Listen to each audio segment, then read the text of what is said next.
The Invisible Man. A Grotesque Romance. By Herbert George Wells. Chapter 1. The Strange Man's Arrival. The stranger came early in February, one wintry day, through a biting wind and a driving snow, the last snowfall of the year, over the down, walking from Bramblehurst railway station, and carrying a little black portmanteau in his thickly gloved hand. He was wrapped up from head to foot, and the brim of his soft felt hat hid every inch of his face but the shiny tip of his nose. The snow had piled itself against his shoulders and chest, and added a white crest to the burden he carried. He staggered into the coach and horses more dead than alive, and flung his portmanteau down. "A fire!" he cried, "in the name of human charity! A room and a fire!" He stamped and shook the snow from off himself in the bar, and followed Mrs. Hall into her guest parlour to strike his bargain. And with that much introduction, that and a couple of sovereigns flung upon the table, he took up his quarters in the inn. Mrs. Hall lit the fire and left him there while she went to prepare him a meal with her own hands. A guest to stop at Epping in the wintertime was an unheard-of piece of luck, let alone a guest who was no haggler, and she was resolved to show herself worthy of her good fortune. As soon as the bacon was well under way, and Milly, her lymphatic maid, had been brisked up a bit by a few deftly chosen expressions of contempt, she carried the cloth, plates and glasses into the parlour and began to lay them with the utmost éclat. Although the fire was burning up briskly, she was surprised to see that her visitor still wore his hat and coat, standing with his back to her and staring out of the window at the falling snow in the yard. His gloved hands were clasped behind him, and he seemed to be lost in thought. She noticed that the melting snow that still sprinkled his shoulders dripped upon her carpet. "Can I take your hat and coat, sir?" she said, "and give them a good dry in the kitchen?" "No," he said without turning. She was not sure she had heard him, and was about to repeat her question. He turned his head and looked at her over his shoulder.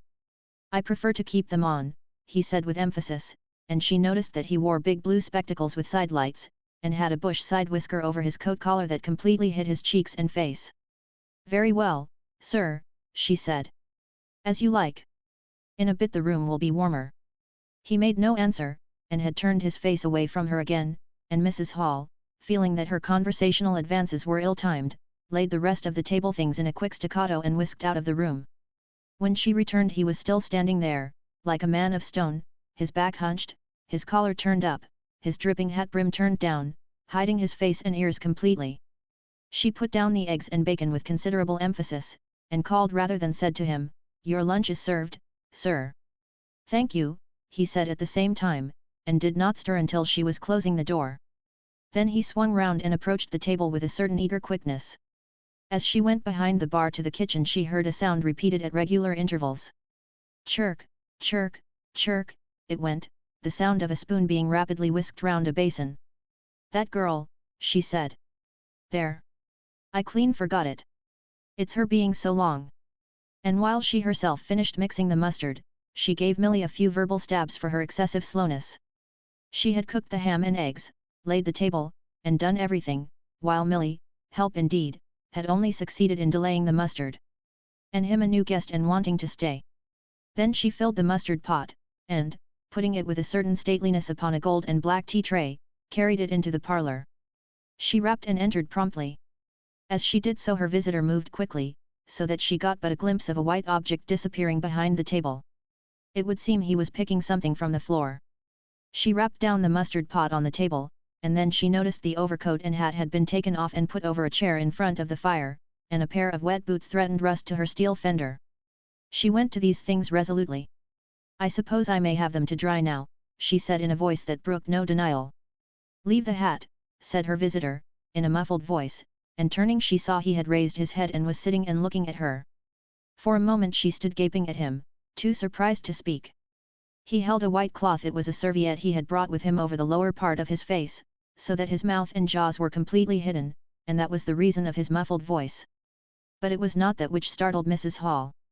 It was the fact that all his forehead above his blue glasses was covered by a white bandage, and that another covered his ears, leaving not a scrap of his face exposed excepting only his pink, peaked nose. It was bright pink and shiny just as it had been at first. He wore a dark brown velvet jacket with a high, black, linen-lined collar turned up about his neck. The thick black hair, escaping as it could below and between the cross bandages, projected in curious tails and horns, giving him the strangest appearance conceivable. This muffled and bandaged head was so unlike what she had anticipated, that for a moment she was rigid. He did not remove the serviette, but remained holding it, as she saw now, with a brown gloved hand, and regarding her with his inscrutable blue glasses. "Leave the hat," he said, speaking very distinctly through the white cloth.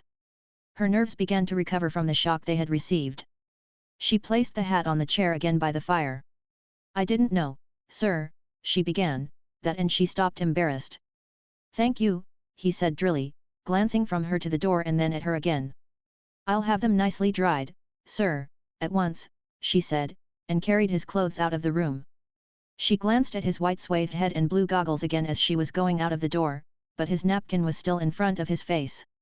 She shivered a little as she closed the door behind her, and her face was eloquent of her surprise and perplexity. "I never," she whispered. "There." She went quite softly to the kitchen, and was too preoccupied to ask Millie what she was messing about with now, when she got there. The visitor sat and listened to her retreating feet. He glanced inquiringly at the window before he removed his serviette, and resumed his meal. He took a mouthful, glanced suspiciously at the window, took another mouthful, then rose and, taking the serviette in his hand, walked across the room and pulled the blind down to the top of the white muslin that obscured the lower panes. This left the room in a twilight. This done, he returned with an easier air to the table and his meal. "The poor souls had an accident or an operation or somethin'," said Mrs. Hall. "What a turn them bandages did give me, to be sure." She put on some more coal, unfolded the clothes horse, and extended the traveller's coat upon this. "And they goggles. Why, he looked more like a divan helmet than a human man." She hung his muffler on a corner of the horse. "And holding that handkerchief over his mouth all the time. Talkin' through it. Perhaps his mouth was hurt too maybe." She turned round, as one who suddenly remembers. "Bless my soul alive," she said, going off at a tangent, "ain't you done them taters yet, Millie?" When Mrs. Hall went to clear away the stranger's lunch, her idea that his mouth must also have been cut or disfigured in the accident she supposed him to have suffered, was confirmed, for he was smoking a pipe, and all the time that she was in the room he never loosened the silk muffler he had wrapped round the lower part of his face to put the mouthpiece to his lips. Yet it was not forgetfulness, for she saw he glanced at it as it smouldered out. He sat in the corner with his back to the window blind and spoke now, having eaten and drunk and being comfortably warmed through, with less aggressive brevity than before. The reflection of the fire lent a kind of red animation to his big spectacles they had lacked hitherto. "I have some luggage," he said, "at Bramblehurst Station," and he asked her how he could have it sent. He bowed his bandaged head quite politely in acknowledgement of her explanation. "Tomorrow," he said. "There is no speedier delivery," and seemed quite disappointed when she answered, "No." Was she quite sure? "No man with a trap who would go over?" Mrs. Hall, nothing loath, answered his questions and developed a conversation. "It's a steep road by the down, sir," she said in answer to the question about a trap, and then, snatching at an opening, said, "It was there a carriage was upsettled, a year ago and more. A gentleman killed, besides his coachman. Accidents, sir, happen in a moment, don't they?" But the visitor was not to be drawn so easily. "They do," he said through his muffler, eyeing her quietly through his impenetrable glasses. "But they take long enough to get well, don't they? There was my sister's son, Tom, just cut his arm with a scythe, tumbled on it in the field, and, bless me, he was 3 months tied up, sir. You'd hardly believe it. It's regular given me a dread of a scythe, sir." "I can quite understand that," said the visitor. "He was afraid, one time, that he'd have to have an operation. He was that bad, sir." The visitor laughed abruptly, a bark of a laugh that he seemed to bite and kill in his mouth. "Was he?" he said. "He was, sir. And no laughing matter to them as had the doing for him, as I had my sister being took up with her little ones so much. There was bandages to do, sir, and bandages to undo. So that if I may make so bold as to say it, sir." "Will you get me some matches?" said the visitor, quite abruptly. "My pipe is out." Mrs. Hall was pulled up suddenly. It was certainly rude of him, after telling him all she had done. She gasped at him for a moment, and remembered the 2 sovereigns. She went for the matches. "Thanks," he said concisely, as she put them down, and turned his shoulder upon her and stared out of the window again. It was altogether too discouraging. Evidently he was sensitive on the topic of operations and bandages. She did not make so bold as to say, however, after all. But his snubbing way had irritated her, and Millie had a hot time of it that afternoon. The visitor remained in the parlour until 4 o'clock, without giving the ghost of an excuse for an intrusion. For the most part he was quite still during that time. It would seem he sat in the growing darkness smoking in the firelight, perhaps dozing. Once or twice a curious listener might have heard him at the coals, and for the space of 5 minutes he was audible pacing the room. He seemed to be talking to himself. Then the armchair creaked as he sat down again. Chapter 2. Mr. Teddy Henfrey's First Impressions. At 4 o'clock, when it was fairly dark and Mrs. Hall was screwing up her courage to go in and ask her visitor if he would take some tea, Teddy Henfrey, the clock jobber, came into the bar. "My sakes! Mrs. Hall," said he, "but this is terrible weather for thin boots." The snow outside was falling faster. Mrs. Hall agreed, and then noticed he had his bag with him. "Now you're here, Mr. Teddy," said she, "I'd be glad if you'd give th old clock in the parlour a bit of a look. 'Tis going, and it strikes well and hearty, but the hour hand won't do nothin' but point at 6. And leading the way, she went across to the parlour door and rapped and entered. Her visitor, she saw as she opened the door, was seated in the armchair before the fire, dozing it would seem, with his bandaged head drooping on one side. The only light in the room was the red glow from the fire which lit his eyes like adverse railway signals, but left his downcast face in darkness and the scanty vestiges of the day that came in through the open door. Everything was ruddy, shadowy and indistinct to her, the more so since she had just been lighting the bar lamp, and her eyes were dazzled. But for a second it seemed to her that the man she looked at had an enormous mouth wide open, a vast and incredible mouth that swallowed the whole of the lower portion of his face. It was the sensation of a moment, the white-bound head, the monstrous goggle eyes, and this huge yawn below it. Then he started up in his chair, put up his hand. She opened the door wide, so that the room was lighter, and she saw him more clearly, with the muffler held up to his face just as she had seen him hold the serviette before. The shadows, she fancied, had tricked her. "Would you mind, sir, this man coming to look at the clock, sir?" she said, recovering from the momentary shock. "Look at the clock," he said, staring round in a drowsy manner, and speaking over his hand, and then, getting more fully awake, "Certainly." Mrs. Hall went away to get a lamp, and he rose and stretched himself. Then came the light, and Mr. Teddy Henfrey, entering, was confronted by this bandaged person. He was, he says, taken aback. "Good afternoon," said the stranger, regarding him as Mr. Henfrey says, with a vivid sense of the dark spectacles like a lobster. "I hope," said Mr. Henfrey, "that it's no intrusion." "None whatever," said the stranger. "Though, I understand," he said turning to Mrs. Hall, "that this room is really to be mine for my own private use." "I thought, sir," said Mrs. Hall, "you'd prefer the clock." "Certainly," said the stranger, "certainly, but, as a rule, I like to be alone and undisturbed." "But I'm really glad to have the clock seen to," he said, seeing a certain hesitation in Mr. Henfrey's manner. "Very glad." Mr. Henfrey had intended to apologize and withdraw, but this anticipation reassured him. The stranger turned round with his back to the fireplace and put his hands behind his back. "And presently," he said, "when the clock mending is over, I think I should like to have some tea. But not till the clock mending is over." Mrs. Hall was about to leave the room. She made no conversational advances this time, because she did not want to be snubbed in front of Mr. Henfrey when her visitor asked her if she had made any arrangements about his boxes at Bramblehurst. She told him she had mentioned the matter to the postman, and that the carrier could bring them over on the morrow. "You are certain that is the earliest?" he said. She was certain, with a marked coldness. "I should explain," he added, "what I was really too cold and fatigued to do before, that I am an experimental investigator." "Indeed, sir," said Mrs. Hall, much impressed. "And my baggage contains apparatus and appliances." "Very useful things indeed they are, sir," said Mrs. Hall. "And I'm very naturally anxious to get on with my inquiries. Of course, sir. My reason for coming to Epping," he proceeded, with a certain deliberation of manner, "was a desire for solitude. I do not wish to be disturbed in my work. In addition to my work, an accident." "I thought as much," said Mrs. Hall to herself. "Necessitates a certain retirement. My eyes are sometimes so weak and painful that I have to shut myself up in the dark for hours together. Lock myself up. Sometimes now and then. Not at present," Certainly. At such times the slightest disturbance, the entry of a stranger into the room, is a source of excruciating annoyance to me. It is well these things should be understood. Certainly, sir, said Mrs. Hall. And if I might make so bold as to ask. That I think, is all, said the stranger, with that quietly irresistible air of finality he could assume at will. Mrs. Hall reserved her question and sympathy for a better occasion. After Mrs. Hall had left the room, he remained standing in front of the fire, glaring, so Mr. Henfrey puts it, at the clock mending. Mr. Henfrey not only took off the hands of the clock, and the face, but extracted the works, and he tried to work in as slow and quiet and unassuming a manner as possible.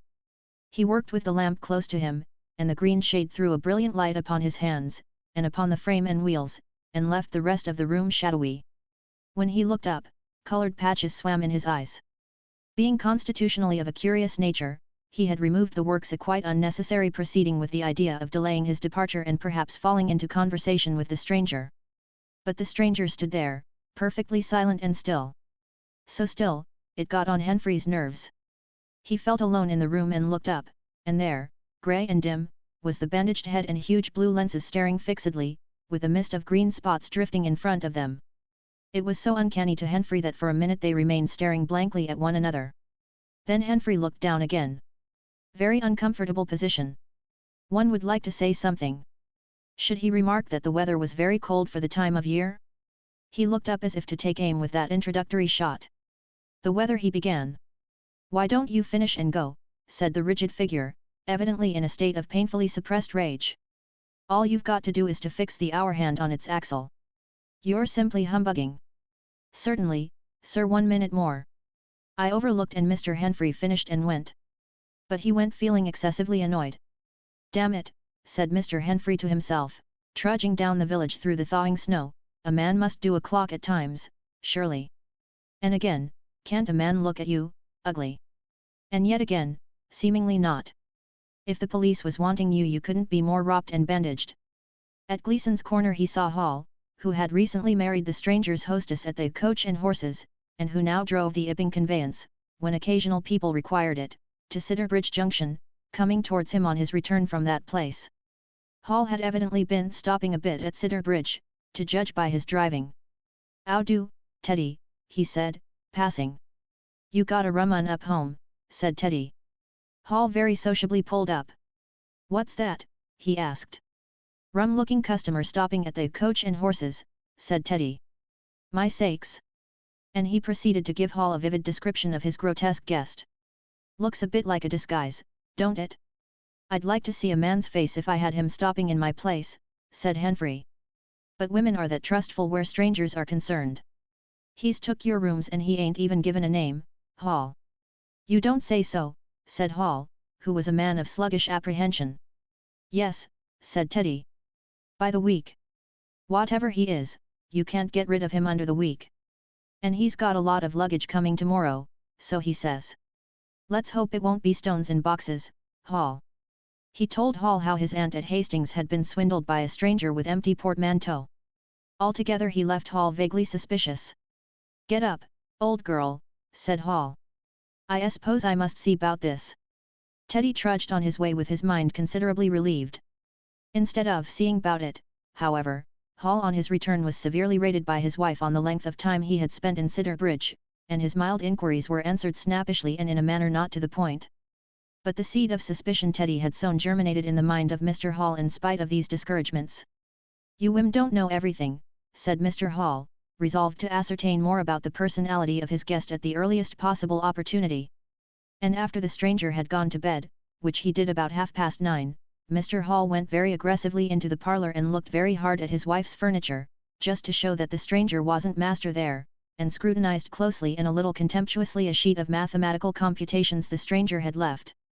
When retiring for the night he instructed Mrs. Hall to look very closely at the stranger's luggage when it came next day. "You mind your own business, Hall," said Mrs. Hall, "and I'll mind mine." She was all the more inclined to snap at Hall because the stranger was undoubtedly an unusually strange sort of stranger, and she was by no means assured about him in her own mind. In the middle of the night she woke up dreaming of huge white heads like turnips, that came trailing after her, at the end of interminable necks, and with vast black eyes. But being a sensible woman, she subdued her terrors and turned over and went to sleep again. Chapter 3. The 1001 Bottles. So it was that on the 29th day of February, at the beginning of the thaw, this singular person fell out of infinity into Ipping village. Next day his luggage arrived through the slush, and very remarkable luggage it was. There were a couple of trunks indeed, such as a rational man might need, but in addition there were a box of books, big, fat books, of which some were just in an incomprehensible handwriting, and a dozen or more crates, boxes, and cases, containing objects packed in straw, as it seemed to Hall, tugging with a casual curiosity at the straw glass bottles.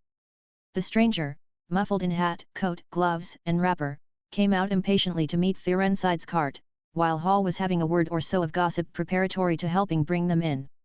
Out he came, not noticing Fearenside's dog, who was sniffing in a dilettante spirit at Hall's legs. "Come along with those boxes," he said. "I've been waiting long enough." And he came down the steps towards the tail of the cart as if to lay hands on the smaller crate.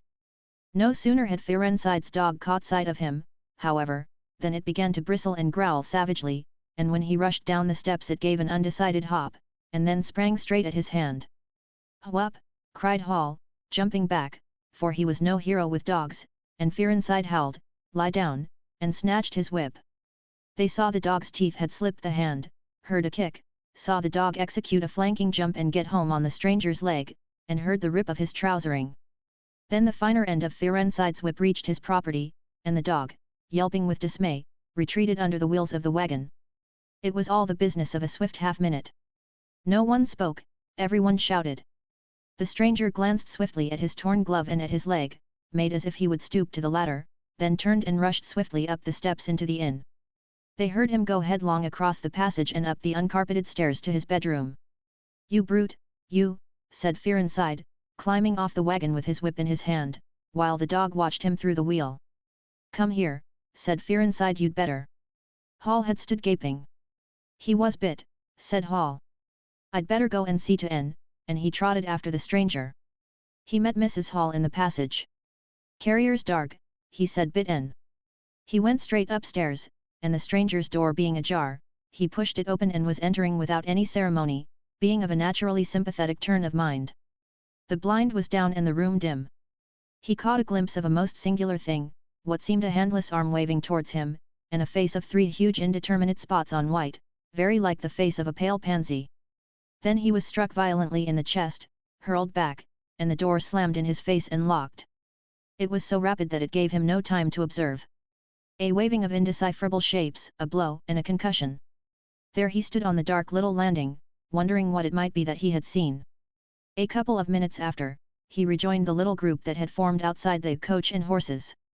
There was Fearenside telling about it all over again for the second time, there was Mrs. Hall saying his dog didn't have no business to bite her guests, there was Huckster, the general dealer from over the road, interrogative, and Sandy Wodgers from the forge, judicial, besides women and children, all of them saying fatuities, "Wouldn't let N bite me, I knows, tasn't he right have such dargs, what he bite N for, then," and so forth.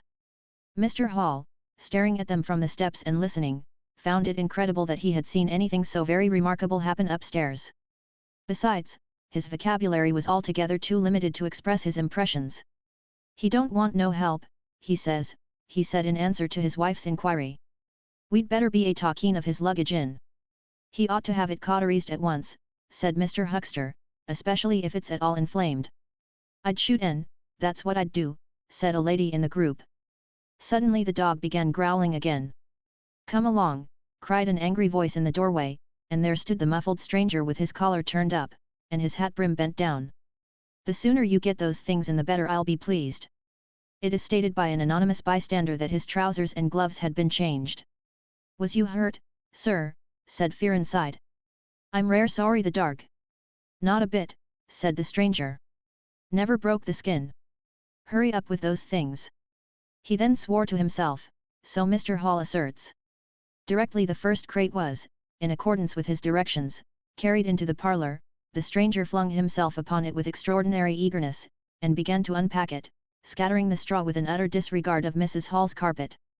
And from it he began to produce bottles, little fat bottles containing powders, small and slender bottles containing coloured and white fluids, fluted blue bottles labelled poison, bottles with round bodies and slender necks, large green glass bottles, large white glass bottles, bottles with glass stoppers and frosted labels, bottles with fine corks, bottles with bungs, bottles with wooden caps, wine bottles, salad oil bottles, putting them in rows on the chiffonier, on the mantel, on the table, under the window, round the floor, on the bookshelf, everywhere. The chemist's shop in Bramblehurst could not boast half so many. Quite a sight it was. Crate after crate yielded bottles, until all 6 were empty and the table high with straw.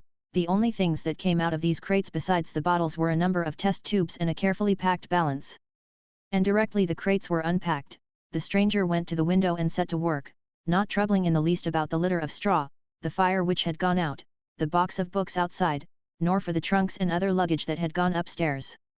When Mrs. Hall took his dinner into him, he was already so absorbed in his work, pouring little drops out of the bottles into test tubes, that he did not hear her until she had swept away the bulk of the straw and put the tray on the table, with some little emphasis perhaps, seeing the state that the floor was in. Then he half turned his head and immediately turned it away again. But she saw he had removed his glasses, they were beside him on the table, and it seemed to her that his eye sockets were extraordinarily hollow. He put on his spectacles again, and then turned and faced her.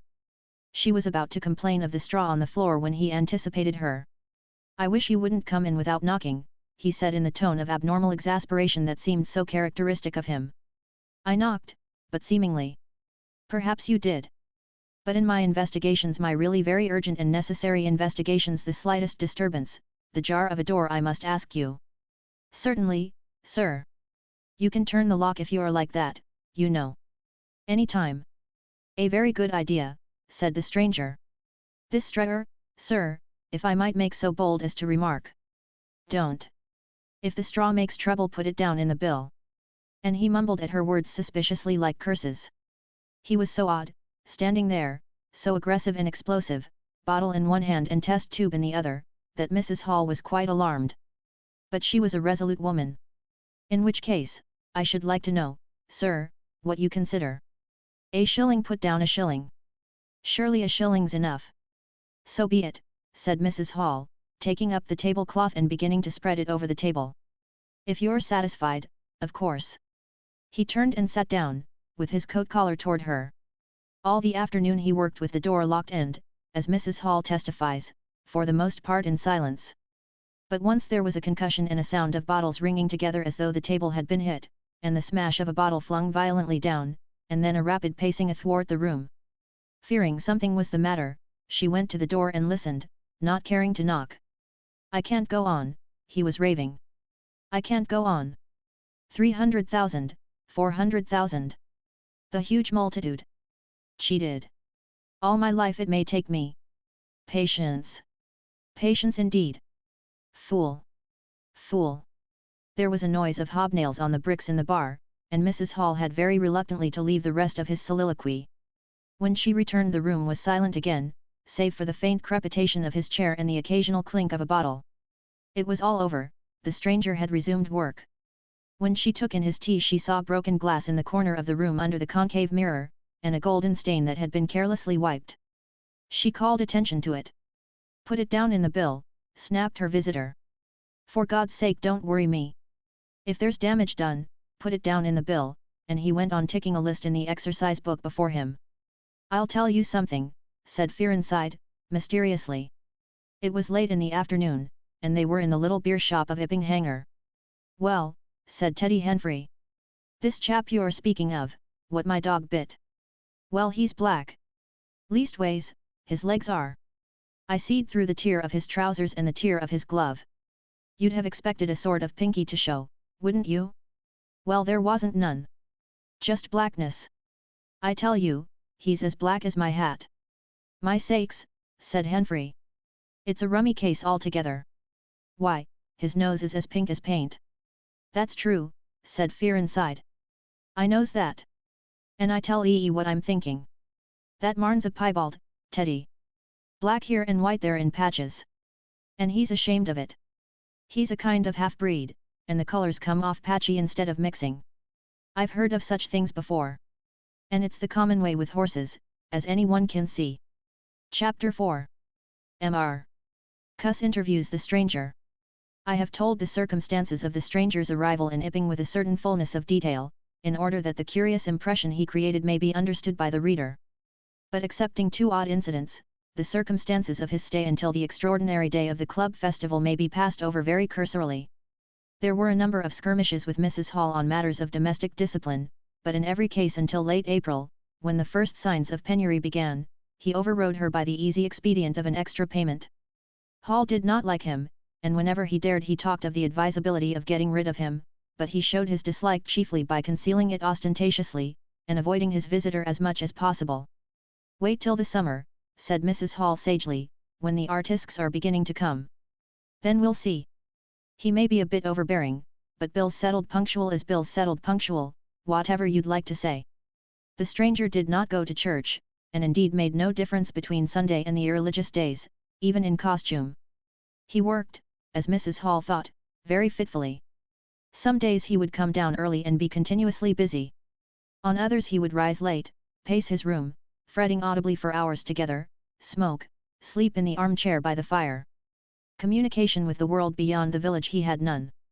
His temper continued very uncertain, for the most part his manner was that of a man suffering under almost unendurable provocation, and once or twice things were snapped, torn, crushed, or broken in spasmodic gusts of violence. He seemed under a chronic irritation of the greatest intensity.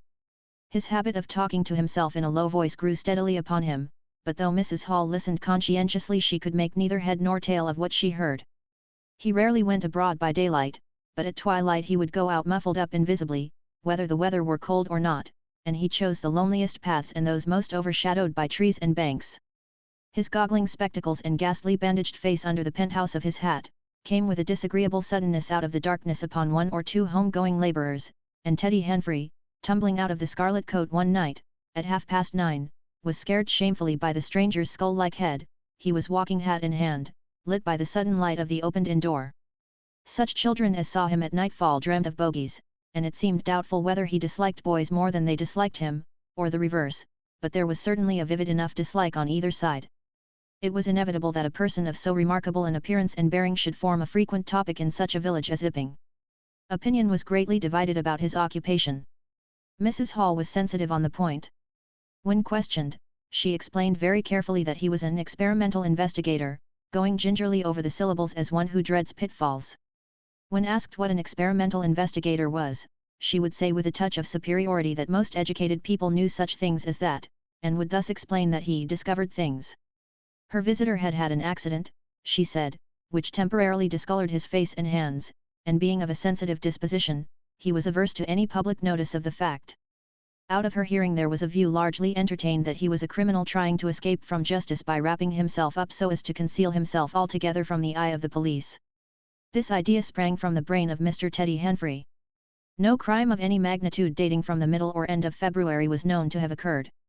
Elaborated in the imagination of Mr. Gould, the probationary assistant in the National School, this theory took the form that the stranger was an anarchist in disguise, preparing explosives, and he resolved to undertake such detective operations as his time permitted.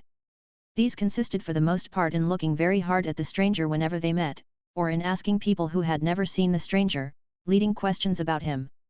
But he detected nothing. Another school of opinion followed Mr. Fearenside, and either accepted the piebald view or some modification of it, as, for instance, Silas Durgan, who was heard to assert that if he chooses to show himself at fairs he'd make his fortune in no time, and being a bit of a theologian, compared the stranger to the man with the one talent.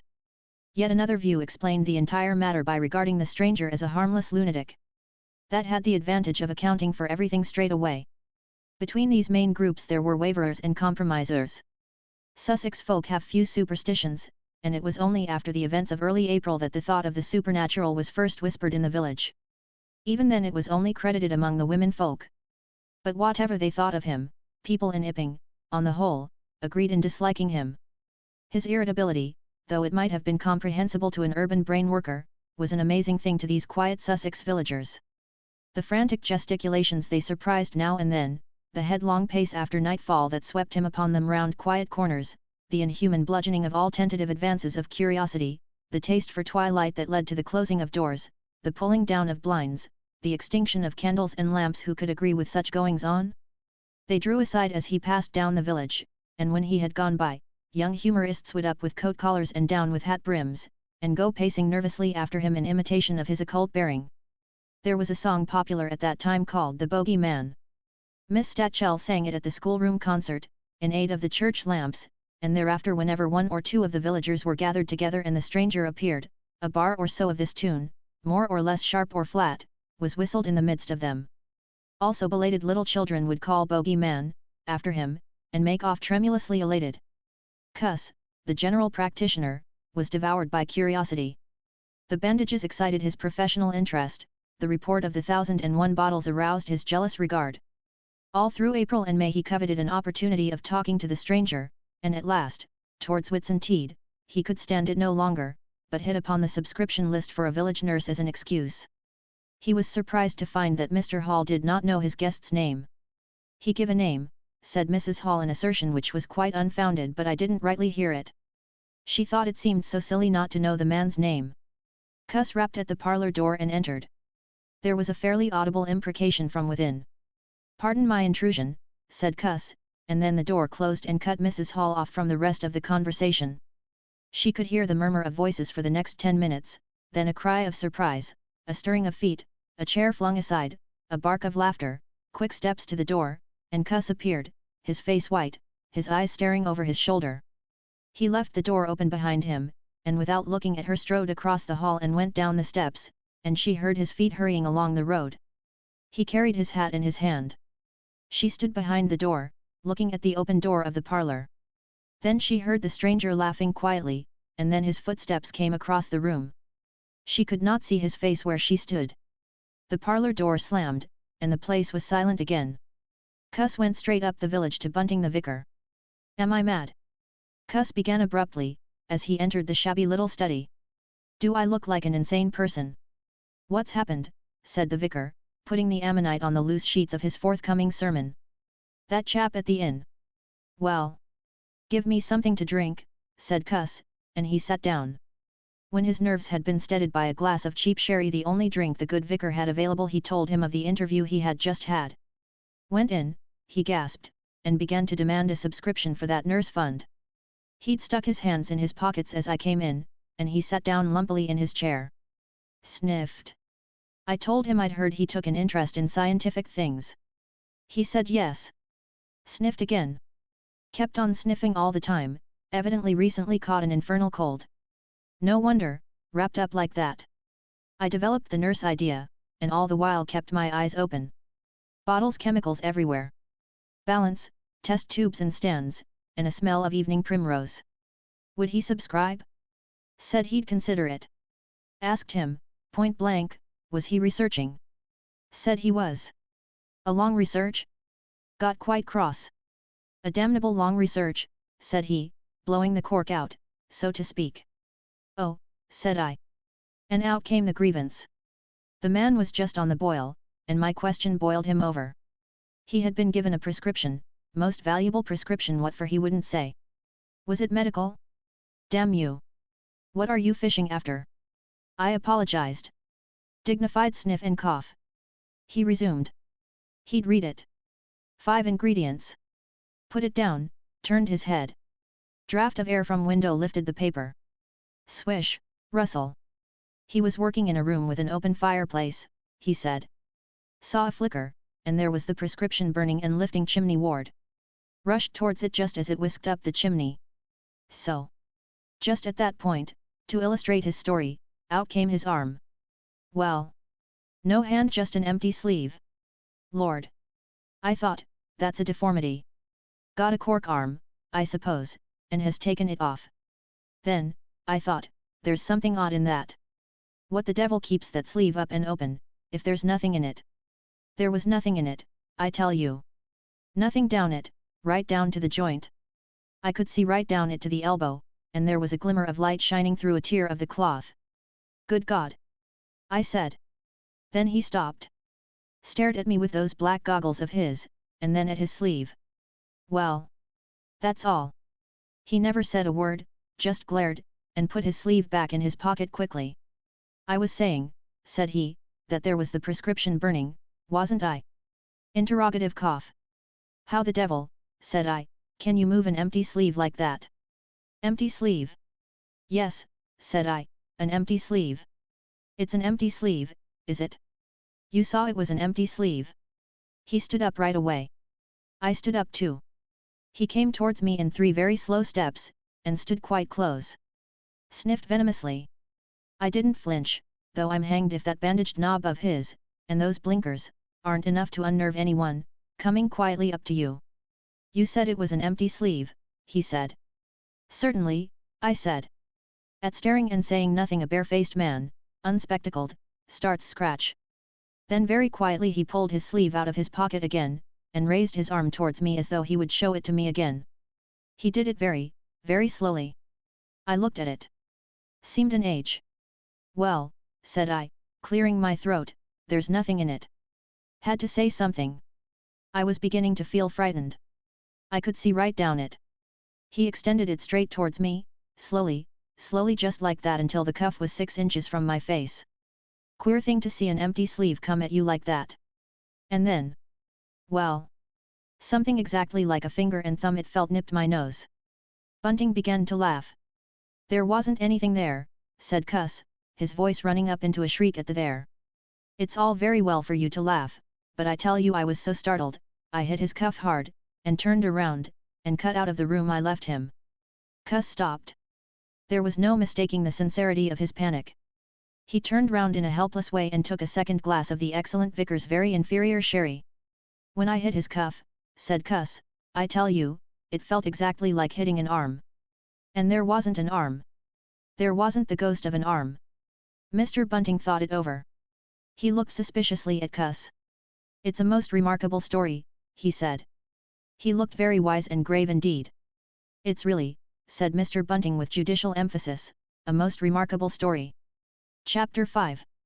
The burglary at the vicarage. The facts of the burglary at the vicarage came to us chiefly through the medium of the vicar and his wife. It occurred in the small hours of Whit Monday, the day devoted in Epping to the club festivities. Mrs. Bunting, it seems, woke up suddenly in the stillness that comes before the dawn, with the strong impression that the door of their bedroom had opened and closed. She did not arouse her husband at first, but sat up in bed listening. She then distinctly heard the pad, pad, pad of bare feet coming out of the adjoining dressing room and walking along the passage towards the staircase. As soon as she felt assured of this, she aroused the Rev. Mr. Bunting as quietly as possible. He did not strike a light, but putting on his spectacles, her dressing gown and his bath slippers, he went out on the landing to listen. He heard quite distinctly a fumbling going on at his study desk downstairs, and then a violent sneeze. At that he returned to his bedroom, armed himself with the most obvious weapon, the poker, and descended the staircase as noiselessly as possible. Mrs. Bunting came out on the landing. The hour was about 4, and the ultimate darkness of the night was past. There was a faint shimmer of light in the hall, but the study doorway yawned impenetrably black. Everything was still except the faint creaking of the stairs under Mr. Bunting's tread, and the slight movements in the study. Then something snapped, the drawer was opened, and there was a rustle of papers. Then came an imprecation, and a match was struck and the study was flooded with yellow light. Mr. Bunting was now in the hall, and through the crack of the door he could see the desk and the open drawer and a candle burning on the desk. But the robber he could not see. He stood there in the hall undecided what to do, and Mrs. Bunting, her face white and intent, crept slowly downstairs after him. One thing kept Mr. Bunting's courage, the persuasion that this burglar was a resident in the village. They heard the chink of money, and realized that the robber had found the housekeeping reserve of gold £2 10½ sovereigns altogether. At that sound Mr. Bunting was nerved to abrupt action. Gripping the poker firmly, he rushed into the room, closely followed by Mrs. Bunting. "Surrender!" cried Mr. Bunting, fiercely, and then stooped amazed. Apparently the room was perfectly empty. Yet their conviction that they had, that very moment, heard somebody moving in the room had amounted to a certainty. For half a minute, perhaps, they stood gaping, then Mrs. Bunting went across the room and looked behind the screen, while Mr. Bunting, by a kindred impulse, peered under the desk. Then Mrs. Bunting turned back the window curtains, and Mr. Bunting looked up the chimney and probed it with the poker. Then Mrs. Bunting scrutinized the waste paper basket and Mr. Bunting opened the lid of the coal scuttle. Then they came to a stop and stood with eyes interrogating each other. "I could have sworn," said Mr. Bunting. "The candle," said Mr. Bunting. "Who lit the candle?" "The drawer," said Mrs. Bunting. "And the money's gone." She went hastily to the doorway. Of all the strange occurrences, there was a violent sneeze in the passage. They rushed out, and as they did so the kitchen door slammed. "Bring the candle," said Mr. Bunting, and led the way. They both heard a sound of bolts being hastily shot back. As he opened the kitchen door he saw through the scullery that the back door was just opening, and the faint light of early dawn displayed the dark masses of the garden beyond. He is certain that nothing went out of the door. It opened, stood open for a moment, and then closed with a slam. As it did so, the candle Mrs. Bunting was carrying from the study flickered and flared. It was a minute or more before they entered the kitchen. The place was empty. They refastined the back door, examined the kitchen, pantry, and scullery thoroughly, and at last went down into the cellar. There was not a soul to be found in the house, search as they would. Daylight found the vicar and his wife, a quaintly costumed little couple, still marvelling about on their own ground floor by the unnecessary light of a guttering candle. Chapter 6. The Furniture That Went Mad. Now it happened that in the early hours of Whit Monday, before Milly was hunted out for the day, Mr. Hall and Mrs. Hall both rose and went noiselessly down into the cellar. Their business there was of a private nature, and had something to do with the specific gravity of their beer. They had hardly entered the cellar when Mrs. Hall found she had forgotten to bring down a bottle of sarsaparilla from their joint room. As she was the expert and principal operator in this affair, Hall very properly went upstairs for it. On the landing he was surprised to see that the stranger's door was ajar. He went on into his own room and found the bottle as he had been directed. But returning with the bottle, he noticed that the bolts of the front door had been shot back, that the door was in fact simply on the latch. And with a flash of inspiration he connected this with the stranger's room upstairs and the suggestions of Mr. Teddy Henfrey. He distinctly remembered holding the candle while Mrs. Hall shot these bolts overnight. At the sight he stopped, gaping, then with the bottle still in his hand went upstairs again. He rapped at the stranger's door. There was no answer. He rapped again, then pushed the door wide open and entered. It was as he expected. The bed, the room also, was empty. And what was stranger, even to his heavy intelligence, on the bedroom chair and along the rail of the bed were scattered the garments, the only garments so far as he knew, and the bandages of their guest. His big slouch hat even was cocked jauntily over the bedpost. As Hall stood there he heard his wife's voice coming out of the depth of the cellar, with that rapid telescoping of the syllables and interrogative cocking up of the final words to a high note, by which the West Sussex villager is wont to indicate a brisk impatience. "George! You gart wat a wand!" At that he turned and hurried down to her. "Jenny," he said, over the rail of the cellar steps, "tas the truth what Henfrey says. E's not in us room, ent.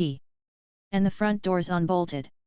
At first Mrs. Hall did not understand, and as soon as she did she resolved to see the empty room for herself. Hall, still holding the bottle, went first. "If ent there," he said, "is clothes are. And what's doin' ithout is clothes, then? Tas a most curious business." As they came up the cellar steps they both, it was afterwards ascertained, fancied they heard the front door open and shut, but seeing it closed and nothing there, neither said a word to the other about it at the time. Mrs. Hall passed her husband in the passage and ran on first upstairs. Someone sneezed on the staircase. Hall, following 6 steps behind, thought that he heard her sneeze.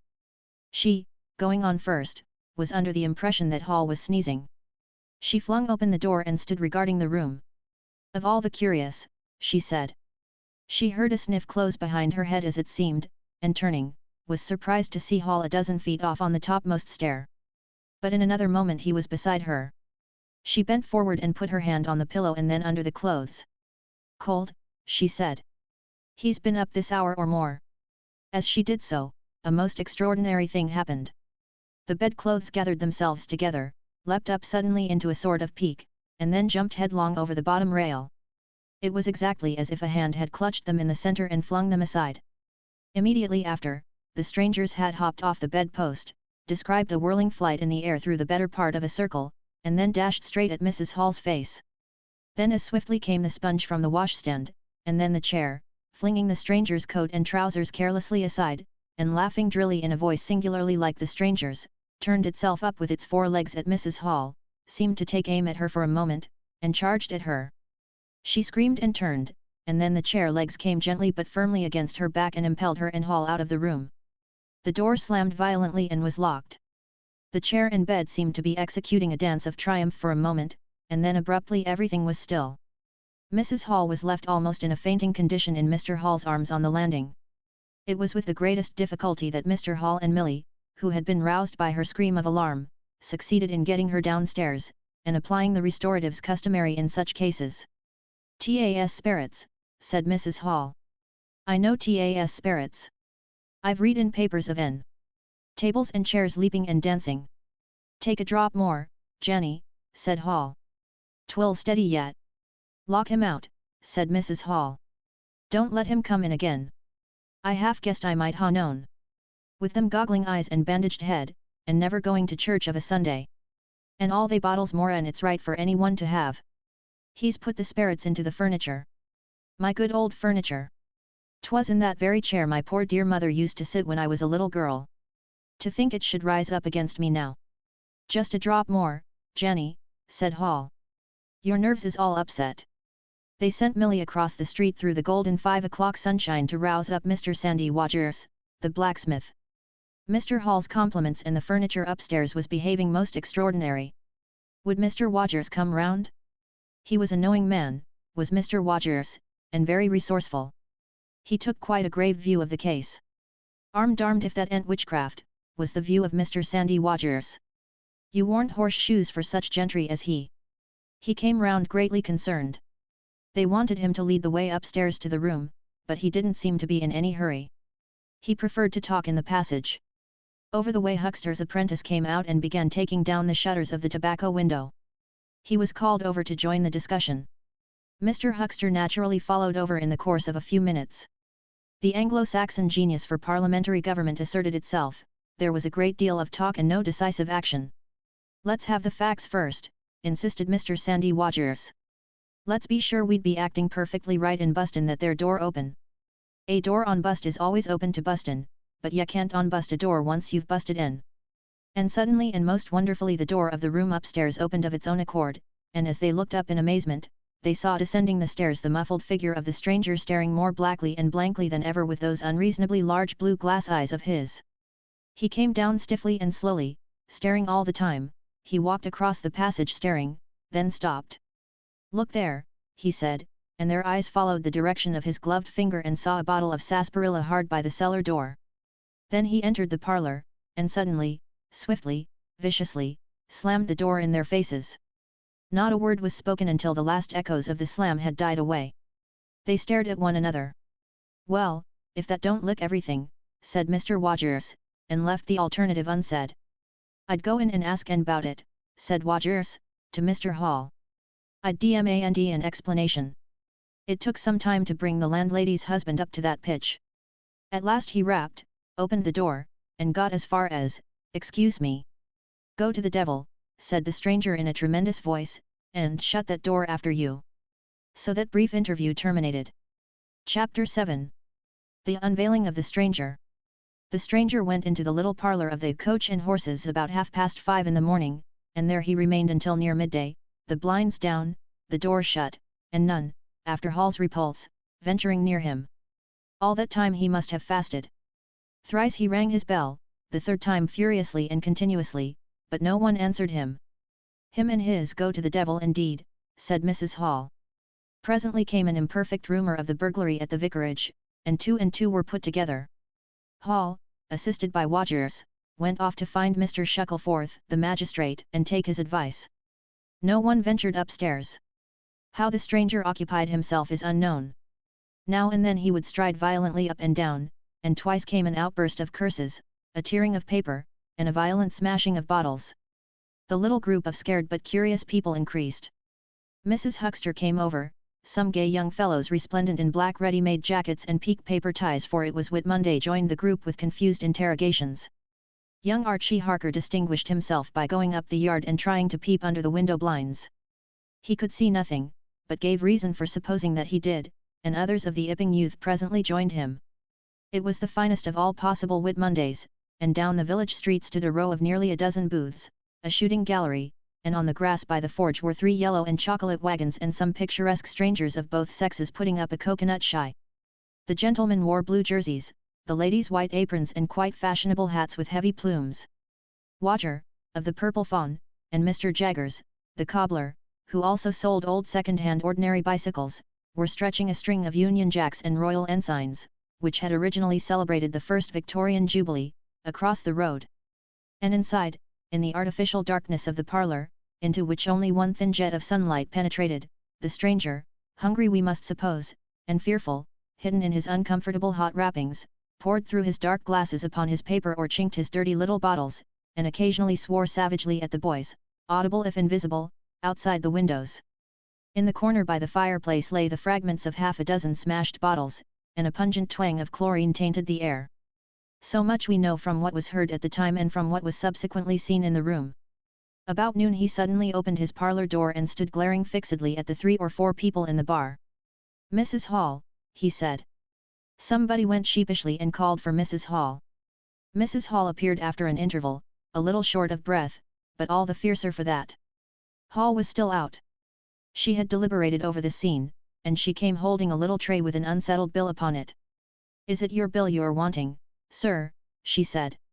"Why wasn't my breakfast laid? Why haven't you prepared my meals and answered my bell? Do you think I live without eating? Why isn't my bill paid?" said Mrs. Hall. "That's what I want to know. I told you 3 days ago I was awaiting a remittance. I told you 2 days ago I wasn't going to await no remittances. You can't grumble if your breakfast waits a bit, if my bill's been waiting these 5 days, can you?" The stranger swore briefly but vividly. "Nar, nar, from the bar. And I'd thank you kindly, sir, if you'd keep your swearing to yourself, sir," said Mrs. Hall. The stranger stood looking more like an angry diving helmet than ever. It was universally felt in the bar that Mrs. Hall had the better of him. His next words showed as much. "Look here, my good woman," he began.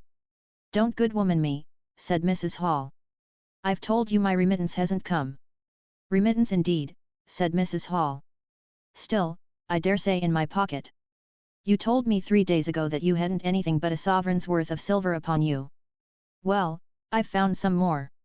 "Oh lo, from the bar. I wonder where you found it," said Mrs. Hall. That seemed to annoy the stranger very much. He stamped his foot. "What do you mean?" he said. "That I wonder where you found it," said Mrs. Hall. "And before I take any bills or get any breakfasts, or do any such things whatsoever, you got to tell me 1 or 2 things I don't understand, and what nobody don't understand, and what everybody is very anxious to understand. I want to know what you been doing to my chair upstairs, and I want to know how 'tis your room was empty, and how you got in again. The mistops in this house comes in by the doors, that's the rule of the house, and that you didn't do, and what I want to know is how you did come in. And I want to know." Suddenly the stranger raised his gloved hands clenched, stamped his foot, and said, "Stop," with such extraordinary violence that he silenced her instantly. "You don't understand," he said, "who I am or what I am. I'll show you. By heaven! I'll show you." Then he put his open palm over his face and withdrew it. The center of his face became a black cavity. "Here," he said. He stepped forward and handed Mrs. Hall something which she, staring at his metamorphosed face, accepted automatically. Then, when she saw what it was, she screamed loudly, dropped it, and staggered back. The nose, it was the stranger's nose. Pink and shining, rolled on the floor. Then he removed his spectacles, and everyone in the bar gasped. He took off his hat, and with a violent gesture tore at his whiskers and bandages. For a moment they resisted him. A flash of horrible anticipation passed through the bar. "Oh, my God," said someone. Then off they came. It was worse than anything. Mrs. Hall, standing open-mouthed and horror-struck, shrieked at what she saw, and made for the door of the house. Everyone began to move. They were prepared for scars, disfigurements, tangible horrors, but nothing. The bandages and false hair flew across the passage into the bar, making a hobbledehoy jump to avoid them. Everyone tumbled on everyone else down the steps. For the man who stood there shouting some incoherent explanation, was a solid gesticulating figure up to the coat collar of him, and then nothingness, no visible thing at all. People down the village heard shouts and shrieks, and looking up the street saw the coach and horses violently firing out its humanity. They saw Mrs. Hall fall down and Mr. Teddy Henfrey jump to avoid tumbling over her, and then they heard the frightful screams of Millie, who, emerging suddenly from the kitchen at the noise of the tumult, had come upon the headless stranger from behind. These increased suddenly. Forthwith everyone all down the street, the sweetstuff seller, coconut shy proprietor and his assistant, the swing man, little boys and girls, rustic dandies, smart wenches, smocked elders and aproned gypsies began running towards the inn, and in a miraculously short space of time a crowd of perhaps 40 people, and rapidly increasing, swayed and hooted and inquired and exclaimed and suggested, in front of Mrs. Hall's establishment. Everyone seemed eager to talk at once, and the result was Babel. A small group supported Mrs. Hall, who was picked up in a state of collapse. There was a conference, and the incredible evidence of a vociferous eyewitness. "Oh bogey! What's he been doin', then? Ain't hurt the girl, as he run at en with a knife, I believe?" "No Ed, I tell yet. I don't mean no manner of speaking. I mean marn ithout a Ed. Narnsense. 'Tis some conjuring trick. Fetched off his wrapping, he did."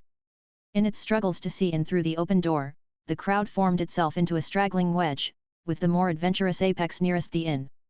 He stood for a moment, I heard the gal scream, and he turned. I saw her skirts whisk, and he went after her. Didn't take 10 seconds. Back he comes with a knife in his hand and a loaf, stood just as if he was staring. "Not a moment ago. Went in that there door. I tell 'e, 'e ain't gart no Ed at all. You just missed en." There was a disturbance behind, and the speaker stopped to step aside for a little procession that was marching very resolutely towards the house, first Mr. Hall, very red and determined, then Mr. Bobby Jaffers, the village constable, and then the wary Mr. Wogers. They had come now armed with a warrant. People shouted conflicting information of the recent circumstances. "Ed or no Ed," said Jaffers, "I got to rest en, and rest en I will." Mr. Hall marched up the steps, marched straight to the door of the parlour and flung it open. "Constable," he said, "do your duty." Jaffers marched in. Hall next, Wogers last. They saw in the dim light the headless figure facing them, with a gnawed crust of bread in one gloved hand and a chunk of cheese in the other. "That's him," said Hall. "What the devil's this?" came in a tone of angry expostulation from above the collar of the figure. "You're a damned rum customer, mister," said Mr. Jaffers. "But Ed or no Ed, the warrant says body, and duty's duty." "Keep off," said the figure, starting back. Abruptly he whipped down the bread and cheese, and Mr. Hall just grasped the knife on the table in time to save it. Off came the stranger's left glove and was slapped in Jaffers' face. In another moment Jaffers, cutting short some statement concerning a warrant, had gripped him by the handless wrist and caught his invisible throat. He got a sounding kick on the shin that made him shout, but he kept his grip. Hall sent the knife sliding along the table to Wogers, who acted as goalkeeper for the offensive, so to speak, and then stepped forward as Jaffers and the stranger swayed and staggered towards him, clutching and hitting in. A chair stood in the way, and went aside with a crash as they came down together. "Get the feet," said Jaffers between his teeth. Mr. Hall, endeavouring to act on instructions, received a sounding kick in the ribs that disposed of him for a moment, and Mr. Wogers, seeing the decapitated stranger had rolled over and got the upper side of Jaffers, retreated towards the door, knife in hand, and so collided with Mr. Huckster and the Sidderbridge carter coming to the rescue of law and order. At the same moment down came 3 or 4 bottles from the chiffonier and shot a web of pungency into the air of the room. "I'll surrender," cried the stranger, though he had Jaffers down, and in another moment he stood up panting, a strange figure, headless and handless for he had pulled off his right glove now as well as his left. "It's no good," he said, as if sobbing for breath. It was the strangest thing in the world to hear that voice coming as if out of empty space, but the Sussex peasants are perhaps the most matter-of-fact people under the sun. Jaffers got up also and produced a pair of handcuffs. Then he stared. "I say," said Jaffers, brought up short by a dim realization of the incongruity of the whole business, "darn it! Can't use 'em as I can see." The stranger ran his arm down his waistcoat, and as if by a miracle the buttons to which his empty sleeve pointed became undone. Then he said something about his shin, and stooped down. He seemed to be fumbling with his shoes and socks. "Why," said Huckster, suddenly, "that's not a man at all. It's just empty clothes. Look. You can see down his collar and the linings of his clothes. I could put my arm." He extended his hand, it seemed to meet something in mid-air, and he drew it back with a sharp exclamation. "I wish you'd keep your fingers out of my eye," said the aerial voice, in a tone of savage expostulation. "The fact is, I'm all here head, hands, legs, and all the rest of it, but it happens I'm invisible. It's a confounded nuisance, but I am. That's no reason why I should be poked to pieces by every stupid bumpkin in Iping, is it? The suit of clothes, now all unbuttoned and hanging loosely upon its unseen supports, stood up, arms akimbo.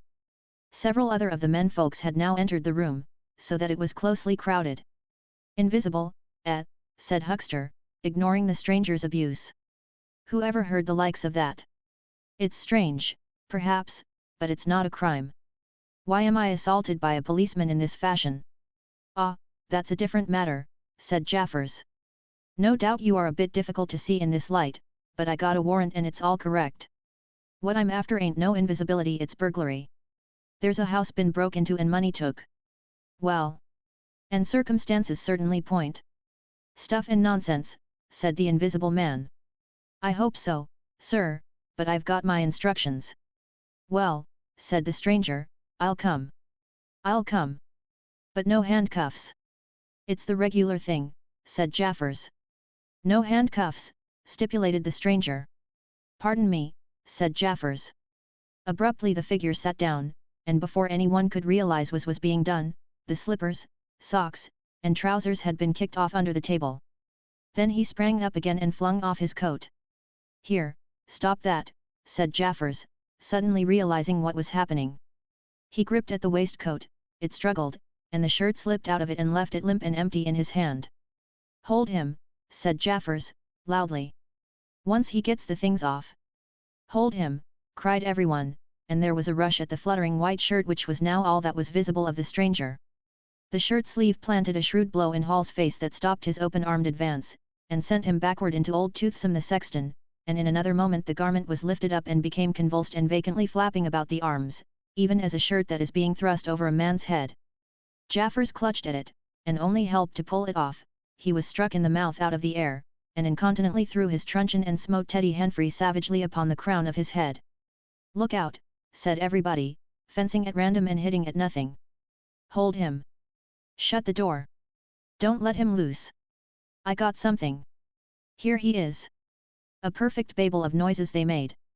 Everybody, it seemed, was being hit all at once, and Sandy Wodgers, knowing as ever and his wits sharpened by a frightful blow in the nose, reopened the door and led the rout. The others, following incontinently, were jammed for a moment in the corner by the doorway. The hitting continued. Phipps, the Unitarian, had a front tooth broken, and Henfrey was injured in the cartilage of his ear. Jaffers was struck under the jaw, and, turning, caught at something that intervened between him and Huckster in the melee, and prevented their coming together. He felt a muscular chest, and in another moment the whole mass of struggling, excited men shot out into the crowded hall.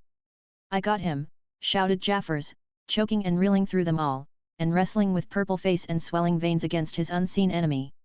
Men staggered right and left as the extraordinary conflict swayed swiftly towards the house door, and went spinning down the half-dozen steps of the inn. Jaffers cried in a strangled voice, holding tight, nevertheless, and making play with his knee, spun around, and fell heavily undermost with his head on the gravel. Only then did his fingers relax. There were excited cries of hold him. Invisible, and so forth, and a young fellow, a stranger in the place whose name did not come to light, rushed in at once, caught something, missed his hold, and fell over the constable's prostrate body. Halfway across the road a woman screamed as something pushed by her, a dog, kicked apparently, yelped and ran howling into Huckster's yard, and with that the transit of the Invisible Man was accomplished. For a space people stood amazed and gesticulating, and then came panic, and scattered them abroad through the village as a gust scatters dead leaves. But Jaffers lay quite still, face upward and knees bent, at the foot of the steps of the inn. Chapter 8. In Transit. The 8th chapter is exceedingly brief, and relates that Gibbons, the amateur naturalist of the district, while lying out on the spacious open downs without a soul within a couple of miles of him, as he thought, and almost dozing, heard close to him the sound as of a man coughing, sneezing, and then swearing savagely to himself, and looking, beheld nothing. Yet the voice was indisputable. It continued to swear with that breadth and variety that distinguishes the swearing of a cultivated man. It grew to a climax, diminished again, and died away in the distance, going as it seemed to him in the direction of Aberdeen. It lifted to a spasmodic sneeze and ended. Gibbons had heard nothing of the morning's occurrences, but the phenomenon was so striking and disturbing that his philosophical tranquillity vanished. He got up hastily, and hurried down the steepness of the hill towards the village, as fast as he could go. Chapter 9. Mr. Thomas Marvel. You must picture Mr. Thomas Marvel as a person of copious, flexible visage, a nose of cylindrical protrusion, a liquorish, ample, fluctuating mouth, and a beard of bristling eccentricity.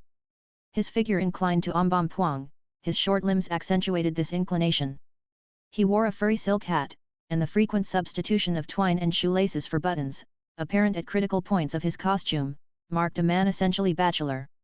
Mr. Thomas Marvel was sitting with his feet in a ditch by the roadside over the down towards Aberdeen, about a mile and a half out of Epping. His feet, save for socks of irregular open work, were bare, his big toes were broad, and pricked like the ears of a watchful dog. In a leisurely manner he did everything. In a leisurely manner he was contemplating trying on a pair of boots. They were the soundest boots he had come across for a long time, but too large for him, whereas the ones he had were, in dry weather, a very comfortable fit, but too thin-soled for damp. Mr. Thomas Marvel hated roomy shoes, but then he hated damp. He had never properly thought out which he hated most, and it was a pleasant day, and there was nothing better to do. So he put the 4 shoes in a graceful group on the turf and looked at them. And seeing them there among the grass and springing agrimony, it suddenly occurred to him that both pairs were exceedingly ugly to see. He was not at all startled by a voice behind him. "They're boots, anyhow," said the voice. "They are charity boots," said Mr. Thomas Marvel, with his head on one side regarding them distastefully, "and which is the ugliest pair in the whole blessed universe, I'm darned if I know." Said the voice. "I've worn worse. In fact, I've worn none. But none so audacious ugly, if you'll allow the expression. I've been catching boots in particular for days. Because I was sick of them. They're sound enough, of course. But a gentleman on tramp sees such a thundering lot of his boots. And if you'll believe me, I've raised nothing in the whole blessed country, try as I would, but them. Look at 'em. And a good country for boots, too, in a general way. But it's just my promiscuous luck. I've got my boots in this country 10 years or more. And then they treat you like this. It's a beast of a country," said the voice. "And pigs for people. Ain't it?" said Mr. Thomas Marvel. "Lord! But them boots! It beats it." He turned his head over his shoulder to the right, to look at the boots of his interlocutor with a view to comparisons, and lo! Where the boots of his interlocutor should have been were neither legs nor boots. He was irradiated by the dawn of a great amazement. "Where are yer?" said Mr. Thomas Marvel over his shoulder and coming on all fours. He saw a stretch of empty downs with the wind swaying the remote green-pointed furze bushes. "Am I drunk?" said Mr. Marvel. "Have I had visions? Was I talking to myself? What they?" "Don't be alarmed," said a voice. "None of your ventriloquizing me," said Mr. Thomas Marvel, rising sharply to his feet. "Where are yer?" "Alarmed, indeed." "Don't be alarmed," repeated the voice. "You'll be alarmed in a minute, you silly fool," said Mr. Thomas Marvel. "Where are yer? Lemme get my mark on yer." "Are yer buried?" said Mr. Thomas Marvel, after an interval. There was no answer. Mr. Thomas Marvel stood bootless and amazed, his jacket nearly thrown off. "Peewit," said a peewit, very remote. "Peewit, indeed," said Mr. Thomas Marvel. "This ain't no time for foolery." The down was desolate, east and west, north and south. The road with its shallow ditches and white bordering stakes, ran smooth and empty north and south, and, save for that peewit, the blue sky was empty too. "So help me," said Mr. Thomas Marvel, shuffling his coat onto his shoulders again. "It's the drink. I might ha' known." "It's not the drink," said the voice. "You keep your nerves steady." "Ow," said Mr. Marvel, and his face grew white amidst its patches. "It's the drink," his lips repeated noiselessly. He remained staring about him, rotating slowly backwards. "I could have swore I heard a voice," he whispered. "Of course you did.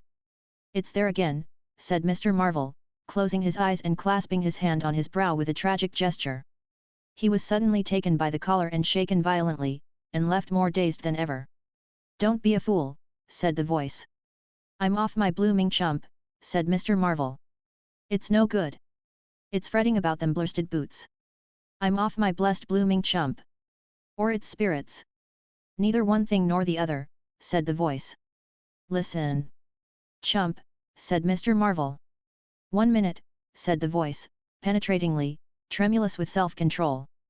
"Well," said Mr. Thomas Marvel, with a strange feeling of having been dug in the chest by a finger. "You think I'm just imagination? Just imagination? What else can you be?" said Mr. Thomas Marvel, rubbing the back of his neck. "Very well," said the voice, in a tone of relief. "Then I'm going to throw flints at you till you think differently. But where are you?" The voice made no answer. Whiz came a flint, apparently out of the air, and missed Mr. Marvel's shoulder by a hair's breadth. Mr. Marvel, turning, saw a flint jerk up into the air, trace a complicated path, hang for a moment, and then fling at his feet with almost invisible rapidity. He was too amazed to dodge. Whiz it came, and ricocheted from a bare toe into the ditch. Mr. Thomas Marvel jumped a foot and howled aloud. Then he started to run, tripped over an unseen obstacle, and came head over heels into a sitting position. "Now," said the voice, as a third stone curved upward and hung in the air above the tramp. "Am I imagination?" Mr. Marvel by way of reply struggled to his feet, and was immediately rolled over again. He lay quiet for a moment. "If you struggle any more," said the voice, "I shall throw the flint at your head." "It's a fair do," said Mr. Thomas Marvel, sitting up, taking his wounded toe in hand and fixing his eye on the third missile. "I don't understand it. Stones flinging themselves. Stones talking. Put yourself down. Rot away. I'm done." The third flint fell. "It's very simple," said the voice. "I'm an invisible man." "Tell us something I don't know," said Mr. Marvel, gasping with pain. "Where you've hid, how you do it, I don't know. I'm beat. That's all," said the voice. "I'm invisible. That's what I want you to understand. Anyone could see that. There is no need for you to be so confounded impatient, mister. Now then. Give us a notion. How are you hid?" "I'm invisible. That's the great point. And what I want you to understand is this." "But whereabouts?" interrupted Mr. Marvel. "Here. 6 yards in front of you." "Oh, come. I ain't blind. You'll be telling me next you're just thin air. I'm not one of your ignorant tramps." "Yes, I am thin air. You're looking through me. What? Ain't there any stuff to you? Vox et, what is it, jabber? Is it that? I am just a human being solid, needing food and drink, needing covering too, but I'm invisible. You see? Invisible. Simple idea. Invisible. What, real like?" "Yes, real." "Let's have a hand of you," said Marvel, "if you are real. It won't be so darn out of the way like, then Lord," he said, "how you made me jump, gripping me like that." He felt the hand that had closed round his wrist with his disengaged fingers, and his fingers went timorously up the arm, patted a muscular chest, and explored a bearded face. Marvel's face was astonishment. "I'm dashed," he said. "If this don't beat cockfighting. Most remarkable, and there I can see a rabbit clean through you, arf a mile away. Not a bit of you visible except." He scrutinized the apparently empty space keenly. "You haven't been eaten bread and cheese?" he asked, holding the invisible arm. "You're quite right, and it's not quite assimilated into the system." "Ah," said Mr. Marvel. "Sort of ghostly, though. Of course, all this isn't half so wonderful as you think." "It's quite wonderful enough for my modest wants," said Mr. Thomas Marvel. "How'd you manage it? How the deuce is it done? It's too long a story. And besides, I tell you, the whole business fairly beats me," said Mr. Marvel. "What I want to say at present is this: I need help. I have come to that. I came upon you suddenly. I was wandering, mad with rage, naked, impotent. I could have murdered. And I saw you." "Lord," said Mr. Marvel. "I came up behind you," hesitated, went on. Mr. Marvel's expression was eloquent. Then stopped. "Here," I said, "is an outcast like myself. This is the man for me. So I turned back and came to you. And..." "Lord," said Mr. Marvel. "But I'm all in a tizzy. May I ask how is it? And what you may be requiring in the way of help, invisible? I want you to help me get clothes and shelter, and then, with other things. I've left them long enough. If you won't, well. But you will must." "Look here," said Mr. Marvel. "I'm too flabbergasted. Don't knock me about any more. And leave me go. I must get steady a bit. And you've pretty near broken my toe. It's all so unreasonable. Empty downs, empty sky. Nothing visible for miles except the bosom of nature. And then comes a voice. A voice out of heaven. And stones. And a fist, Lord. Pull yourself together, said the voice, for you have to do the job I've chosen for you. Mr. Marvel blew out his cheeks, and his eyes were round. I've chosen you, said the voice. You are the only man except some of those fools down there, who knows there is such a thing as an invisible man. You have to be my helper. Help me and I will do great things for you. An invisible man is a man of power. He stopped for a moment to sneeze violently. But if you betray me, he said, if you fail to do as I direct you. He paused and tapped Mr. Marvel's shoulder smartly. Mr. Marvel gave a yelp of terror at the touch. I don't want to betray you, said Mr. Marvel, edging away from the direction of the fingers. Don't you go thinking that, whatever you do. All I want to do is to help you. Just tell me what I got to do. Lord. Whatever you want done, that I'm most willing to do. Chapter 10. Mr. Marvel's visit to Ipping. After the first gusty panic had spent itself, Ipping became argumentative. Skepticism suddenly reared its head, rather nervous skepticism, not at all assured of its back, but skepticism nevertheless. It is so much easier not to believe in an invisible man, and those who had actually seen him dissolve into air, or felt the strength of his arm, could be counted on the fingers of two hands. And of these witnesses Mr. Rogers was presently missing, having retired impregnably behind the bolts and bars of his own house, and Jaffers was lying stunned in the parlour of the Coach and Horses. Great and strange ideas transcending experience often have less effect upon men and women than smaller, more tangible considerations. Ipping was gay with bunting, and everybody was in gala dress. Whit Monday had been looked forward to for a month or more. By the afternoon even those who believed in the unseen were beginning to resume their little amusements in a tentative fashion, on the supposition that he had quite gone away, and with the skeptics he was already a jest. But people, skeptics and believers alike, were remarkably sociable all that day. Hayesman's Meadow was gay with a tent, in which Mrs. Bunting and other ladies were preparing tea, while, without, the Sunday school children ran races and played games under the noisy guidance of the curate and the Misses Cuss and Sackbut. No doubt there was a slight uneasiness in the air, but people for the most part had the sense to conceal whatever imaginative qualms they experienced. On the village green an inclined strong rope, down which, clinging the while to a pulley swung handle, one could be hurled violently against a sack at the other end, came in for considerable favour among the adolescents, as also did the swings and the coconut shies. There was also promenading, and the steam organ attached to a small roundabout filled the air with a pungent flavour of oil and with equally pungent music. Members of the club, who had attended church in the morning, were splendid in badges of pink and green, and some of the gayer-minded had also adorned their bowler hats with brilliant-coloured favours of ribbon.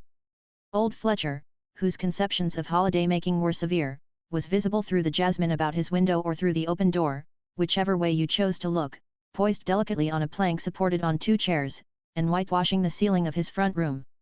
About 4 o'clock a stranger entered the village from the direction of the Downs. He was a short, stout person in an extraordinarily shabby top hat, and he appeared to be very much out of breath. His cheeks were alternately limp and tightly puffed. His mottled face was apprehensive, and he moved with a sort of reluctant alacrity. He turned the corner of the church, and directed his way to the Coach and Horses. Among others old Fletcher remembers seeing him, and indeed the old gentleman was so struck by his peculiar agitation that he inadvertently allowed a quantity of whitewash to run down the brush into the sleeve of his coat while regarding him. This stranger, to the perceptions of the proprietor of the coconut shy, appeared to be talking to himself, and Mr. Huckster remarked the same thing. He stopped at the foot of the Coach and Horses steps, and, according to Mr. Huckster, appeared to undergo a severe internal struggle before he could induce himself to enter the house. Finally he marched up the steps, and was seen by Mr. Huckster to turn to the left and open the door of the parlour. Mr. Huckster heard voices from within the room and from the bar apprising the man of his error. "That room's private," said Hall, and the stranger shut the door clumsily and went into the bar.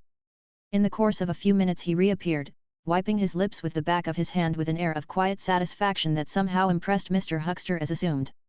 He stood looking about him for some moments, and then Mr. Huckster saw him walk in an oddly furtive manner towards the gates of the yard, upon which the parlour window opened. The stranger, after some hesitation, leant against one of the gate posts, produced a short clay pipe, and prepared to fill it. His fingers trembled while doing so. He lit it clumsily, and folding his arms began to smoke in a languid attitude, an attitude which his occasional glances up the yard altogether belied. All this Mr. Huckster saw over the canisters of the tobacco window, and the singularity of the man's behaviour prompted him to maintain his observation. Presently the stranger stood up abruptly and put his pipe in his pocket. Then he vanished into the yard. Forthwith Mr. Huckster, conceiving he was witness of some petty larceny, leapt round his counter and ran out into the road to intercept the thief. As he did so, Mr. Marvel reappeared, his hat askew, a big bundle in a blue tablecloth in one hand, and 3 books tied together as it proved afterwards with the vicar's braces in the other. Directly he saw Huckster he gave a sort of gasp, and turning sharply to the left, began to run. "Stop, thief!" cried Huckster, and set off after him. Mr. Huckster's sensations were vivid but brief. He saw the man just before him and spurting briskly for the church corner and the hill road. He saw the village flags and festivities beyond, and a face or so turned towards him. He bawled, "Stop!" again. He had hardly gone 10 strides before his shin was caught in some mysterious fashion, and he was no longer running, but flying with inconceivable rapidity through the air. He saw the ground suddenly close to his face. The world seemed to splash into a million whirling specks of light, and subsequent proceedings interested him no more. Chapter 11. In the Coach and Horses. Now, in order clearly to understand what had happened in the inn, it is necessary to go back to the moment when Mr. Marvel first came into view of Mr. Huckster's window. At that precise moment Mr. Cuss and Mr. Bunting were in the parlour. They were seriously investigating the strange occurrences of the morning, and were, with Mr. Hall's permission, making a thorough examination of the Invisible Man's belongings. Jaffers had partially recovered from his fall and had gone home in the charge of his sympathetic friends. The stranger's scattered garments had been removed by Mrs. Hall and the room tidied up. And on the table under the window where the stranger had been wont to work, Cuss had hit almost at once on 3 big books in manuscript labelled Diary. "Diary," said Cuss, putting the 3 books on the table. "Now, at any rate, we shall learn something." The vicar stood with his hands on the table. "Diary," repeated Cuss, sitting down, putting 2 volumes to support the 3rd, and opening it. No name on the fly leaf. Bother, cipher. And figures." The vicar came round to look over his shoulder. Cuss turned the pages over with a face suddenly disappointed. "I'm dear me. It's all cipher, Bunting." "There are no diagrams?" asked Mr. Bunting. "No illustrations throwing light?" "See for yourself," said Mr. Cuss. "Some of it's mathematical and some of it's Russian or some such language, to judge by the letters, and some of it's Greek." "Now the Greek I thought you." "Of course," said Mr. Bunting, taking out and wiping his spectacles and feeling suddenly very uncomfortable for he had no Greek left in his mind worth talking about. "Yes, the Greek, of course, may furnish a clue. I'll find you a place." "I'd rather glance through the volumes first," said Mr. Bunting, still wiping.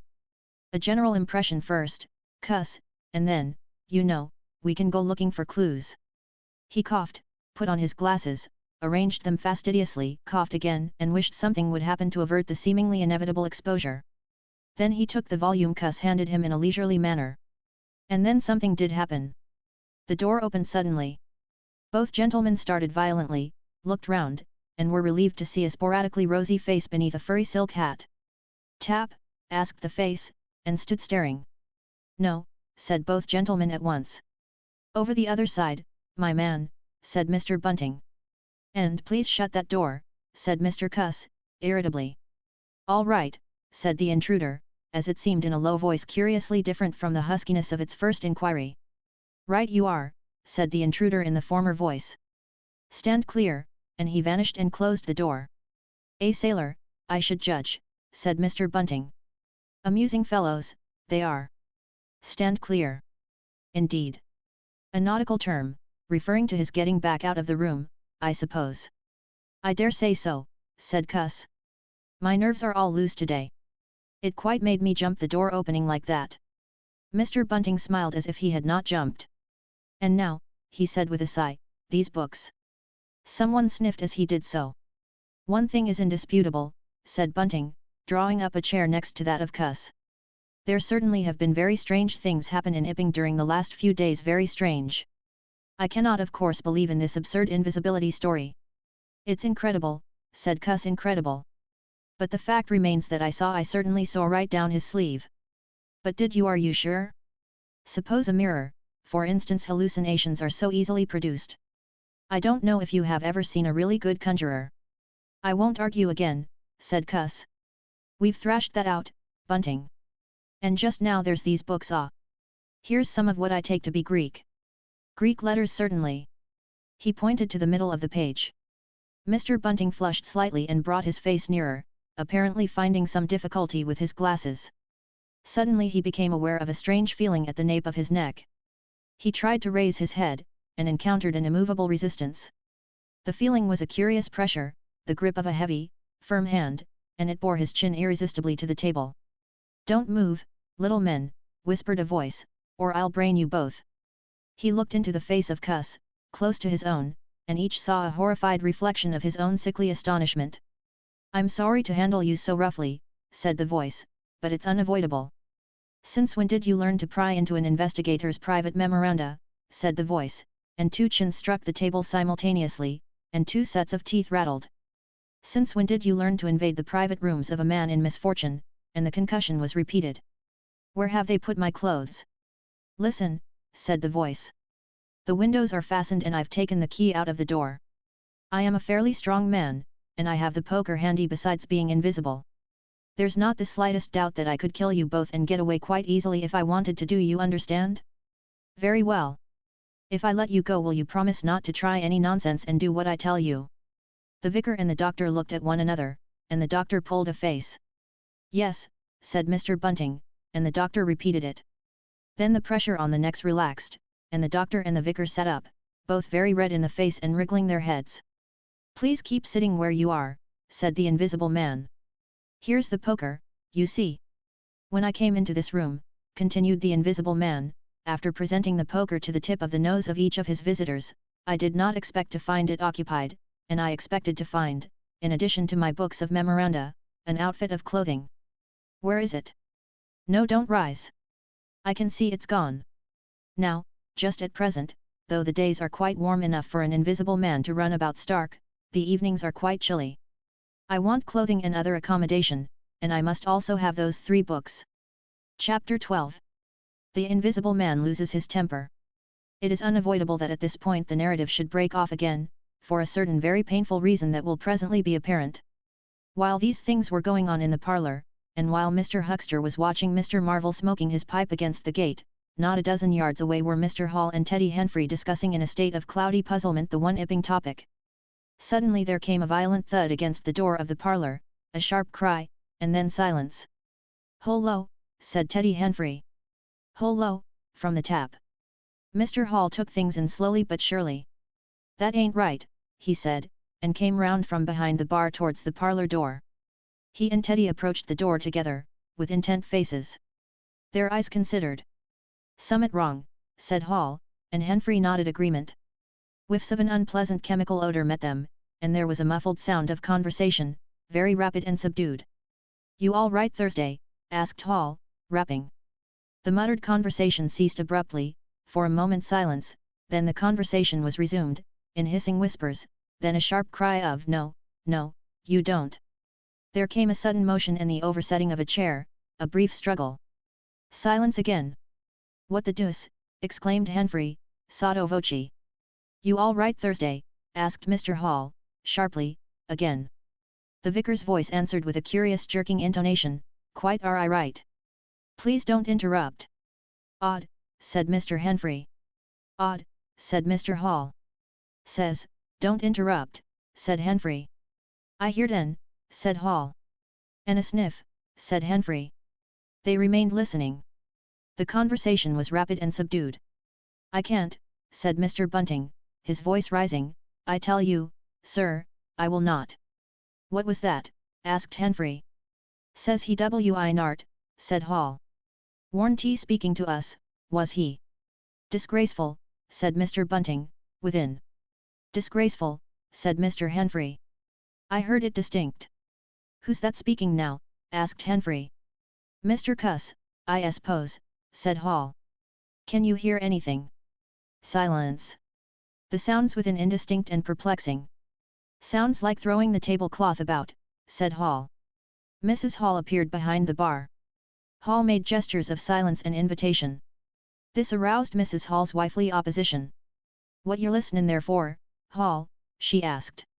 "Ain't you nothin' better to do busy day like this?" Hall tried to convey everything by grimaces and dumb show, but Mrs. Hall was obdurate. She raised her voice. So Hall and Henfrey, rather crestfallen, tiptoed back to the bar, gesticulating to explain to her. At first she refused to see anything in what they had heard at all. Then she insisted on Hall keeping silence, while Henfrey told her his story. She was inclined to think the whole business nonsense. Perhaps they were just moving the furniture about. "I heard en say disgraceful, that I did," said Hall. "I heard that, Mrs. Hall," said Henfrey. "Like as not," began Mrs. Hall. "HSH," said Mr. Teddy Henfrey. "Didn't I hear the window?" "What window?" asked Mrs. Hall. "Parlor window," said Henfrey. Everyone stood listening intently. Mrs. Hall's eyes, directed straight before her, saw without seeing the brilliant oblong of the inn door, the road white and vivid, and Huckster's shop front blistering in the June sun. Abruptly Huckster's door opened and Huckster appeared, eyes staring with excitement, arms gesticulating. "Yap!" cried Huckster. "Stop thief!" and he ran obliquely across the oblong towards the yard gates, and vanished. Simultaneously came a tumult from the parlor, and a sound of windows being closed. Hall, Henfrey, and the human contents of the tap rushed out at once pell-mell into the street. They saw someone whisk round the corner towards the road, and Mr. Huckster executing a complicated leap in the air that ended on his face and shoulder. Down the street people were standing astonished or running towards them. Mr. Huckster was stunned.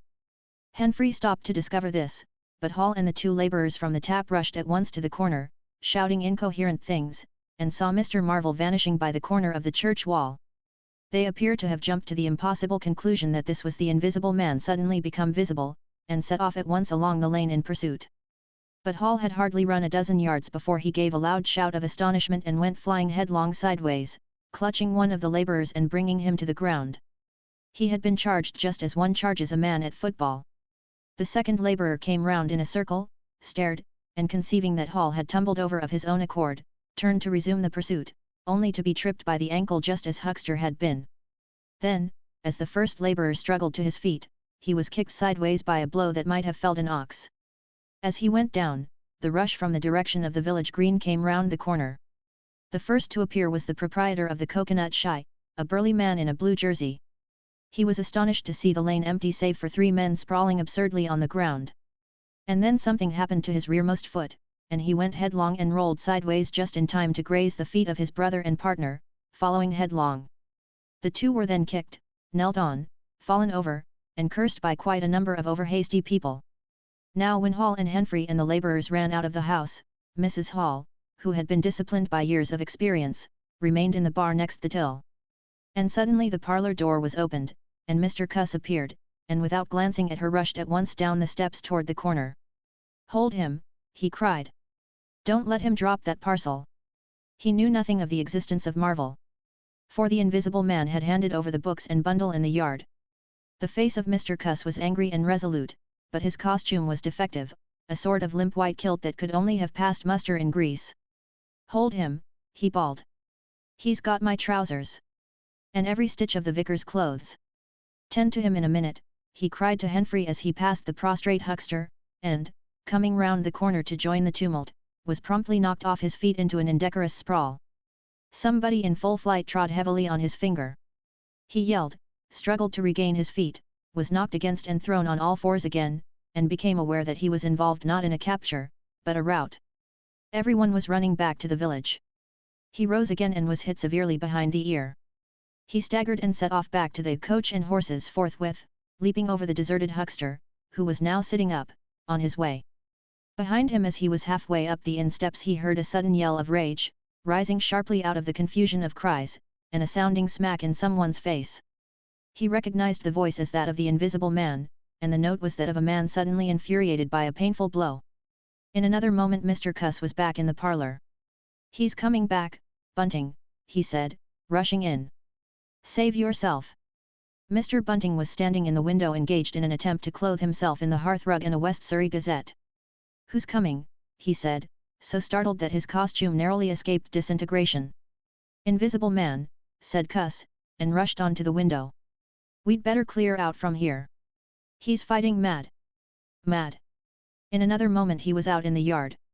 Good heavens, said Mr. Bunting, hesitating between two horrible alternatives. He heard a frightful struggle in the passage of the inn, and his decision was made. He clambered out of the window, adjusted his costume hastily, and fled up the village as fast as his fat little legs would carry him. From the moment when the Invisible Man screamed with rage and Mr. Bunting made his memorable flight up the village, it became impossible to give a consecutive account of affairs in Iping.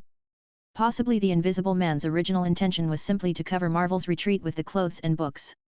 But his temper, at no time very good, seems to have gone completely at some chance blow, and forthwith he set to smiting and overthrowing, for the mere satisfaction of hurting. You must figure the street full of running figures, of doors slamming and fights for hiding places. You must figure the tumult suddenly striking on the unstable equilibrium of old Fletcher's planks and two chairs with cataclysmic results. You must figure an appalled couple caught dismally in a swing.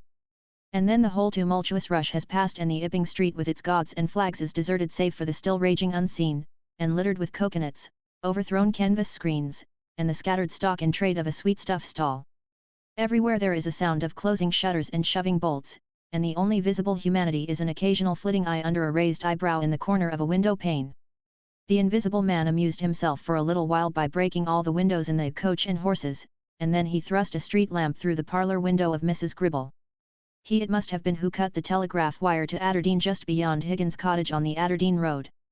And after that, as his peculiar qualities allowed, he passed out of human perceptions altogether, and he was neither heard, seen, nor felt in Iping any more.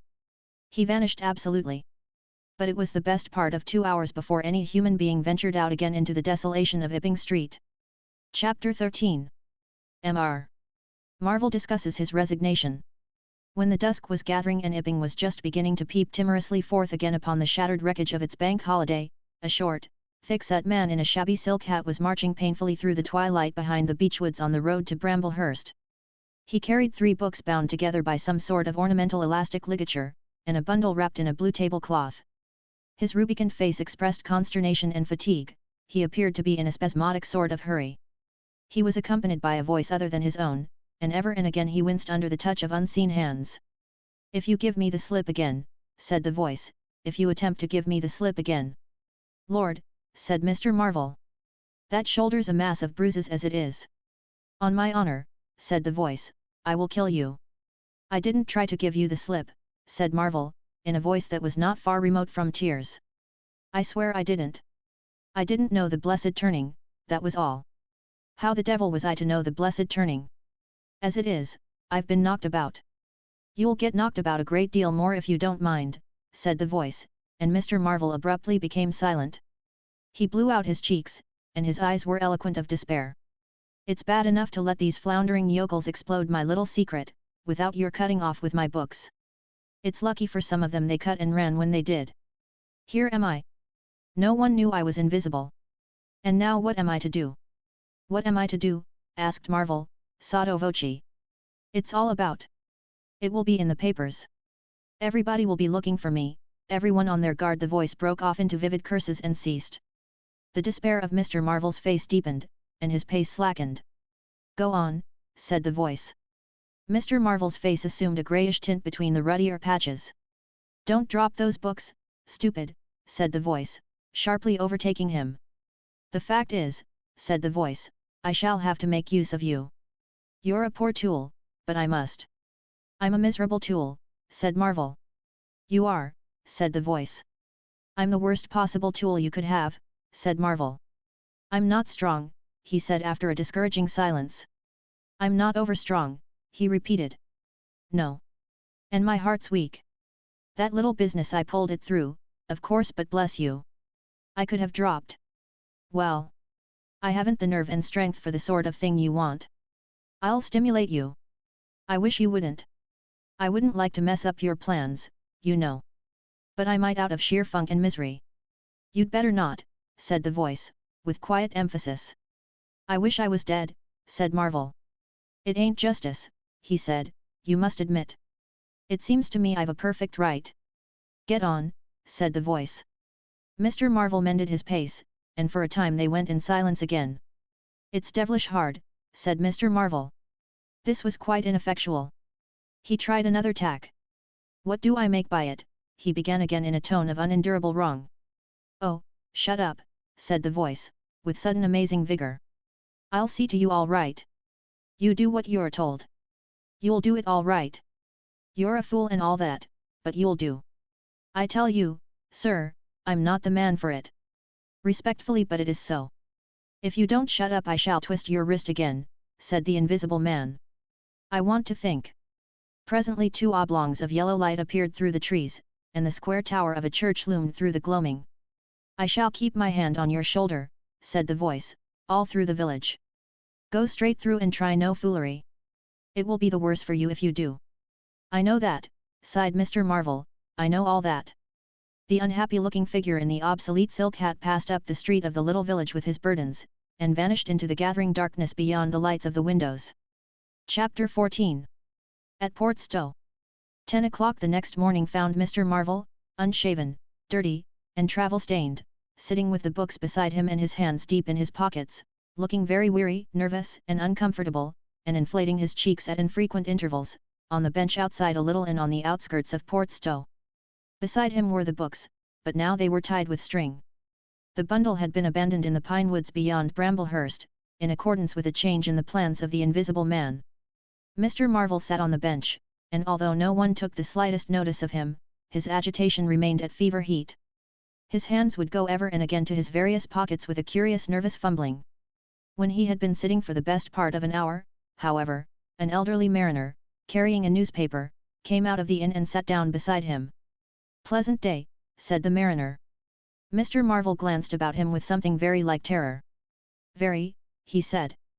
"Just seasonable weather for the time of year," said the mariner, taking no denial. "Quite," said Mr. Marvel. The mariner produced a toothpick, and, saving his regard, was engrossed thereby for some minutes. His eyes meanwhile were at liberty to examine Mr. Marvel's dusty figure, and the books beside him. As he had approached Mr. Marvel he had heard a sound like the dropping of coins into a pocket. He was struck by the contrast of Mr. Marvel's appearance with this suggestion of opulence. Thence his mind wandered back again to a topic that had taken a curiously firm hold of his imagination. "Books," he said suddenly, noisily finishing with the toothpick. Mr. Marvel started and looked at them. "Oh, yes," he said. "Yes, they're books."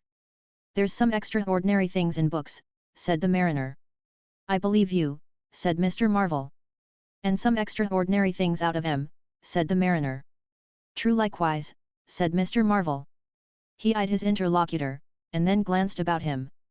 "There's some extraordinary things in newspapers, for example," said the mariner. "There are." "In this newspaper," said the mariner. "Ah," said Mr. Marvel. "There's a story," said the mariner, fixing Mr. Marvel with an eye that was firm and deliberate, "there's a story about an invisible man, for instance." Mr. Marvel pulled his mouth askew and scratched his cheek and felt his ears glowing. "What will they be writing next?" he asked faintly. "Austria, or America?" "Neither," said the mariner. "Here." "Lord," said Mr. Marvel, starting. "When I say here," said the mariner, to Mr. Marvel's intense relief, "I don't of course mean here in this place, I mean hereabouts." "An invisible man," said Mr. Marvel. "And what's he been up to?" "Everything," said the mariner, controlling Marvel with his eye, and then amplifying, "every blessed thing." "I ain't seen a paper these 4 days," said Marvel.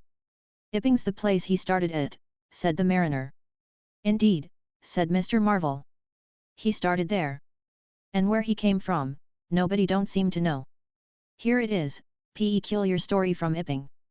And it says in this paper that the evidence is extraordinary strong extraordinary." "Lord," said Mr. Marvel. "But then, it's an extraordinary story. There is a clergyman and a medical gent witnesses saw I'm all right and proper or leastways didn't see I'm. He was staying, it says, at the Coach and Horses, and no one don't seem to have been aware of his misfortune, it says, aware of his misfortune, until in an altercation in the inn, it says, his bandages on his head was torn off. It was then observed that his head was invisible. Attempts were at once made to secure him, but casting off his garments, it says, he succeeded in escaping, but not until after a desperate struggle, in which he had inflicted serious injuries, it says, on our worthy and able constable, Mr. J. A. Jaffers. Pretty straight story, eh? Names and everything.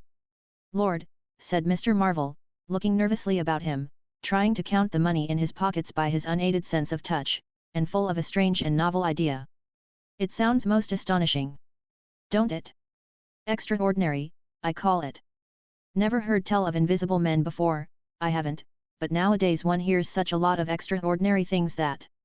That all he did? Asked Marvel, trying to seem at his ease. It's enough, ain't it? Said the mariner. Didn't go back by any chance? Asked Marvel. Just escaped and that's all, eh? All, said the mariner. Why, ain't it enough? Quite enough, said Marvel. I should think it was enough, said the mariner. I should think it was enough. He didn't have any pals. It don't say he had any pals, does it? Asked Mr. Marvel, anxious. Ain't one of a sort enough for you? Asked the mariner. No, thank heaven, as one might say, he didn't. He nodded his head slowly. It makes me regular uncomfortable, the bare thought of that chap running about the country. He is at present at large, and from certain evidence it is supposed that he has took, I suppose they mean the road to Port Stowe. You see we're right in it. None of your American wonders, this time.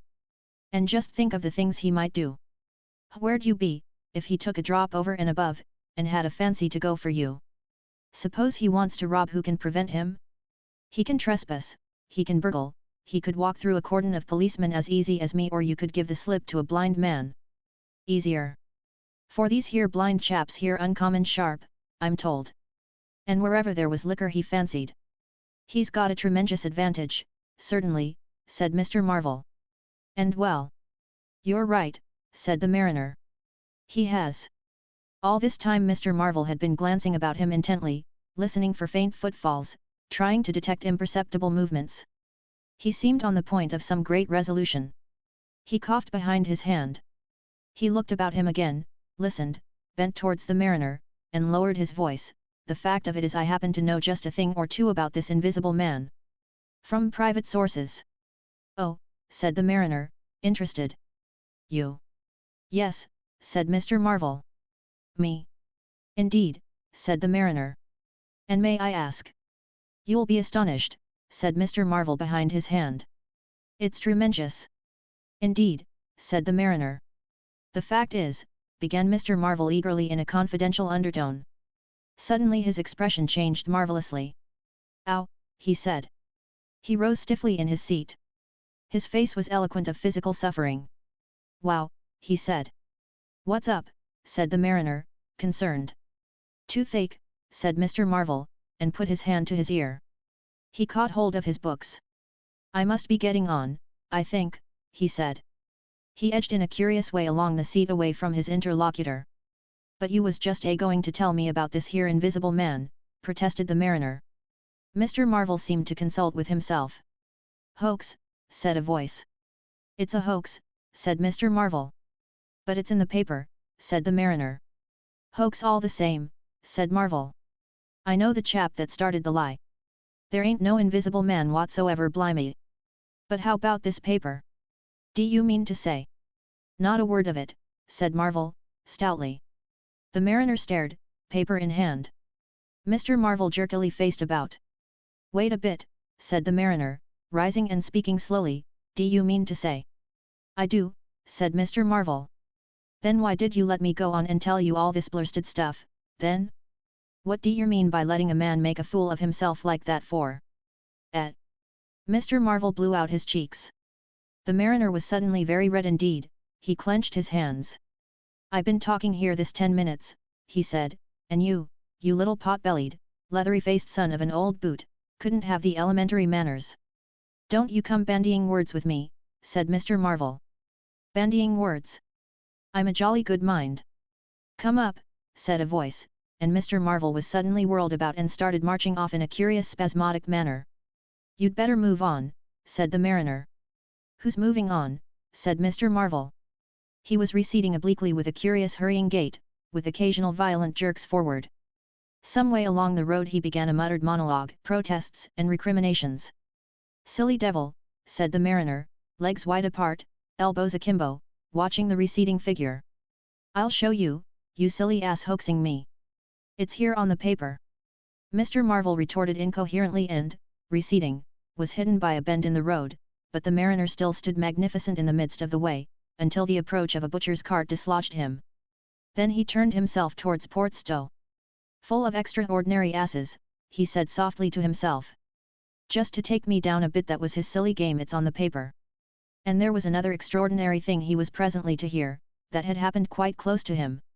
And that was a vision of a fistful of money, no less, travelling without visible agency, along by the wall at the corner of St. Michael's Lane. A brother mariner had seen this wonderful sight that very morning. He had snatched at the money forthwith and had been knocked headlong, and when he had got to his feet the butterfly money had vanished. Our mariner was in the mood to believe anything, he declared, but that was a bit too stiff. Afterwards, however, he began to think things over. The story of the flying money was true.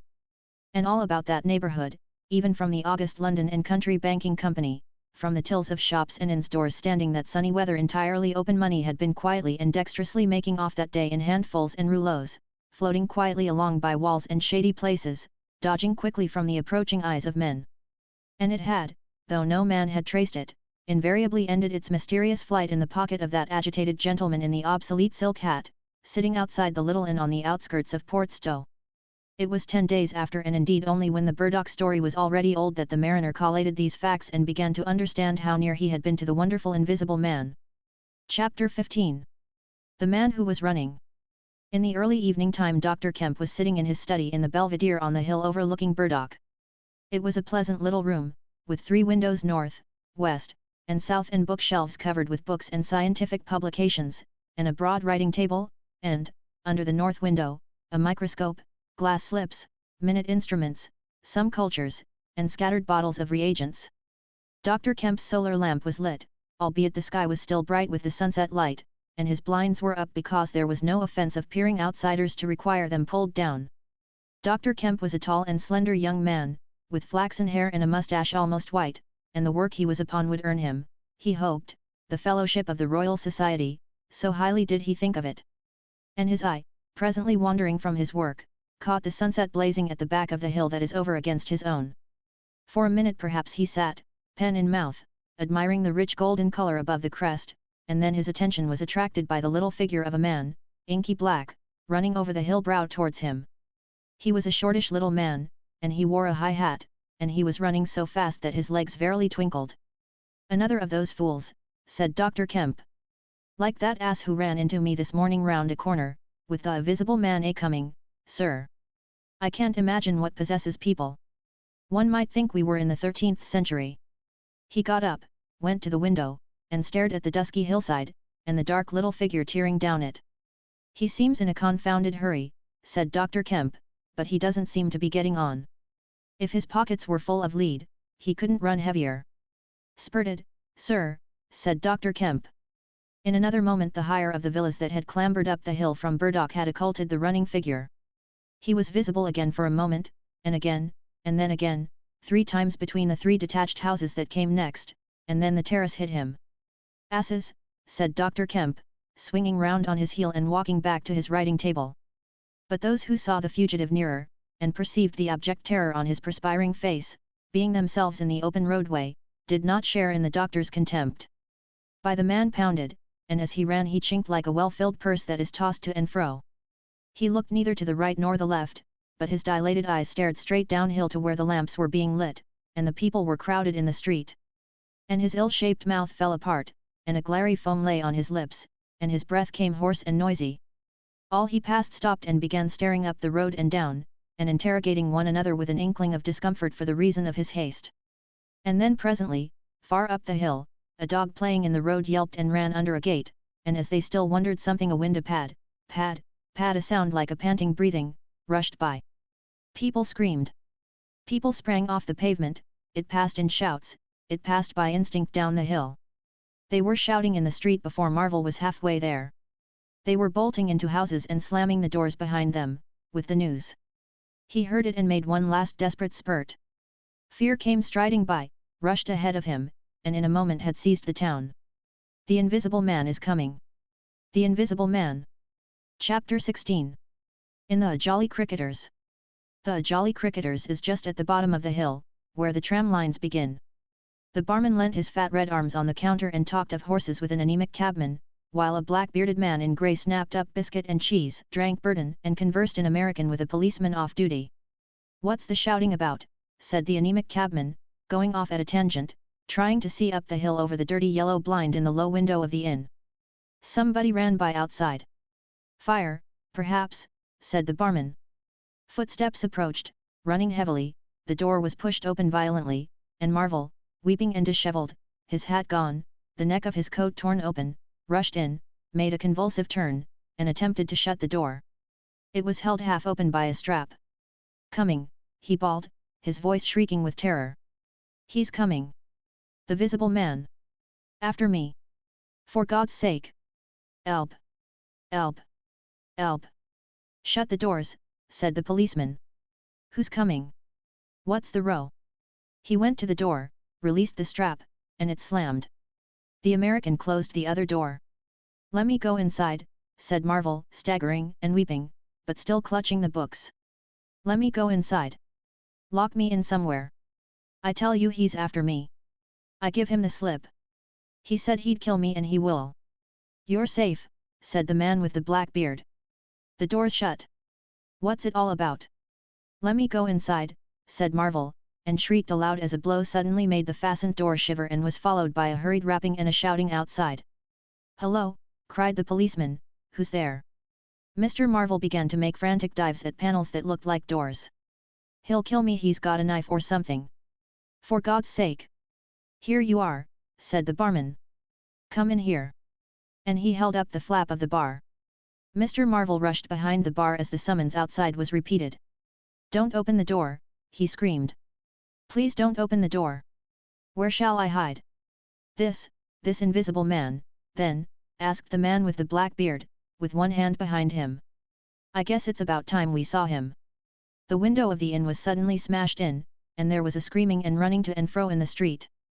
The policeman had been standing on the settee staring out, craning to see who was at the door.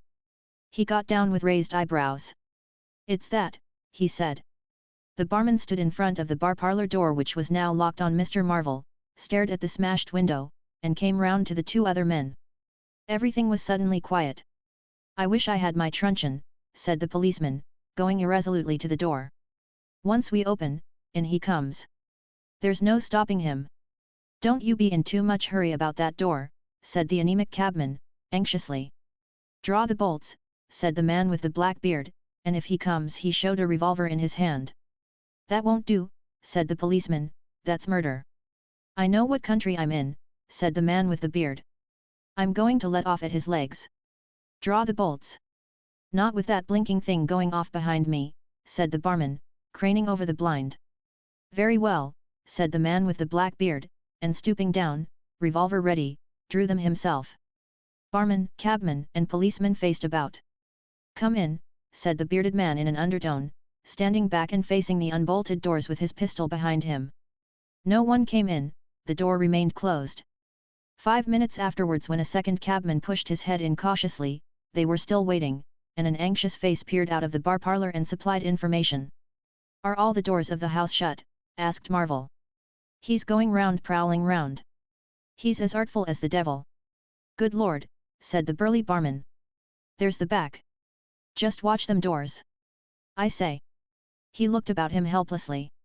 The bar parlour door slammed and they heard the key turn. "There's the yard door and the private door." "The yard door." He rushed out of the bar.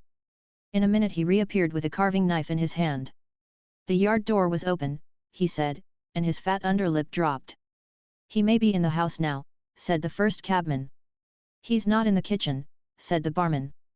"There's 2 women there, and I've stabbed every inch of it with this little beef slicer. And they don't think he's come in. They haven't noticed." "Have you fastened it?" asked the first cabman. "I'm out of frocks," said the barman. The man with the beard replaced his revolver. And even as he did so, the flap of the bar was shut down and the bolt clicked, and then with a tremendous thud the catch of the door snapped and the bar parlour door burst open. They heard Marvel squeal like a caught leveret, and forthwith they were clambering over the bar to his rescue. The bearded man's revolver cracked and the looking glass at the back of the parlour starred and came smashing and tinkling down.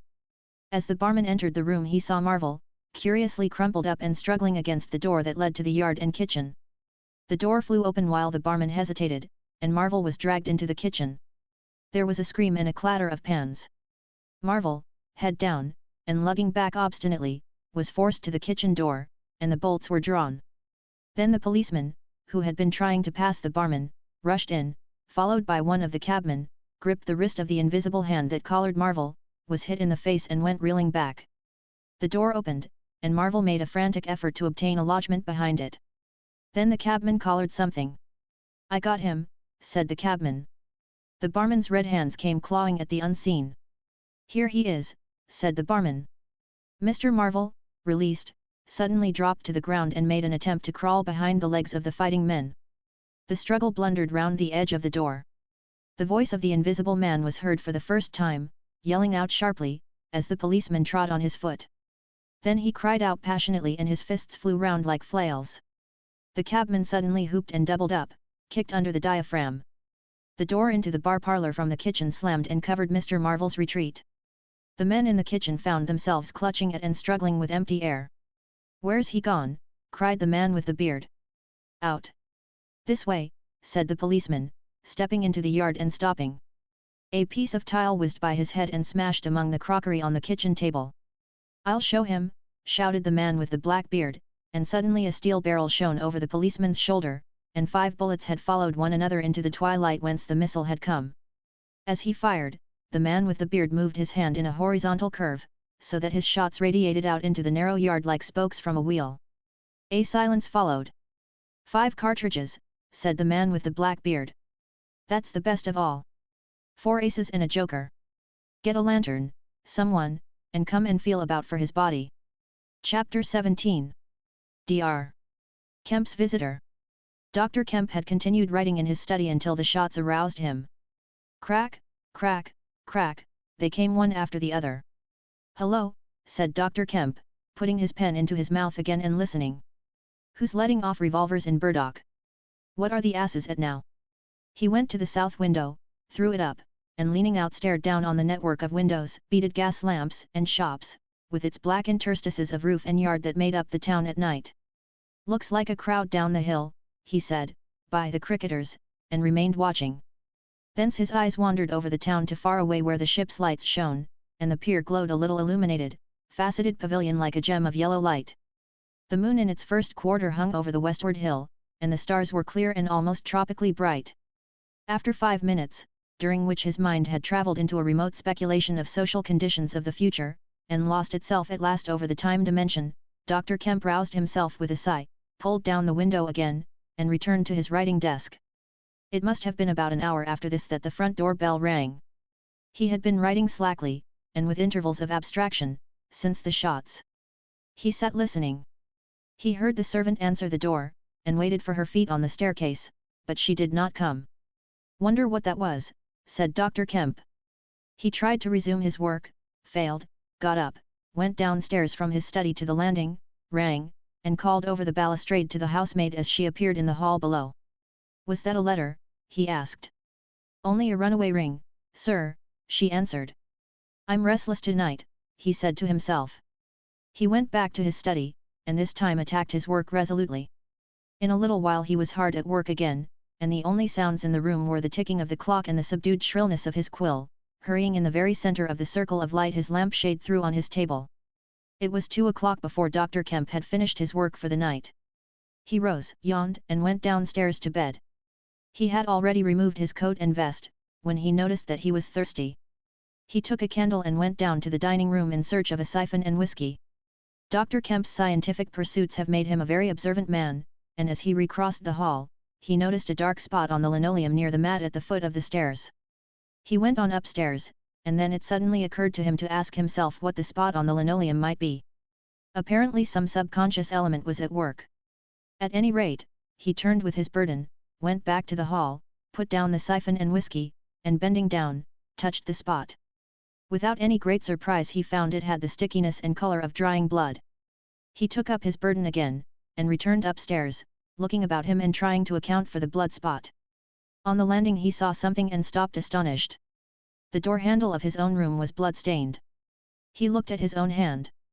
It was quite clean, and then he remembered that the door of his room had been open when he came down from his study, and that consequently he had not touched the handle at all. He went straight into his room, his face quite calm, perhaps a trifle more resolute than usual. His glance, wandering inquisitively, fell on the bed. On the counterpane was a mess of blood, and the sheet had been torn. He had not noticed this before because he had walked straight to the dressing table. On the further side the bedclothes were depressed as if someone had been recently sitting there. Then he had an odd impression that he had heard a low voice say, "Good heavens, Kemp." But Dr. Kemp was no believer in voices. He stood staring at the tumbled sheets. Was that really a voice? He looked about again, but noticed nothing further than the disordered and blood-stained bed. Then he distinctly heard a movement across the room, near the wash-hand stand. All men, however highly educated, retain some superstitious inklings. The feeling that is called eerie came upon him. He closed the door of the room, came forward to the dressing table, and put down his burdens. Suddenly, with a start, he perceived a coiled and blood-stained bandage of linen rag hanging in mid-air, between him and the wash-hand stand. He stared at this in amazement. It was an empty bandage, a bandage properly tied but quite empty. He would have advanced to grasp it, but a touch arrested him, and a voice speaking quite close to him. "Kemp," said the voice. Said Kemp, with his mouth open. "Keep your nerve," said the voice. "I'm an invisible man." Kemp made no answer for a space, simply stared at the bandage. "Invisible man," he said. "I am an invisible man," repeated the voice. The story he had been active to ridicule only that morning rushed through Kemp's brain. He does not appear to have been either very much frightened or very greatly surprised at the moment. Realization came later. "I thought it was all a lie," he said. The thought uppermost in his mind was the reiterated arguments of the morning. "Have you a bandage on?" he asked. "Yes," said the invisible man. "Oh," said Kemp, and then roused himself. "I say," he said. "But this is nonsense. It's some trick." He stepped forward suddenly, and his hand, extended towards the bandage, met invisible fingers. He recoiled at the touch and his color changed. "Keep steady, Kemp, for God's sake. I want help badly." "Stop." The hand gripped his arm. He struck at it. "Kemp," cried the voice. "Kemp. Keep steady," and the grip tightened. A frantic desire to free himself took possession of Kemp. The hand of the bandaged arm gripped his shoulder, and he was suddenly tripped and flung backwards upon the bed. He opened his mouth to shout, and the corner of the sheet was thrust between his teeth. The invisible man had him down grimly, but his arms were free and he struck and tried to kick savagely. "Listen to reason, will you?" said the invisible man, sticking to him in spite of a pounding in the ribs. "By heaven, you'll madden me in a minute." "Lie still, you fool," bawled the invisible man in Kemp's ear. Kemp struggled for another moment and then lay still. "If you shout, I'll smash your face," said the invisible man, relieving his mouth. "I'm an invisible man. It's no foolishness, and no magic. I really am an invisible man. And I want your help. I don't want to hurt you, but if you behave like a frantic rustic, I must. Don't you remember me, Kemp? Griffin, of University College." "Let me get up," said Kemp. "I'll stop where I am. And let me sit quiet for a minute." He sat up and felt his neck. "I am Griffin, of University College, and I have made myself invisible. I am just an ordinary man, a man you have known made invisible." "Griffin," said Kemp. "Griffin," answered the voice. "A younger student than you were, almost an albino, 6 feet high, and broad, with a pink and white face and red eyes, who won the medal for chemistry." "I am confused," said Kemp. "My brain is rioting. What has this to do with Griffin? I am Griffin." Kemp thought. "It's horrible," he said. "But what devilry must happen to make a man invisible?" "It's no devilry. It's a process, sane and intelligible enough." "It's horrible," said Kemp. "How on earth?" "It's horrible enough. But I'm wounded and in pain, and tired." "Great God! Kemp, you are a man. Take it steady. Give me some food and drink, and let me sit down here." Kemp stared at the bandage as it moved across the room, then saw a basket chair dragged across the floor and come to rest near the bed. It creaked, and the seat was depressed the quarter of an inch or so. He rubbed his eyes and felt his neck again. "This beats ghosts," he said, and laughed stupidly. That's better. Thank heaven, you're getting sensible. Or silly, said Kemp, and knuckled his eyes. Give me some whiskey. I'm near dead. It didn't feel so. Where are you? If I get up, shall I run into you? There. All right. Whiskey? Here. Where shall I give it to you? The chair creaked and Kemp felt the glass drawn away from him. He let go by an effort, his instinct was all against it. It came to rest poised 20 inches above the front edge of the seat of the chair. He stared at it in infinite perplexity. This must be hypnotism. You have suggested you are invisible. Nonsense, said the voice. It's frantic. Listen to me. I demonstrated conclusively this morning, began Kemp, that invisibility. Never mind what you've demonstrated, I'm starving, said the voice, and the night is chilly to a man without clothes. Food, said Kemp. The tumbler of whiskey tilted itself. Yes, said the invisible man, wrapping it down. Have you a dressing gown? Kemp made some exclamation in an undertone. He walked to a wardrobe and produced a robe of dingy scarlet. This do? He asked. It was taken from him. It hung limp for a moment in mid-air, fluttered weirdly, stood full and decorous buttoning itself, and sat down in his chair. Drawers, socks, slippers would be a comfort, said the unseen, curtly. And food. Anything. But this is the insanest thing I ever was in my life. He turned out his drawers for the articles, and then went downstairs to ransack his larder. He came back with some cold cutlets and bread, pulled up a light table, and placed them before his guest. Never mind knives, said his visitor, and a cutlet hung in mid-air, with the sound of gnawing. Invisible, said Kemp, and sat down on a bedroom chair.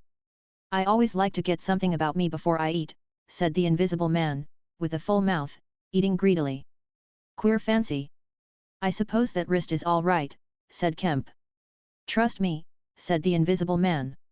Of all the strange and wonderful. Exactly. But it's odd I should blunder into your house to get my bandaging. My first stroke of luck. Anyhow, I meant to sleep in this house tonight. You must stand that. It's a filthy nuisance, my blood showing, isn't it? Quite a clot over there. Gets visible as it coagulates, I see. It's only the living tissue I've changed, and only for as long as I'm alive. I've been in the house 3 hours. But how's it done? Began Kemp, in a tone of exasperation. Confound it. The whole business, it's unreasonable from beginning to end. Quite reasonable, said the invisible man. Perfectly reasonable. He reached over and secured the whiskey bottle. Kemp stared at the devouring dressing gown. A ray of candlelight penetrating a torn patch in the right shoulder, made a triangle of light under the left ribs. What were the shots? He asked. How did the shooting begin? There was a real fool of a man, a sort of confederate of mine, curse him, who tried to steal my money. Has done so. Is he invisible too? No. Well. Can't I have some more to eat before I tell you all that? I'm hungry in pain. And you want me to tell stories? Kemp got up. You didn't do any shooting, he asked. Not me, said his visitor. Some fool I'd never seen fired at random. A lot of them got scared.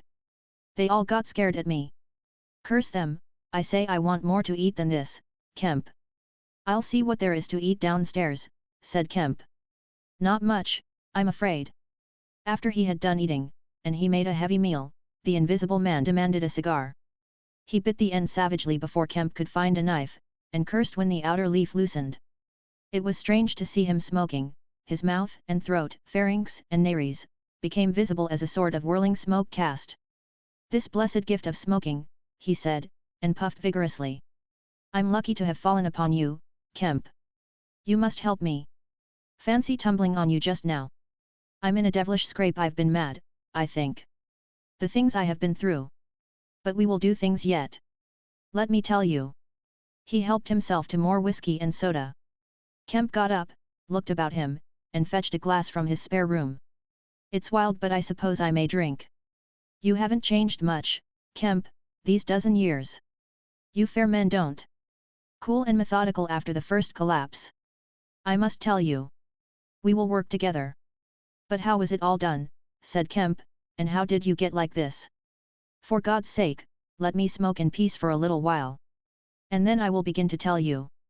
But the story was not told that night. The Invisible Man's wrist was growing painful, he was feverish, exhausted, and his mind came round to brood upon his chase down the hill and the struggle about the inn. He spoke in fragments of marvel, he smoked faster, his voice grew angry. Kemp tried to gather what he could. He was afraid of me, I could see that he was afraid of me, said the Invisible Man many times over. He meant to give me the slip he was always casting about. What a fool I was! The cur! I should have killed him. Where did you get the money? Asked Kemp, abruptly. The Invisible Man was silent for a space. I can't tell you tonight, he said. He groaned suddenly and leant forward, supporting his invisible head on invisible hands. Kemp, he said, I've had no sleep for near 3 days, except a couple of dozes of an hour or so. I must sleep soon. Well, have my room, have this room. But how can I sleep? If I sleep he will get away. Ugh! What does it matter? What's the shot wound? Asked Kemp, abruptly. Nothing, scratch and blood. Oh, God! How I want sleep! Why not? The Invisible Man appeared to be regarding Kemp. Because I've a particular objection to being caught by my fellow men, he said slowly. Kemp started. Fool that I am, said the Invisible Man, striking the table smartly. I've put the idea into your head. Chapter 18. The Invisible Man sleeps. Exhausted and wounded as the Invisible Man was, he refused to accept Kemp's word that his freedom should be respected. He examined the 2 windows of the bedroom, drew up the blinds and opened the sashes, to confirm Kemp's statement that a retreat by them would be possible. Outside the night was very quiet and still, and the new moon was setting over the down. Then he examined the keys of the bedroom and the 2 dressing room doors, to satisfy himself that these also could be made an assurance of freedom. Finally he expressed himself satisfied. He stood on the hearthrug and Kemp heard the sound of a yawn. I'm sorry, said the Invisible Man, if I cannot tell you all that I have done tonight. But I am worn out. It's grotesque, no doubt. It's horrible. But believe me, Kemp, in spite of your arguments of this morning, it is quite a possible thing. I have made a discovery. I meant to keep it to myself. I can't. I must have a partner. And you. We can do such things. But tomorrow. Now, Kemp, I feel as though I must sleep or perish. Kemp stood in the middle of the room staring at the headless garment. I suppose I must leave you, he said. It's incredible. 3 things happening like this, overturning all my preconceptions would make me insane. But it's real. Is there anything more that I can get you? Only bid me good night, said Griffin. Good night, said Kemp, and shook an invisible hand. He walked sideways to the door. Suddenly the dressing gown walked quickly towards him. Understand me, said the dressing gown. No attempts to hamper me, or capture me. Or. Kemp's face changed a little. I thought I gave you my word, he said. Kemp closed the door softly behind him, and the key was turned upon him forthwith. Then, as he stood with an expression of passive amazement on his face, the rapid feet came to the door of the dressing room and that too was locked. Kemp slapped his brow with his hand. Am I dreaming? Has the world gone mad or have I? He laughed, and put his hand to the locked door. Barred out of my own bedroom, by a flagrant absurdity, he said. He walked to the head of the staircase, turned, and stared at the locked doors. It's fact, he said. He put his fingers to his slightly bruised neck. Undeniable fact. But. He shook his head hopelessly, turned, and went downstairs. He lit the dining room lamp, got out a cigar, and began pacing the room, ejaculating. Now and then he would argue with himself. Invisible, he said. Is there such a thing as an invisible animal? In the sea, yes. Thousands, millions. All the larvae, all the little nauplii and tornarius, all the microscopic things, the jellyfish. In the sea there are more things invisible than visible. I never thought of that before. And in the ponds too.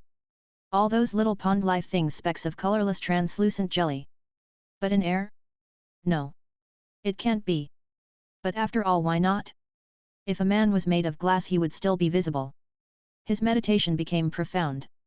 The bulk of 3 cigars had passed into the invisible or diffused as a white ash over the carpet before he spoke again. Then it was merely an exclamation. He turned aside, walked out of the room, and went into his little consulting room and lit the gas there. It was a little room, because Dr. Kemp did not live by practice, and in it were the day's newspapers. The morning's paper lay carelessly opened and thrown aside. He caught it up, turned it over, and read the account of a strange story from Ipping that the mariner at Portstow had spelt over so painfully to Mr. Marvel. Kemp read it swiftly. "Wrapped up," said Kemp. "Disguised. Hiding it. No one seems to have been aware of his misfortune. What the devil is his game?" He dropped the paper, and his eye went seeking. "Ah," he said, and caught up the St. James Gazette, lying folded up as it arrived. "Now we shall get at the truth," said Dr. Kemp. He rent the paper open. A couple of columns confronted him. "An entire village in Sussex goes mad" was the heading. "Good heavens," said Kemp, reading eagerly an incredulous account of the events in Ipping, of the previous afternoon, that have already been described. Over the leaf the report in the morning paper had been reprinted. He reread it. Ran through the streets striking right and left. Jaffers insensible. Mr. Huxter in great pain, still unable to describe what he saw. Painful humiliation. Vicar. Woman ill with terror. Windows smashed. This extraordinary story probably a fabrication. Too good not to print cum grano. He dropped the paper and stared blankly in front of him. Probably a fabrication. He caught up the paper again, and reread the whole business. But when does the tramp come in? Why the deuce was he chasing a tramp? He sat down abruptly on the surgical bench. "He's not only invisible," he said, "but he's mad. Homicidal." When dawn came to mingle its pallor with the lamplight and cigar smoke of the dining room, Kemp was still pacing up and down, trying to grasp the incredible. He was altogether too excited to sleep. His servants, descending sleepily, discovered him, and were inclined to think that overstudy had worked this ill on him. He gave them extraordinary but quite explicit instructions to lay breakfast for two in the Belvedere study and then to confine themselves to the basement and ground floor. Then he continued to pace the dining room until the morning's paper came. That had much to say and little to tell, beyond the confirmation of the evening before, and a very badly written account of another remarkable tale from Port Burdock. This gave Kemp the essence of the happenings at the Jolly Cricketers, and the name of Marvel. "He has made me keep with him 24 hours, Marvel testified. Certain minor facts were added to the Ipping story, notably the cutting of the village telegraph wire. But there was nothing to throw light on the connection between the Invisible Man and the tramp, for Mr. Marvel had supplied no information about the 3 books, or the money with which he was lined.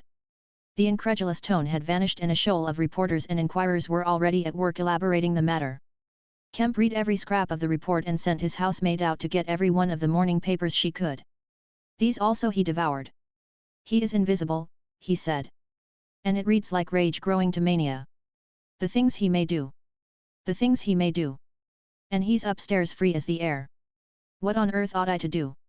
For instance, would it be a breach of faith if? No." He went to a little untidy desk in the corner, and began a note. He tore this up half-written, and wrote another. He read it over and considered it. Then he took an envelope and addressed it to Colonel Eddy, Port Burdock. The Invisible Man awoke even as Kemp was doing this. He awoke in an evil temper, and Kemp, alert for every sound, heard his pattering feet rush suddenly across the bedroom overhead. Then a chair was flung over and the wash-hand stand tumbler smashed. Kemp hurried upstairs and rapped eagerly. Chapter 19. Certain First Principles. "What's the matter?" asked Kemp, when the Invisible Man admitted him. "Nothing," was the answer. "But, confound it! The smash." "Fit of temper," said the Invisible Man. "Forgot this arm, and it's sore. You're rather liable to that sort of thing." "I am." Kemp walked across the room and picked up the fragments of broken glass. "All the facts are out about you," said Kemp, standing up with the glass in his hand, "all that happened in Ipping, and down the hill. The world has become aware of its invisible citizen. But no one knows you are here." The Invisible Man swore. "The secret's out." "I gather it was a secret. I don't know what your plans are, but of course I'm anxious to help you." The Invisible Man sat down on the bed. "There's breakfast upstairs," said Kemp, speaking as easily as possible, and he was delighted to find his strange guest rose willingly. Kemp led the way up the narrow staircase to the Belvedere. "Before we can do anything else," said Kemp, "I must understand a little more about this invisibility of yours."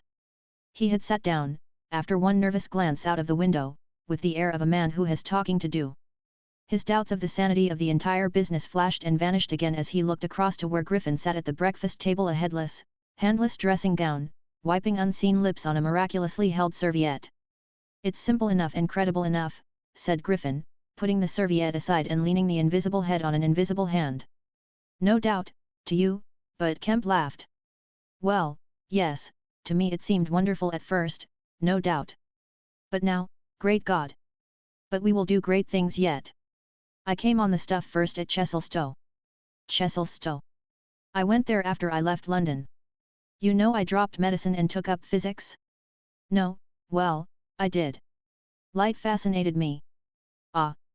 Optical density. The whole subject is a network of riddles, a network with solutions glimmering elusively through. And being but 22 and full of enthusiasm, I said, I will devote my life to this. This is worthwhile. You know what fools we are at 22. Fools then or fools now, said Kemp. As though knowing could be any satisfaction to a man. But I went to work like a slave. And I had hardly worked and thought about the matter 6 months before light came through one of the meshes suddenly, blindingly.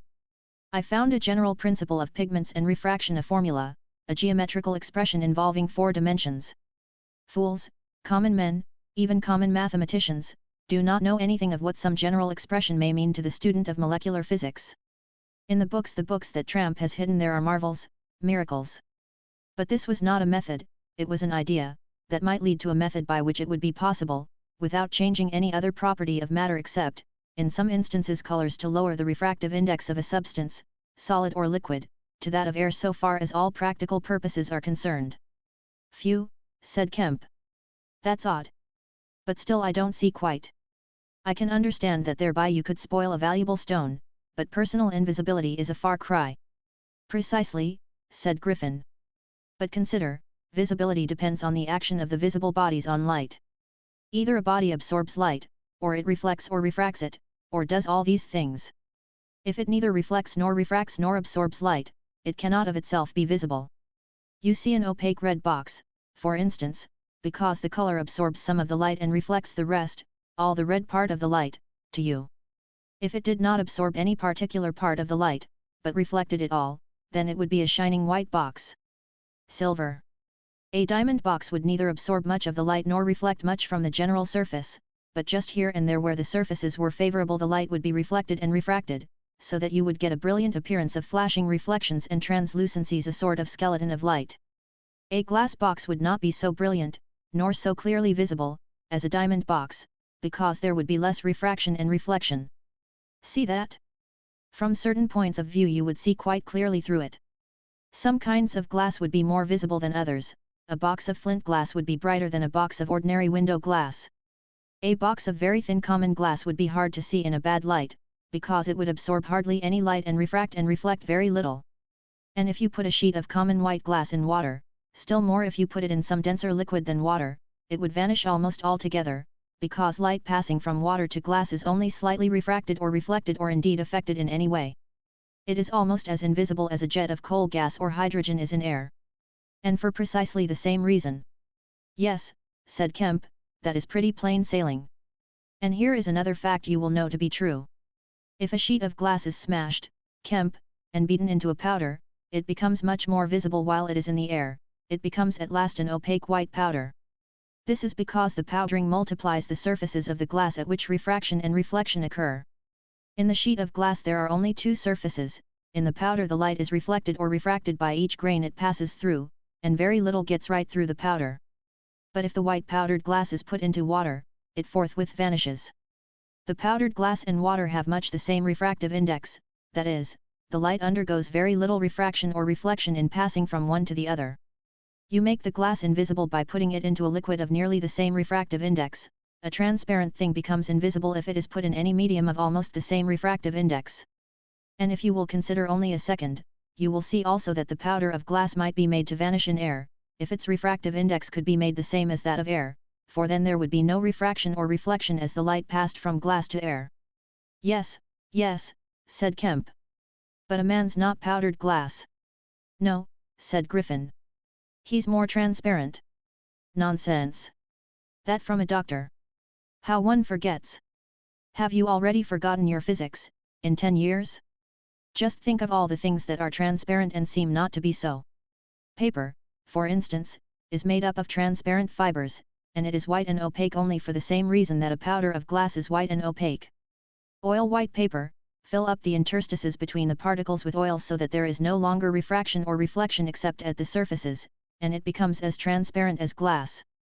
And not only paper, but cotton fiber, linen fiber, wool fiber, woody fiber, and bone, kemp, flesh, kemp, hair, kemp, nails and nerves, kemp, in fact the whole fabric of a man except the red of his blood and the black pigment of hair, are all made up of transparent, colorless tissue. So little suffices to make us visible one to the other. For the most part the fibers of a living creature are no more opaque than water. Great heavens, cried Kemp. Of course, of course. I was thinking only last night of the sea larvae and all jellyfish. Now you have me. And all that I knew and had in mind a year after I left London 6 years ago. But I kept it to myself. I had to do my work under frightful disadvantages. Oliver, my professor, was a scientific bounder, a journalist by instinct, a thief of ideas. He was always prying. And you know the knavish system of the scientific world. I simply would not publish, and let him share my credit. I went on working, I got nearer and nearer making my formula into an experiment, a reality. I told no living soul, because I meant to flash my work upon the world with crushing effect and become famous at a blow. I took up the question of pigments to fill up certain gaps. And suddenly, not by design but by accident, I made a discovery in physiology. Yes. You know the red coloring matter of blood, it can be made white colorless and remain with all the functions it has now. Kemp gave a cry of incredulous amazement. The Invisible Man rose and began pacing the little study. You may well exclaim. I remember that night. It was late at night. In the daytime one was bothered with the gaping, silly students, and I worked then sometimes till dawn. It came suddenly, splendid and complete in my mind. I was alone, the laboratory was still, with the tall lights burning brightly and silently. In all my great moments I have been alone. One could make an animal, a tissue, transparent. One could make it invisible. All except the pigments I could be invisible. I said, suddenly realizing what it meant to be an albino with such knowledge. It was overwhelming. I left the filtering I was doing, and went and stared out of the great window at the stars. I could be invisible. I repeated. To do such a thing would be to transcend magic. And I beheld, unclouded by doubt, a magnificent vision of all that invisibility might mean to a man, the mystery, the power, the freedom. Drawbacks I saw none. You have only to think. And I, a shabby, poverty-struck, hemmed-in demonstrator, teaching fools in a provincial college, might suddenly become this. I ask you, Kemp, if you. Anyone, I tell you, would have flung himself upon that research. And I worked 3 years, and every mountain of difficulty I toiled over showed another from its summit. The infinite details. And the exasperation. A professor, a provincial professor, always prying. When are you going to publish this work of yours, was his everlasting question. And the students, the cramped means. 3 years I had of it. And after 3 years of secrecy and exasperation, I found that to complete it was impossible. How? Asked Kemp. Money, said the Invisible Man, and went again to stare out of the window. He turned around abruptly. I robbed the old man, robbed my father. The money was not his, and he shot himself. Chapter 20. At the house in Great Portland Street. For a moment Kemp sat in silence, staring at the back of the headless figure at the window. Then he started, struck by a thought, rose, took the Invisible Man's arm, and turned him away from the outlook. You are tired, he said, and while I sit, you walk about. Have my chair. He placed himself between Griffin and the nearest window. For a space Griffin sat silent, and then he resumed abruptly. I had left the Chesilstowe cottage already, he said, when that happened. It was last December. I had taken a room in London, a large unfurnished room in a big ill-managed lodging house in a slum near Great Portland Street. The room was soon full of the appliances I had bought with his money, the work was going on steadily, successfully, drawing near an end. I was like a man emerging from a thicket, and suddenly coming on some unmeaning tragedy. I went to bury him. My mind was still on this research, and I did not lift a finger to save his character. I remember the funeral, the cheap hearse, the scant ceremony, the windy frost-bitten hillside, and the old college friend of his who read the service over him, a shabby, black, bent old man with a sniveling cold. I remember walking back to the empty house, through the place that had once been a village and was now patched and tinkered by the jerry builders into the ugly likeness of a town. Every way the roads ran out at last into the desecrated fields and ended in rubble heaps and rank wet weeds. I remember myself as a gaunt black figure, going along the slippery, shiny pavement, and the strange sense of detachment I felt from the squalid respectability, the sordid commercialism of the place. I did not feel a bit sorry for my father. He seemed to me to be the victim of his own foolish sentimentality. The current cant required my attendance at his funeral, but it was really not my affair. But going along the high street, my old life came back to me for a space, for I met the girl I had known 10 years since. Our eyes met. Something moved me to turn back and talk to her. She was a very ordinary person. It was all like a dream, that visit to the old places. I did not feel then that I was lonely, that I had come out from the world into a desolate place. I appreciated my loss of sympathy, but I put it down to the general inanity of things. Re-entering my room seemed like the recovery of reality. There were the things I knew and loved. There stood the apparatus, the experiments arranged and waiting. And now there was scarcely a difficulty left, beyond the planning of details. I will tell you, Kemp, sooner or later, all the complicated processes. We need not go into that now. For the most part, saving certain gaps I chose to remember, they are written in cipher in those books that Tramp has hidden. We must hunt him down. We must get those books again. But the essential phase was to place the transparent object whose refractive index was to be lowered between two radiating centers of a sort of ethereal vibration, of which I will tell you more fully later. No, not those Röntgen vibrations. I don't know that these others of mine have been described. Yet they are obvious enough. I needed 2 little dynamos, and these I worked with a cheap gas engine. My first experiment was with a bit of white wool fabric. It was the strangest thing in the world to see it in the flicker of the flashes soft and white, and then to watch it fade like a wreath of smoke and vanish. I could scarcely believe I had done it. I put my hand into the emptiness, and there was the thing as solid as ever. I felt it awkwardly, and threw it on the floor. I had a little trouble finding it again. And then came a curious experience. I heard a meow behind me, and turning, saw a lean white cat, very dirty, on the cistern cover outside the window. A thought came into my head. "Everything ready for you," I said, and went to the window, opened it, and called softly. She came in, purring. The poor beast was starving and I gave her some milk. All my food was in a cupboard in the corner of the room. After that she went smelling round the room, evidently with the idea of making herself at home. The invisible rag upset her a bit, you should have seen her spit at it. But I made her comfortable on the pillow of my truckle bed. And I gave her butter to get her to wash. "And you processed her?" "I processed her. But giving drugs to a cat is no joke, Kemp. And the process failed." "Failed?" "In 2 particulars. These were the claws and the pigment stuff, what is it, at the back of the eye in a cat? You know. Tapetum." "Yes, the tapetum. It didn't go. After I'd given the stuff to bleach the blood and done certain other things to her, I gave the beast opium, and put her and the pillow she was sleeping on the apparatus. And after all the rest had faded and vanished, there remained 2 little ghosts of her eyes. Odd. I can't explain it. She was bandaged and clamped, of course, so I had her safe, but she woke while she was still misty, and meowed dismally, and someone came knocking. It was an old woman from downstairs, who suspected me of vivisecting a drink-sodden old creature, with only a white cat to care for in all the world. I whipped out some chloroform, applied it, and answered the door. "Did I hear a cat?" she asked. "My cat? Not here," said I, very politely. She was a little doubtful and tried to peer past me into the room, strange enough to her no doubt, bare walls, uncurtained windows, truckle bed, with the gas engine vibrating, and the seethe of the radiant points, and that faint ghastly stinging of chloroform in the air. She had to be satisfied at last and went away again. "How long did it take?" asked Kemp. 3 or 4 hours. The cat. The bones and sinews and the fat were the last to go, and the tips of the colored hairs. And, as I say, the back part of the eye, tough, iridescent stuff it is, wouldn't go at all. It was night outside long before the business was over, and nothing was to be seen but the dim eyes and the claws. I stopped the gas engine, felt for and stroked the beast, which was still insensible, and then, being tired, left it sleeping on the invisible pillow and went to bed. I found it hard to sleep. I lay awake thinking weak aimless stuff, going over the experiment over and over again, or dreaming feverishly of things growing misty and vanishing about me, until everything, the ground I stood on, vanished, and so I came to that sickly falling nightmare one gets. About 2, the cat began meowing about the room.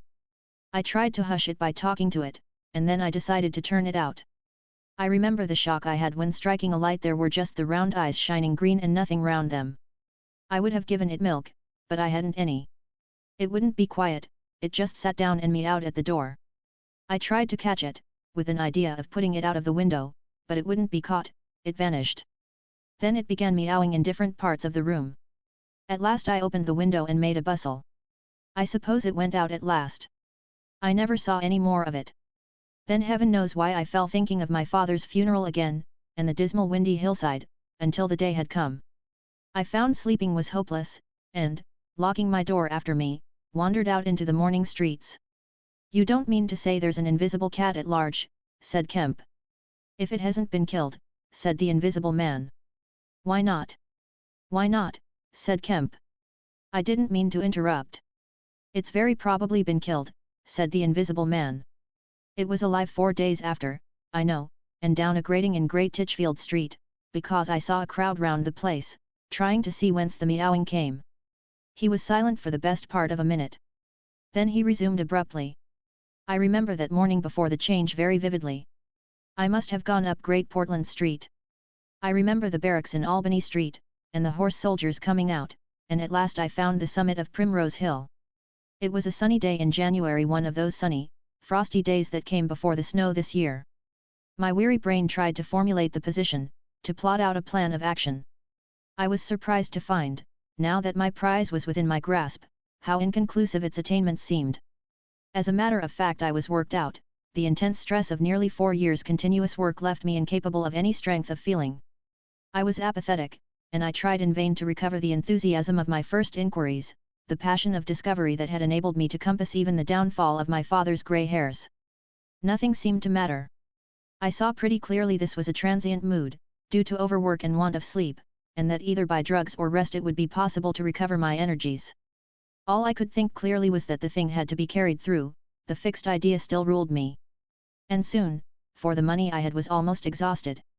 I looked about me at the hillside, with children playing and girls watching them, and tried to think of all the fantastic advantages an invisible man would have in the world. After a time I crawled home, took some food and a strong dose of strychnine, and went to sleep in my clothes on my unmade bed. Strychnine is a grand tonic, Kemp, to take the flabbiness out of a man. "It's the devil," said Kemp. "It's the Paleolithic in a bottle." I awoke vastly invigorated and rather irritable. "You know. I know the stuff." And there was someone rapping at the door. It was my landlord with threats and inquiries, an old Polish Jew in a long grey coat and greasy slippers. I had been tormenting a cat in the night. He was sure the old woman's tongue had been busy. He insisted on knowing all about it. The laws in this country against vivisection were very severe. He might be liable. I denied the cat. Then the vibration of the little gas engine could be felt all over the house, he said. That was true, certainly. He edged round me into the room, peering about over his German silver spectacles, and a sudden dread came into my mind that he might carry away something of my secret. I tried to keep between him and the concentrating apparatus I had arranged, and that only made him more curious. What was I doing? Why was I always alone and secretive? Was it legal? Was it dangerous? I paid nothing but the usual rent. His had always been a most respectable house in a disreputable neighborhood. Suddenly my temper gave way. I told him to get out. He began to protest, to jabber of his right of entry. In a moment I had him by the collar, something ripped, and he went spinning out into his own passage. I slammed and locked the door and sat down quivering. He made a fuss outside, which I disregarded, and after a time he went away. But this brought matters to a crisis. I did not know what he would do, nor even what he had the power to do. To move to fresh apartments would have meant delay. Altogether I had barely £20 left in the world, for the most part in a bank, and I could not afford that. Vanish. It was irresistible. Then there would be an inquiry, the sacking of my room. At the thought of the possibility of my work being exposed or interrupted at its very climax, I became very angry and active. I hurried out with my 3 books of notes, my checkbook. The tramp has them now, and directed them from the nearest post office to a house of call for letters and parcels in Great Portland Street. I tried to go out noiselessly. Coming in, I found my landlord going quietly upstairs. He had heard the door close, I suppose. You would have laughed to see him jump aside on the landing as I came tearing after him. He glared at me as I went by him, and I made the house quiver with the slamming of my door. I heard him come shuffling up to my floor, hesitate, and go down. I set to work upon my preparations forthwith. It was all done that evening and night.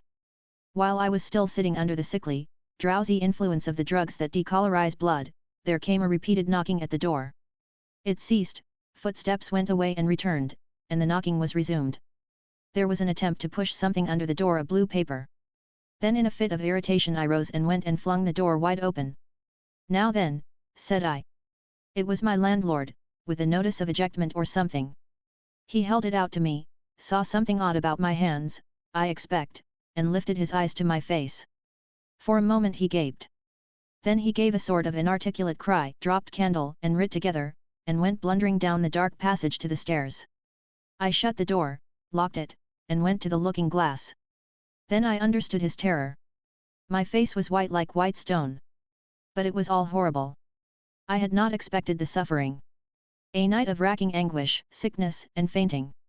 I set my teeth, though my skin was presently afire, all my body afire, but I lay there like grim death. I understood now how it was the cat had howled until I chloroformed it. Lucky it was I lived alone and untended in my room.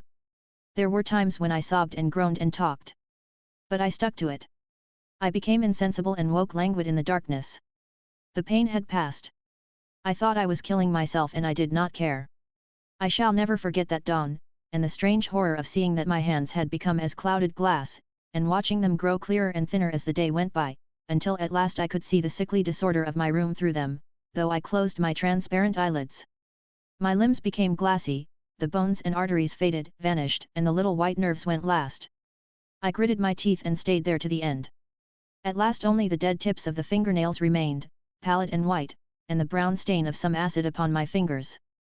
I struggled up. At first I was as incapable as a swathed infant stepping with limbs I could not see. I was weak and very hungry. I went and stared at nothing in my shaving glass, at nothing save where an attenuated pigment still remained behind the retina of my eyes, fainter than mist. I had to hang on to the table and press my forehead against the glass. It was only by a frantic effort of will that I dragged myself back to the apparatus and completed the process.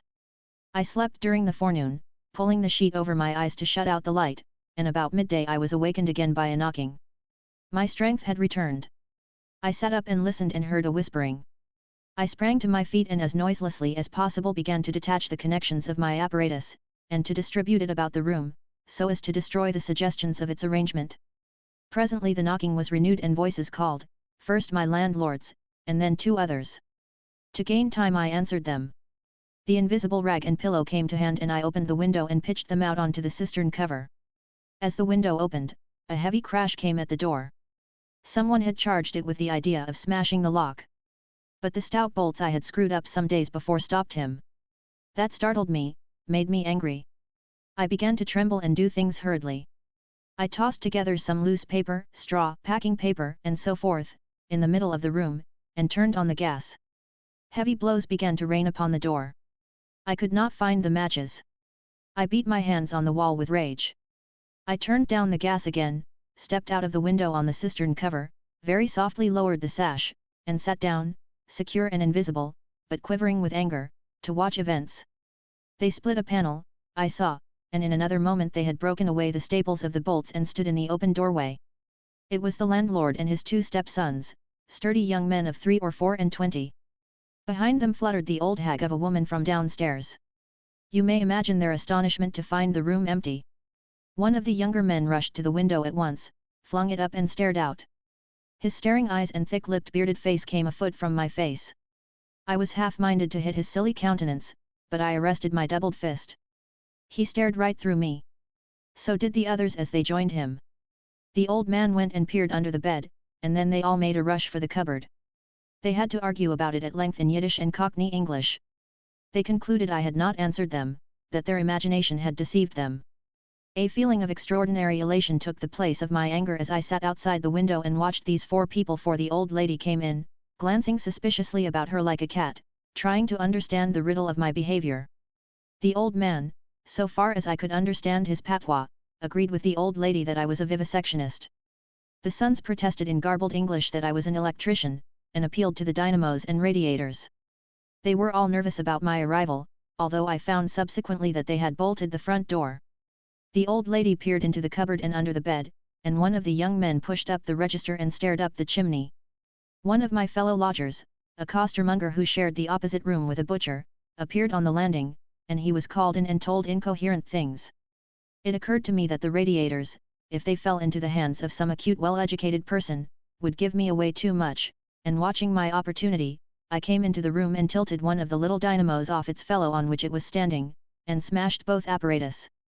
Then, while they were trying to explain the smash, I dodged out of the room and went softly downstairs. I went into one of the sitting rooms and waited until they came down, still speculating and argumentative, all a little disappointed at finding no horrors, and all a little puzzled how they stood legally towards me.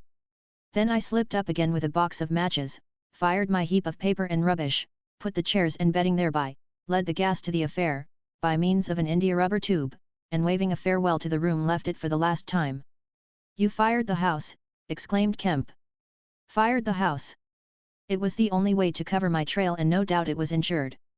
I slipped the bolts of the front door quietly and went out into the street.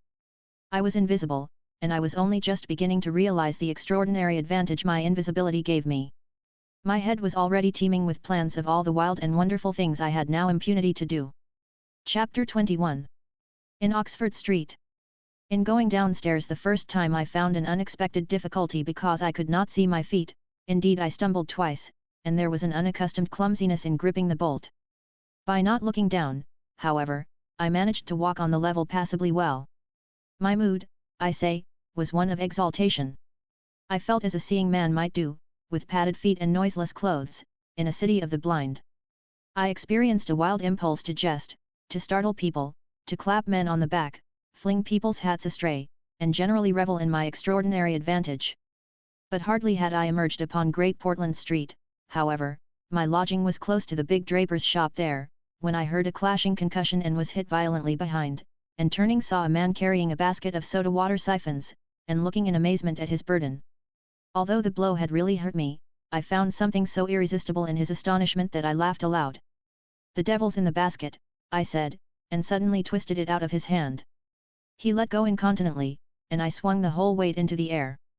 But a fool of a cabman, standing outside a public house, made a sudden rush for this, and his extending fingers took me with excruciating violence under the ear. I let the whole down with a smash on the cabman, and then, with shouts and the clatter of feet about me, people coming out of shops, vehicles pulling up, I realized what I had done for myself, and cursing my folly, backed against a shop window and prepared to dodge out of the confusion. In a moment I should be wedged into a crowd and inevitably discovered. I pushed by a butcher boy, who luckily did not turn to see the nothingness that shoved him aside, and dodged behind the cabman's four-wheeler. I do not know how they settled the business. I hurried straight across the road, which was happily clear, and hardly heeding which way I went, in the fright of detection the incident had given me, plunged into the afternoon throng of Oxford Street. I tried to get into the stream of people, but they were too thick for me, and in a moment my heels were being trodden upon. I took to the gutter, the roughness of which I found painful to my feet, and forthwith the shaft of a crawling hansom dug me forcibly under the shoulder blade, reminding me that I was already bruised severely. I staggered out of the way of the cab, avoided a perambulator by a convulsive movement, and found myself behind the hansom. A happy thought saved me, and as this drove slowly along I followed in its immediate wake, trembling and astonished at the turn of my adventure. And not only trembling, but shivering. It was a bright day in January and I was stark naked and the thin slime of mud that covered the road was freezing. Foolish as it seems to me now, I had not reckoned that, transparent or not, I was still amenable to the weather and all its consequences. Then suddenly a bright idea came into my head. I ran round and got into the cab.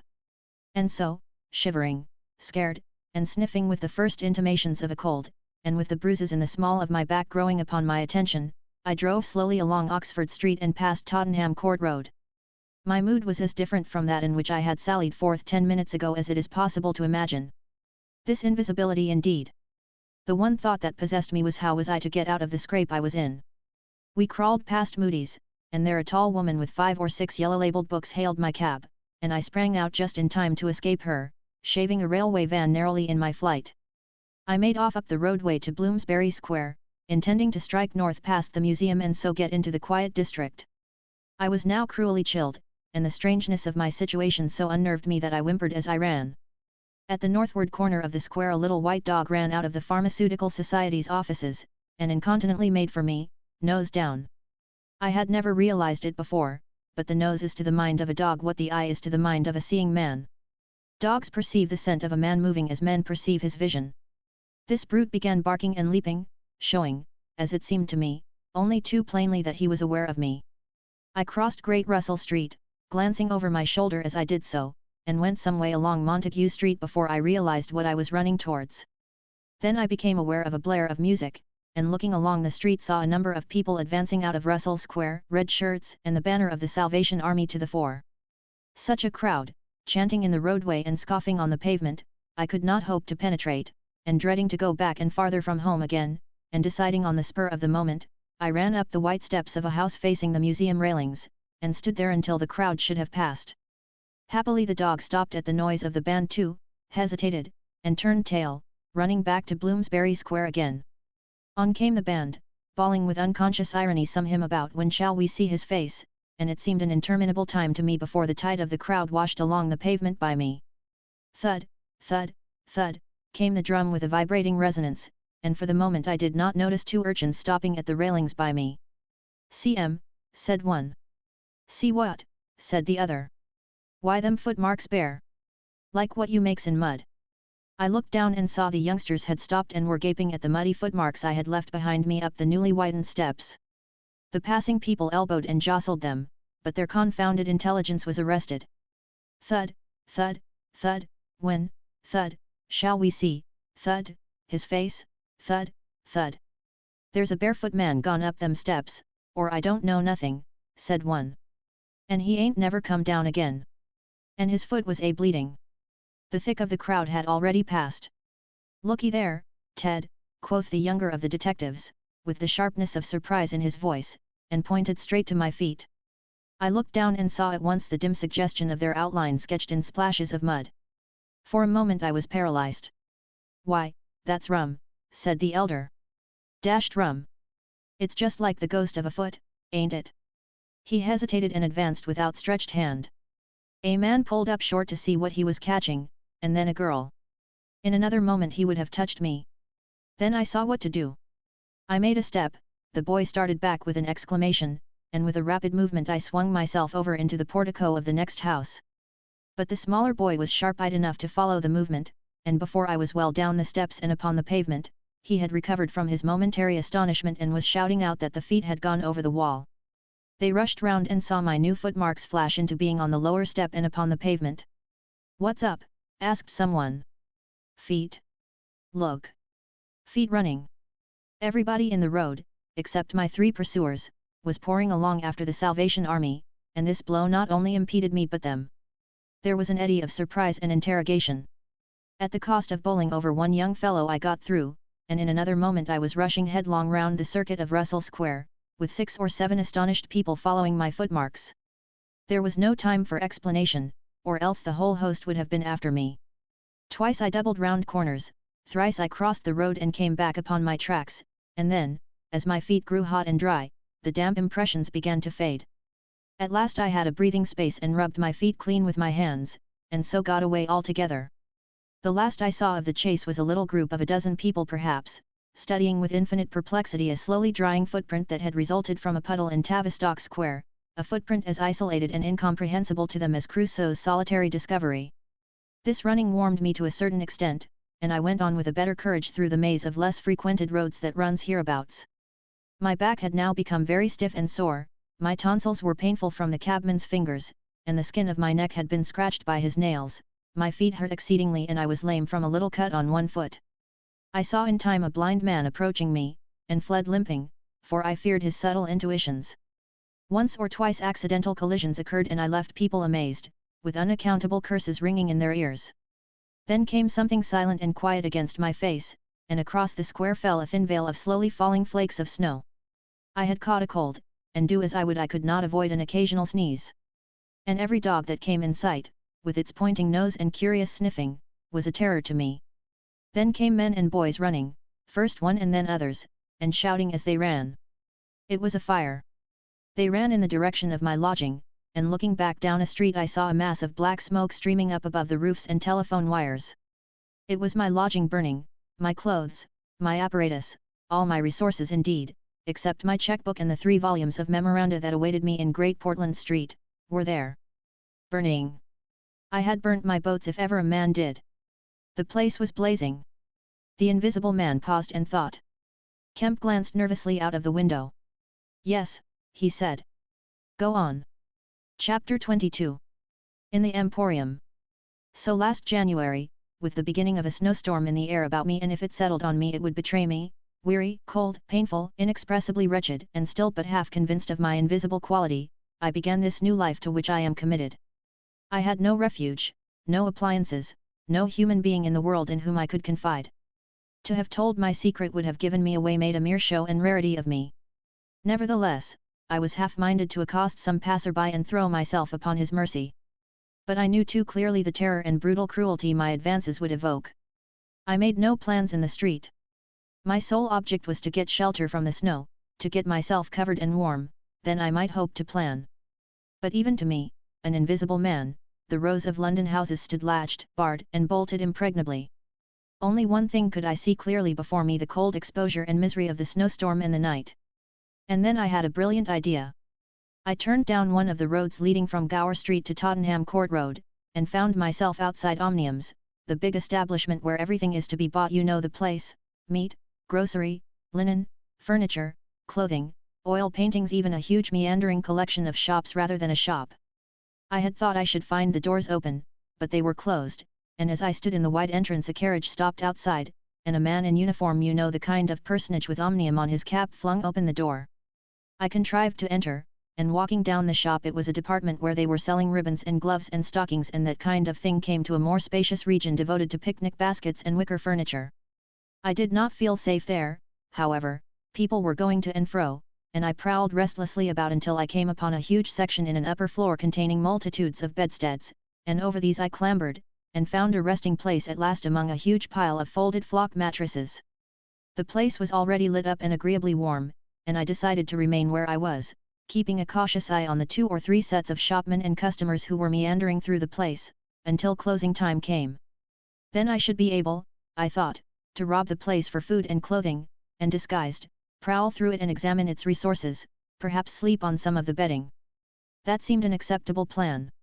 My idea was to procure clothing to make myself a muffled but acceptable figure, to get money, and then to recover my books and parcels where they awaited me, take a lodging somewhere and elaborate plans for the complete realization of the advantages my invisibility gave me, as I still imagined, over my fellow men. Closing time arrived quickly enough. It could not have been more than an hour after I took up my position on the mattresses before I noticed the blinds of the windows being drawn, and customers being marched doorward. And then a number of brisk young men began with remarkable alacrity to tidy up the goods that remained disturbed. I left my lair as the crowds diminished, and prowled cautiously out into the less desolate parts of the shop. I was really surprised to observe how rapidly the young men and women whipped away the goods displayed for sale during the day. All the boxes of goods, the hanging fabrics, the festoons of lace, the boxes of sweets in the grocery section, the displays of this and that, were being whipped down, folded up, slapped into tidy receptacles, and everything that could not be taken down and put away had sheets of some coarse stuff like sacking flung over them. Finally all the chairs were turned up onto the counters, leaving the floor clear. Directly each of these young people had done, he or she made promptly for the door with such an expression of animation as I have rarely observed in a shop assistant before. Then came a lot of youngsters scattering sawdust and carrying pails and brooms. I had to dodge to get out of the way, and as it was, my ankle got stung with the sawdust. For some time, wandering through the swathed and darkened departments, I could hear the brooms at work. And at last, a good hour or more after the shop had been closed, came a noise of locking doors. Silence came upon the place, and I found myself wandering through the vast and intricate shops, galleries, showrooms of the place, alone. It was very still, In one place I remember passing near one of the Tottenham Court Road entrances and listening to the tapping of boot heels of the passers-by. My first visit was to the place where I had seen stockings and gloves for sale. It was dark, and I had the devil of a hunt after matches, which I found at last in the drawer of the little cash desk. Then I had to get a candle. I had to tear down wrappings and ransack a number of boxes and drawers, but at last I managed to turn out what I sought. The box label called them lamps wool pants, and lamps wool vests. Then socks, a thick comforter, and then I went to the clothing place and got trousers, a lounge jacket, an overcoat, and a slouch hat, a clerical sort of hat with the brim turned down. I began to feel a human being again, and my next thought was food. Upstairs was a refreshment department, and there I got cold meat. There was coffee still in the urn, and I lit the gas and warmed it up again, and altogether I did not do badly. Afterwards, prowling through the place in search of blankets I had to put up at last with a heap of down quilts, I came upon a grocery section with a lot of chocolate and candied fruits, more than was good for me indeed, and some white burgundy. And near that was a toy department, and I had a brilliant idea. I found some artificial noses, dummy noses, you know, and I thought of dark spectacles. But Omniums had no optical department. My nose had been a difficulty indeed. I had thought of paint. But the discovery set my mind running on wigs and masks and the like. Finally I went to sleep in a heap of down quilts, very warm and comfortable. My last thoughts before sleeping were the most agreeable I had had since the change. I was in a state of physical serenity, and that was reflected in my mind. I thought that I should be able to slip out unobserved in the morning with my clothes upon me, muffling my face with a white wrapper I had taken, purchase, with the money I had taken, spectacles and so forth, and so complete my disguise. I lapsed into disorderly dreams of all the fantastic things that had happened during the last few days. I saw the ugly little Jew of a landlord vociferating in his rooms, I saw his 2 sons marveling, and the wrinkled old woman's gnarled face as she asked for her cat. I experienced again the strange sensation of seeing the cloth disappear, and so I came round to the windy hillside and the sniffing old clergyman mumbling earth to earth, ashes to ashes, dust to dust, at my father's open grave. You also, said a voice, and suddenly I was being forced towards the grave. I struggled, shouted, appealed to the mourners, but they continued stonily following the service. The old clergyman, too, never faltered, droning and sniffing through the ritual. I realized I was invisible and inaudible, that overwhelming forces had their grip on me. I struggled in vain, I was forced over the brink, the coffin rang hollow as I fell upon it, and the gravel came flying after me in spadefuls. Nobody heeded me, nobody was aware of me. I made convulsive struggles and awoke. The pale London dawn had come, the place was full of a chilly grey light that filtered round the edges of the window blinds. I sat up, and for a time I could not think where this ample apartment, with its counters, its piles of rolled stuff, its heap of quilts and cushions, its iron pillars, might be. Then, as recollection came back to me, I heard voices in conversation. Then far down the place, in the brighter light of some department which had already raised its blinds, I saw 2 men approaching. I scrambled to my feet, looking about me for some way of escape, and even as I did so the sound of my movement made them aware of me. I suppose they saw merely a figure moving quietly and quickly away. Who's that? Cried one, and stop there, shouted the other. I dashed around a corner and came full tilt a faceless figure, mind you, on a lanky lad of 15. He yelled and I bowled him over, rushed past him, turned another corner, and by a happy inspiration threw myself behind a counter. In another moment feet went running past and I heard voices shouting, all hands to the doors, asking what was up, and giving one another advice how to catch me. Lying on the ground, I felt scared out of my wits. But odd as it may seem, it did not occur to me at the moment to take off my clothes as I should have done. I had made up my mind, I suppose, to get away in them, and that ruled me. And then down the vista of the counters came a bawling of "Here he is!" I sprang to my feet, whipped a chair off the counter, and sent it whirling at the fool who had shouted, turned, came into another round a corner, sent him spinning, and rushed up the stairs. He kept his footing, gave a view hello, and came up the staircase hot after me. Up the staircase were piled a multitude of those bright-coloured pot things. What are they? Art pots, suggested Kemp. That's it. Art pots. Well, I turned at the top step and swung round, plucked one out of a pile and smashed it on his silly head as he came at me. The whole pile of pots went headlong, and I heard shouting and footsteps running from all parts. I made a mad rush for the refreshment place, and there was a man in white like a man cook, who took up the chase.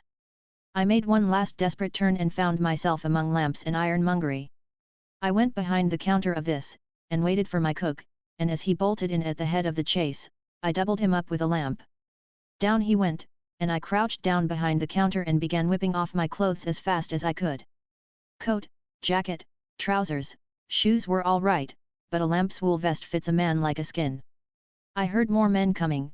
My cook was lying quiet on the other side of the counter, stunned or scared speechless, and I had to make another dash for it, like a rabbit hunted out of a woodpile. This way, policeman! I heard someone shouting. I found myself in my bedstead storeroom again, and at the end of a wilderness of wardrobes. I rushed among them, went flat, got rid of my vest after infinite wriggling, and stood a free man again, panting and scared, as the policeman and 3 of the shopmen came round the corner. They made a rush for the vest and pants, and collared the trousers. "He's dropping his plunder," said one of the young men. "He must be somewhere here." But they did not find me all the same. I stood watching them hunt for me for a time, and cursing my ill luck in losing the clothes. Then I went into the refreshment room, drank a little milk I found there, and sat down by the fire to consider my position. In a little while 2 assistants came in and began to talk over the business very excitedly and like the fools they were. I heard a magnified account of my depredations, and other speculations as to my whereabouts. Then I fell to scheming again. The insurmountable difficulty of the place, especially now it was alarmed, was to get any plunder out of it. I went down into the warehouse to see if there was any chance of packing and addressing a parcel, but I could not understand the system of checking. About 11 o'clock, the snow having thawed as it fell, and the day being finer and a little warmer than the previous one, I decided that the emporium was hopeless, and went out again, exasperated at my want of success, with only the vaguest plans of action in my mind. Chapter 23. In Drury Lane. "But you begin now to realize," said the Invisible Man, "the full disadvantage of my condition. I had no shelter, no covering. To get clothing was to forego all my advantage, to make myself a strange and terrible thing. I was fasting, for to eat, to fill myself with unassimilated matter, would be to become grotesquely visible again." "I never thought of that," said Kemp. "Nor had I. And the snow had warned me of other dangers. I could not go abroad in snow, it would settle on me and expose me. Rain, too, would make me a watery outline, a glistening surface of a man, a bubble. And fog, I should be like a fainter bubble in a fog, a surface, a greasy glimmer of humanity. Moreover, as I went abroad in the London air, I gathered dirt about my ankles, floating smuts and dust upon my skin. I did not know how long it would be before I should become visible from that cause also. But I saw clearly it could not be for long. Not in London at any rate. I went into the slums towards Great Portland Street, and found myself at the end of the street in which I had lodged. I did not go that way, because of the crowd halfway down it opposite to the still smoking ruins of the house I had fired. My most immediate problem was to get clothing. What to do with my face puzzled me. Then I saw in one of those little miscellaneous shops news, sweets, toys, stationery, belated Christmas tomfoolery, and so forth, an array of masks and noses. I realized that problem was solved. In a flash I saw my course. I turned about, no longer aimless, and went circuitously in order to avoid the busy ways, towards the back streets north of the Strand, for I remembered, though not very distinctly where, that some theatrical costumiers had shops in that district. The day was cold, with a nipping wind down the northward running streets. I walked fast to avoid being overtaken. Every crossing was a danger, every passenger a thing to watch alertly. One man, as I was about to pass him at the top of Bedford Street, turned upon me abruptly and came into me, sending me into the road and almost under the wheel of a passing hansom. The verdict of the cab rank was that he had had some sort of stroke. I was so unnerved by this encounter that I went into Covent Garden Market and sat down for some time in a quiet corner by a stall of violets, panting and trembling. I found I had caught a fresh cold, and had to turn out after a time lest my sneezes should attract attention. At last I reached the object of my quest, a dirty, fly-blown little shop in a byway near Drury Lane, with a window full of tinsel robes, sham jewels, wigs, slippers, dominoes and theatrical photographs.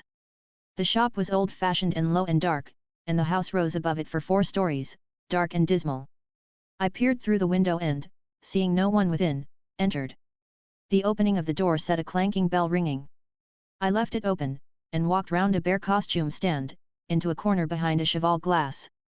For a minute or so no one came.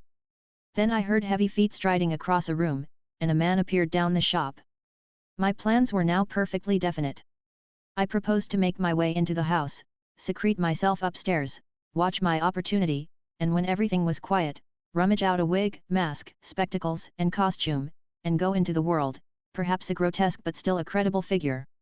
And incidentally, of course, I could rob the house of any available money. The man who had just entered the shop was a short, slight, hunched, beetle-browed man, with long arms and very short bandy legs. Apparently I had interrupted a meal.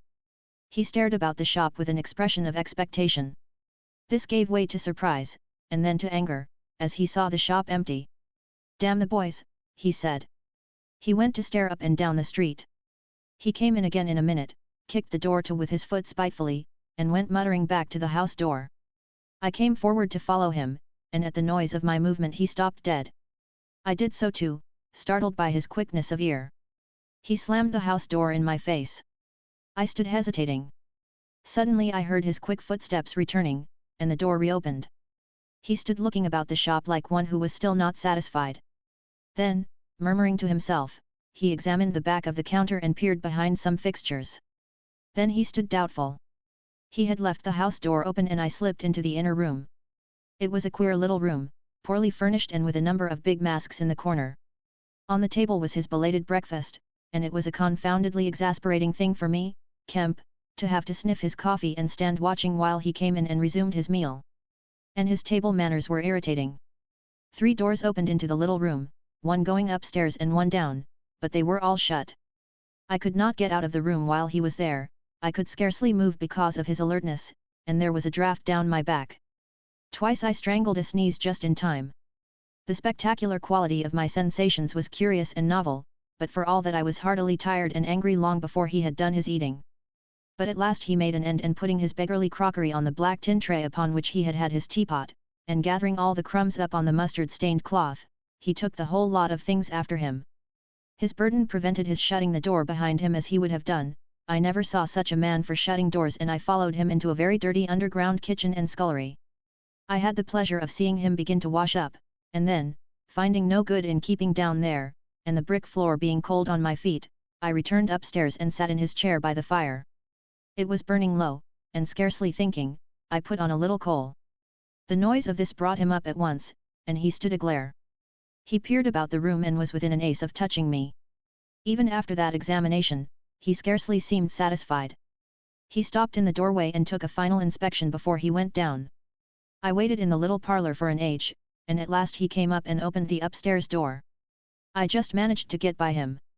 On the staircase he stopped suddenly, so that I very nearly blundered into him. He stood looking back right into my face and listening. "I could have sworn," he said. His long hairy hand pulled at his lower lip. His eye went up and down the staircase. Then he grunted and went on up again.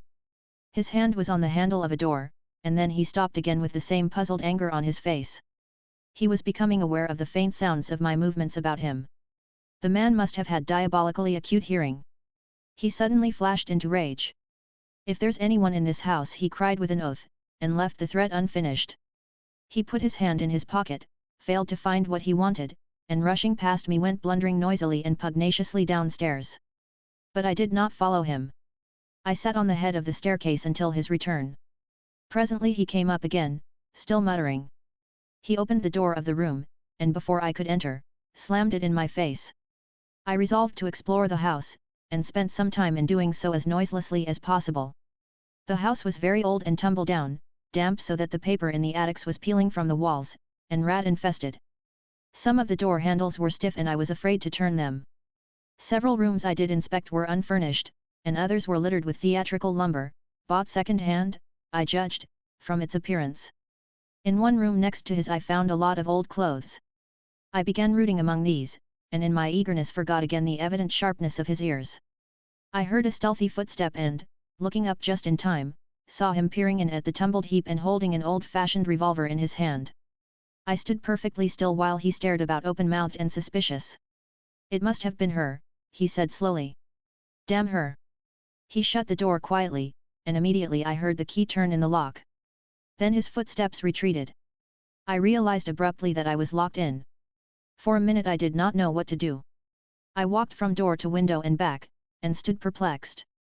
A gust of anger came upon me.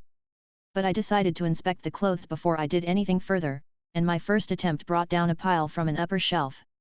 This brought him back, more sinister than ever. That time he actually touched me, jumped back with amazement and stood astonished in the middle of the room. Presently he calmed a little. "Rats," he said in an undertone, fingers on lips. He was evidently a little scared. I edged quietly out of the room, but a plank creaked. Then the infernal little brute started going all over the house, revolver in hand and locking door after door and pocketing the keys. When I realized what he was up to, I had a fit of rage. I could hardly control myself sufficiently to watch my opportunity.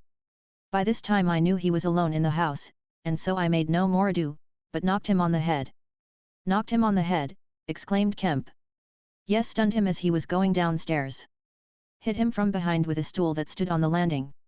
He went downstairs like a bag of old boots. But I say, the common conventions of humanity are all very well for common people. But the point was, Kemp, that I had to get out of that house in a disguise without his seeing me. I couldn't think of any other way of doing it.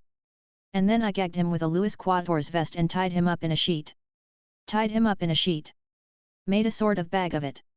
It was rather a good idea to keep the idiot scared and quiet, and a devilish hard thing to get out of head away from the string. My dear Kemp, it's no good your sitting glaring as though I was a murderer. It had to be done. He had his revolver. If once he saw me he would be able to describe me. But still," said Kemp, "in England today. And the man was in his own house, and you were, well, robbing. Robbing. Confound it. You'll call me a thief next. Surely, Kemp, you're not fool enough to dance on the old strings. Can't you see my position?" "And his too," said Kemp. The Invisible Man stood up sharply. "What do you mean to say?" Kemp's face grew a trifle hard. He was about to speak and checked himself. "I suppose, after all," he said with a sudden change of manner, "the thing had to be done. You were in a fix. But still. Of course I was in a fix, an infernal fix. And he made me wild too, hunting me about the house, fooling about with his revolver, locking and unlocking doors. He was simply exasperating. You don't blame me, do you? You don't blame me." "I never blame anyone," said Kemp. "It's quite out of fashion. What did you do next?" "I was hungry. Downstairs I found a loaf and some rank cheese, more than sufficient to satisfy my hunger. I took some brandy and water, and then went up past my impromptu bag. He was lying quite still to the room containing the old clothes. This looked out upon the street, two lace curtains brown with dirt guarding the window. I went and peered out through their interstices. Outside the day was bright by contrast with the brown shadows of the dismal house in which I found myself, dazzlingly bright. A brisk traffic was going by, fruit carts, a hansom, a four-wheeler with a pile of boxes, a fishmonger's cart. I turned with spots of color swimming before my eyes to the shadowy fixtures behind me. My excitement was giving place to a clear apprehension of my position again. The room was full of a faint scent of benzoline, used, I suppose, in cleaning the garments. I began a systematic search of the place. I should judge the hunchback had been alone in the house for some time. He was a curious person. Everything that could possibly be of service to me I collected in the clothes storeroom, and then I made a deliberate selection. I found a handbag I thought a suitable possession, and some powder, rouge, and sticking plaster. I had thought of painting and powdering my face and all that there was to show of me, in order to render myself visible, but the disadvantage of this lay in the fact that I should require turpentine and other appliances and a considerable amount of time before I could vanish again. Finally I chose a mask of the better type, slightly grotesque but not more so than many human beings, dark glasses, greyish whiskers, and a wig. I could find no underclothing, but that I could buy subsequently, and for the time I swathed myself in calico dominoes and some white cashmere scarfs. I could find no socks, but the hunchback's boots were rather a loose fit and sufficed. In a desk in the shop were 3 sovereigns and about 30 shillings worth of silver, and in a locked cupboard I burst in the inner room were 8 pounds in gold. I could go forth into the world again, equipped. Then came a curious hesitation. Was my appearance really credible? I tried myself with a little bedroom-looking glass, inspecting myself from every point of view to discover any forgotten chink, but it all seemed sound. I was grotesque to the theatrical pitch, a stage miser, but I was certainly not a physical impossibility.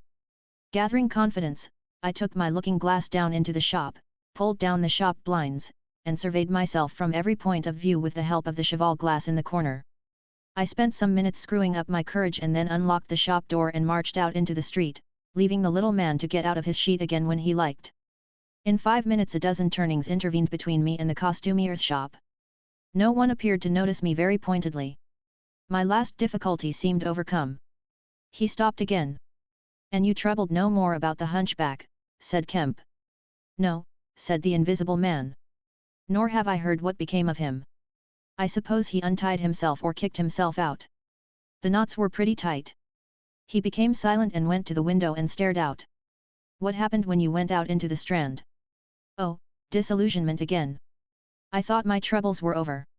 Practically I thought I had impunity to do whatever I chose, everything save to give away my secret. So I thought. Whatever I did, whatever the consequences might be, was nothing to me. I had merely to fling aside my garments and vanish. No person could hold me. I could take my money where I found it. I decided to treat myself to a sumptuous feast, and then put up at a good hotel, and accumulate a new outfit of property. I felt amazingly confident. It's not particularly pleasant recalling that I was an ass. I went into a place and was already ordering lunch, when it occurred to me that I could not eat unless I exposed my invisible face. I finished ordering the lunch, told the man I should be back in 10 minutes, and went out exasperated. I don't know if you have ever been disappointed in your appetite. Not quite so badly, said Kemp, but I can imagine it. I could have smashed the silly devils. At last, faint with the desire for tasteful food, I went into another place and demanded a private room. "I am disfigured," I said. "Badly." They looked at me curiously, but of course it was not their affair, and so at last I got my lunch. It was not particularly well served, but it sufficed, and when I had had it, I sat over a cigar, trying to plan my line of action. And outside a snowstorm was beginning. The more I thought it over, Kemp, the more I realized what a helpless absurdity an invisible man was in a cold and dirty climate in a crowded civilized city. Before I made this mad experiment I had dreamt of 1,000 advantages. That afternoon it seemed all disappointment. I went over the heads of the things a man reckons desirable. No doubt invisibility made it possible to get them, but it made it impossible to enjoy them when they are got. Ambition. What is the good of pride of place when you cannot appear there? What is the good of the love of woman when her name must needs be Delilah? I have no taste for politics, for the blackguardisms of fame, for philanthropy, for sport. What was I to do? And for this I had become a wrapped-up mystery, a swathed and bandaged caricature of a man. He paused, and his attitude suggested a roving glance at the window. "But how did you get to Iping?" said Kemp, anxious to keep his guest busy talking. "I went there to work. I had one hope. It was a half idea. I have it still. It is a full-blown idea now. A way of getting back. Of restoring what I have done. When I choose. When I have done all I mean to do invisibly. And that is what I chiefly want to talk to you about now." "You went straight to Iping?" "Yes. I had simply to get my 3 volumes of memoranda and my checkbook, my luggage and underclothing, order a quantity of chemicals to work out this idea of mine. I will show you the calculations as soon as I get my books, and then I started. Jove! I remember the snowstorm now, and the accursed bother it was to keep the snow from damping my pasteboard nose. At the end, said Kemp, the day before yesterday, when they found you out, you rather to judge by the papers. I did. Rather. Did I kill that fool of a constable? No, said Kemp. He's expected to recover. That's his luck, then. I clean lost my temper, the fools. Why couldn't they leave me alone? And that grocer lout? There are no deaths expected, said Kemp. I don't know about that tramp of mine, said the Invisible Man, with an unpleasant laugh. By heaven, Kemp, you don't know what rage is. To have worked for years, to have planned and plotted, and then to get some fumbling purblind idiot messing across your course. Every conceivable sort of silly creature that has ever been created has been sent to cross me. If I have much more of it, I shall go wild. I shall start mowing 'em. As it is, they've made things 1,000 times more difficult. No doubt it's exasperating, said Kemp, drily. Chapter 24. The plan that failed. But now, said Kemp, with a side glance out of the window, what are we to do? He moved nearer his guest as he spoke in such a manner as to prevent the possibility of a sudden glimpse of the 3 men who were advancing up the hill road with an intolerable slowness, as it seemed to Kemp. What were you planning to do when you were heading for Port Burdock? Had you any plan? I was going to clear out of the country. But I have altered that plan rather since seeing you. I thought it would be wise, now the weather is hot and invisibility possible, to make for the south. Especially as my secret was known, and everyone would be on the lookout for a masked and muffled man. You have a line of steamers from here to France. My idea was to get aboard one and run the risks of the passage. Thence I could go by train into Spain, or else get to Algiers. It would not be difficult. There a man might always be invisible and yet live. And do things. I was using that tramp as a money box and luggage carrier, until I decided how to get my books and things sent over to meet me. That's clear. And then the filthy brute must needs try and rob me. He has hidden my books, Kemp. Hidden my books. If I can lay my hands on him. Best plan to get the books out of him first. But where is he? Do you know? He's in the town police station, locked up, by his own request, in the strongest cell in the place. Kerr, said the Invisible Man. But that hangs up your plans a little. We must get those books are vital. Certainly, said Kemp, a little nervously, wondering if he heard footsteps outside. Certainly we must get those books. But that won't be difficult, if he doesn't know they're for you.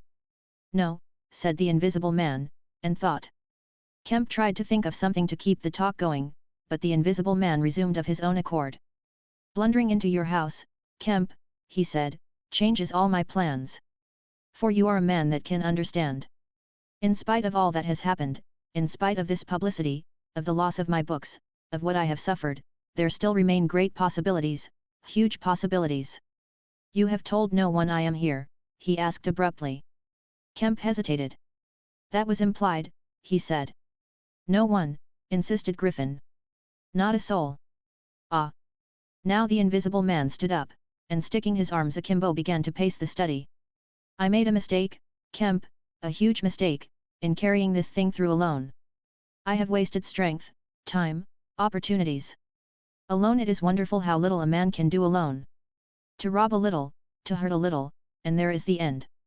What I want, Kemp, is a goalkeeper, a helper, and a hiding place, an arrangement whereby I can sleep and eat and rest in peace, and unsuspected.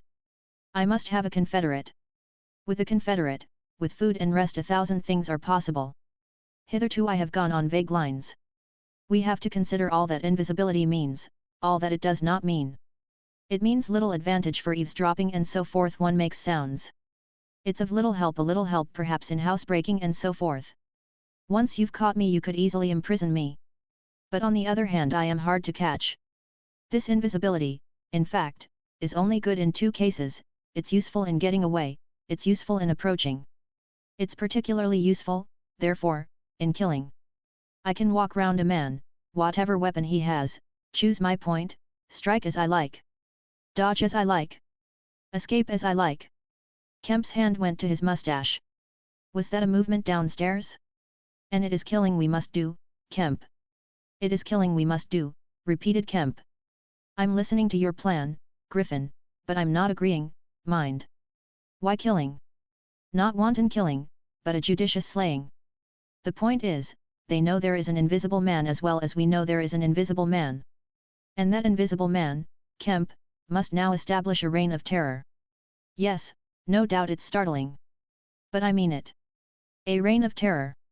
He must take some town like your Burdock and terrify and dominate it. He must issue his orders. He can do that in 1,000 ways. Scraps of paper thrust under doors would suffice. And all who disobey his orders he must kill, and kill all who would defend them. Humph, said Kemp, no longer listening to Griffin but to the sound of his front door opening and closing. It seems to me, Griffin, he said, to cover his wandering attention, that your confederate would be in a difficult position. No one would know he was a confederate, said the Invisible Man, eagerly. And then suddenly, hush! What's that downstairs? Nothing, said Kemp, and suddenly began to speak loud and fast. I don't agree to this, Griffin, he said. Understand me, I don't agree to this. Why dream of playing a game against the race? How can you hope to gain happiness? Don't be a lone wolf. Publish your results, take the world, take the nation at least into your confidence. Think what you might do with 1,000,000 helpers. The Invisible Man interrupted, arm extended. There are footsteps coming upstairs, he said in a low voice. Nonsense, said Kemp. Let me see, said the Invisible Man, and advanced, arm extended, to the door. And then things happened very swiftly. Kemp hesitated for a second and then moved to intercept him. The Invisible Man started and stood still. Traitor, cried the voice, and suddenly the dressing gown opened, and sitting down the unseen began to disrobe. Kemp made 3 swift steps to the door, and forthwith the Invisible Man, his legs had vanished, sprang to his feet with a shout. Kemp flung the door open. As it opened, there came a sound of hurrying feet downstairs and voices. With a quick movement Kemp thrust the Invisible Man back, sprang aside, and slammed the door. The key was outside and ready. In another moment Griffin would have been alone in the Belvedere study, a prisoner. Save for one little thing. The key had been slipped in hastily that morning. As Kemp slammed the door it fell noisily upon the carpet. Kemp's face became white. He tried to grip the door handle with both hands. For a moment he stood lugging. Then the door gave 6 inches. But he got it closed again. The second time it was jerked a foot wide, and the dressing gown came wedging itself into the opening. His throat was gripped by invisible fingers, and he left his hold on the handle to defend himself. He was forced back, tripped and pitched heavily into the corner of the landing. The empty dressing gown was flung on the top of him. Halfway up the staircase was Colonel Eddy, the recipient of Kemp's letter, the chief of the Burdock police. He was staring aghast at the sudden appearance of Kemp, followed by the extraordinary sight of clothing tossing empty in the air. He saw Kemp felled, and struggling to his feet. He saw him rush forward, and go down again, felled like an ox. Then suddenly he was struck violently. By nothing. A vast weight, it seemed, leapt upon him, and he was hurled headlong down the staircase, with a grip on his throat and a knee in his groin. An invisible foot trod on his back, a ghostly patter passed downstairs, he heard the 2 police officers in the hall shout and run, and the front door of the house slammed violently. He rolled over and sat up staring. He saw, staggering down the staircase, Kemp, dusty and disheveled, one side of his face white from a blow, his lip bleeding, and a pink dressing gown and some underclothing held in his arms. My God, cried Kemp, the game's up. He's gone. Chapter 25. The Hunting of the Invisible Man. For a space Kemp was too inarticulate to make Eddy understand the swift things that had just happened. They stood on the landing, Kemp speaking swiftly, the grotesque swathings of Griffin still on his arm. But presently Eddy began to grasp something of the situation. He is mad, said Kemp, inhuman. He is pure selfishness. He thinks of nothing but his own advantage, his own safety. I have listened to such a story this morning of brutal self-seeking. He has wounded men. He will kill them unless we can prevent him. He will create a panic. Nothing can stop him. He is going out now furious. He must be caught, said Eddy. That is certain. But how, cried Kemp, and suddenly became full of ideas. You must begin at once. You must set every available man to work, you must prevent his leaving this district. Once he gets away, he may go through the countryside as he wills, killing and maiming. He dreams of a reign of terror. A reign of terror, I tell you. You must set a watch on trains and roads and shipping. The garrison must help. You must wire for help. The only thing that may keep him here is the thought of recovering some books of notes he counts of value. I will tell you of that. There is a man in your police station, Marvel. I know, said Eddy, I know. Those books, yes. But the tramp says he hasn't them. But he thinks the tramp has. And you must prevent him from eating or sleeping, day and night the country must be astir for him. Food must be locked up and secured, all food, so that he will have to break his way to it. The houses everywhere must be barred against him. Heaven send us cold nights and rain. The whole countryside must begin hunting and keep hunting. I tell you, Eddy, he is a danger, a disaster, unless he is pinned and secured, it is frightful to think of the things that may happen. What else can we do, said Eddy. I must go down at once and begin organizing. But why not come? Yes, you come too. Come, and we must hold a sort of council of war, get Hops to help and the railway managers. By Jove! It's urgent. Come along, tell me as we go. What else is there we can do? Put that stuff down. In another moment Eddy was leading the way downstairs. They found the front door open and the policeman standing outside staring at empty air. He's got away, sir, said one. We must go to the central station at once, said Eddie. One of you go on down and get a cab to come up and meet us quickly. And now, Kemp, what else? Dogs, said Kemp. Get dogs. They don't see him, but they wind him. Get dogs. Good, said Eddie. It's not generally known, but the prison officials over at Halstead know a man with bloodhounds. Dogs. What else? Bear in mind, said Kemp, his food shows. After eating, his food shows until it is assimilated. So that he has to hide after eating. You must keep on beating. Every thicket, every quiet corner. And put all weapons, all implements that might be weapons, away. He can't carry such things for long. And what he can snatch up and strike men with must be hidden away. Good again, said Eddie. We shall have him yet. And on the roads, said Kemp, and hesitated. Yes, said Eddie. Powdered glass, said Kemp. It's cruel, I know. But think of what he may do. Eddie drew the air in sharply between his teeth. It's unsportsmanlike. I don't know. But I'll have powdered glass got ready.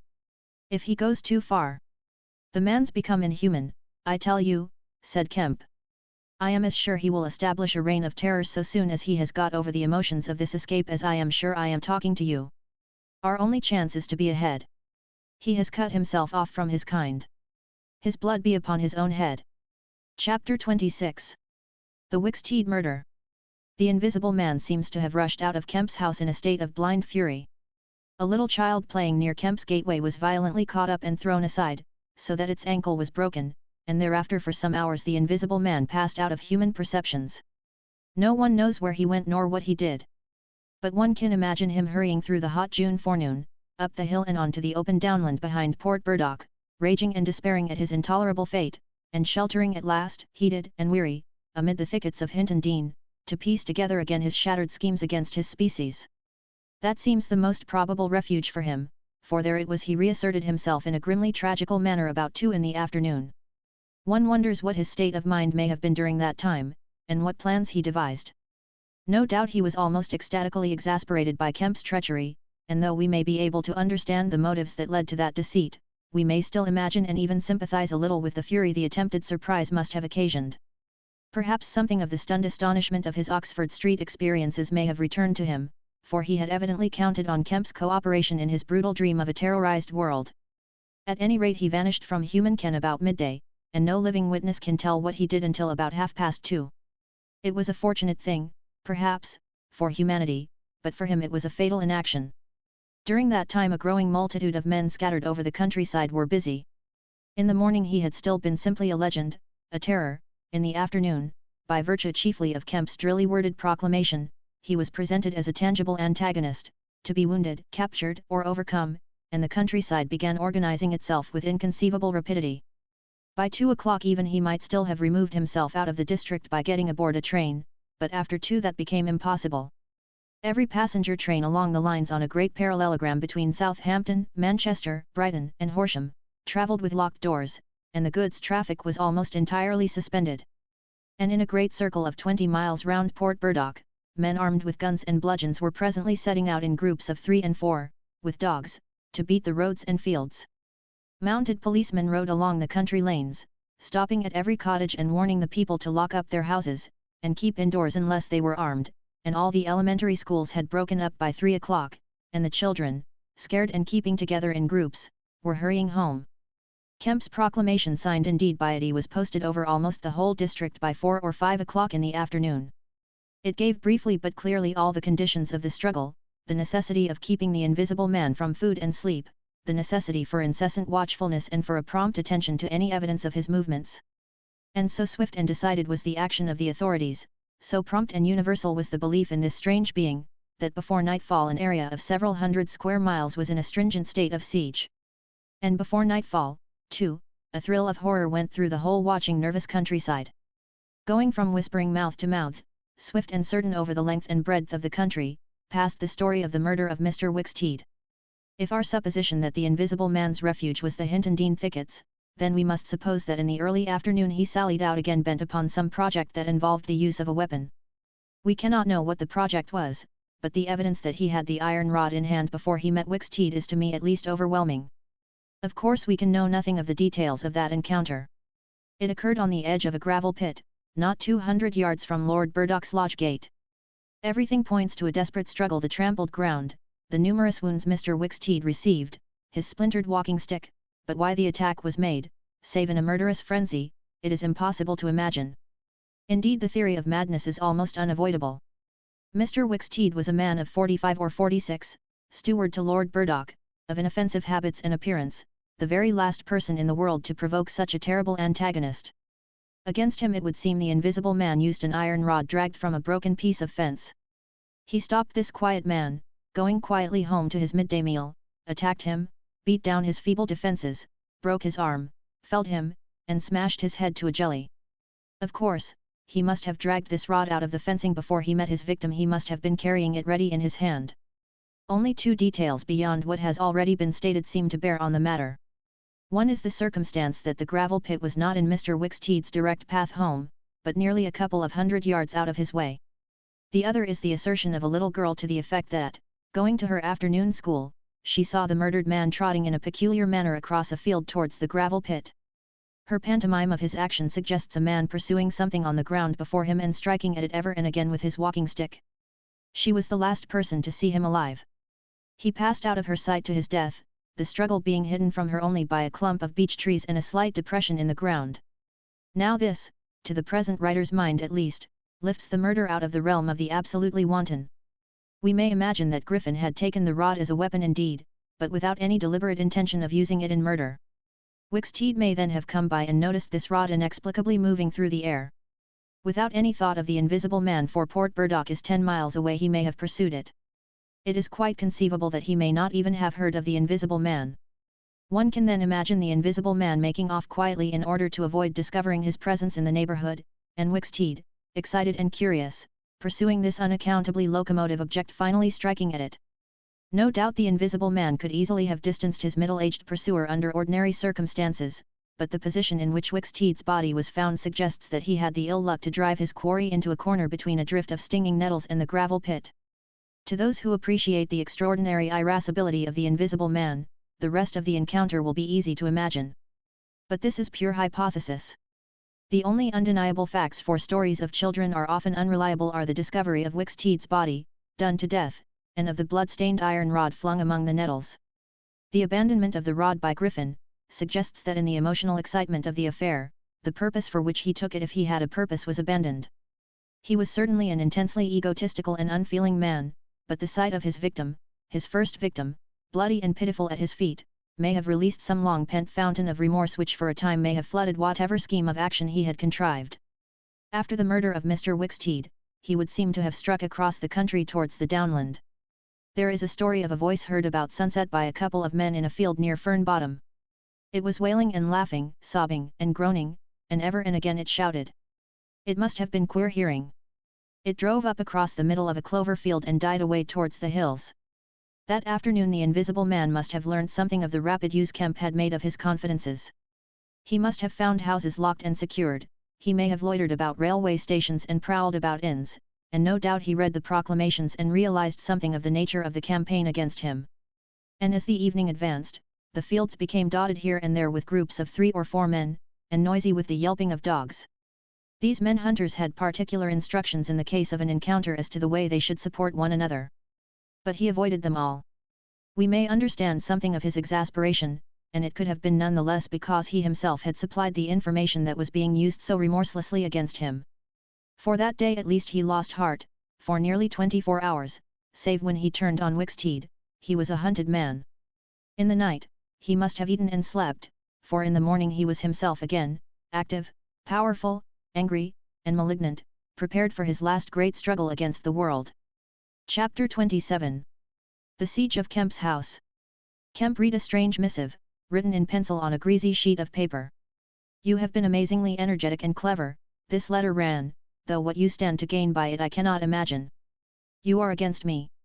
For a whole day you have chased me, you have tried to rob me of a night's rest. But I have had food in spite of you, I have slept in spite of you, and the game is only beginning. The game is only beginning. There is nothing for it, but to start the terror. This announces the first day of the terror. Port Burdock is no longer under the Queen, tell your Colonel of Police, and the rest of them, it is under me the terror. This is day 1 of year 1 of the new epic, the epic of the Invisible Man. I am Invisible Man the first. To begin with, the rule will be easy. The first day there will be one execution for the sake of example, a man named Kemp. Death starts for him today. He may lock himself away, hide himself away, get guards about him, put on armor if he likes death, the unseen death, is coming. Let him take precautions, it will impress my people. Death starts from the pillar box by midday. The letter will fall in as the postman comes along, then off. The game begins. Death starts.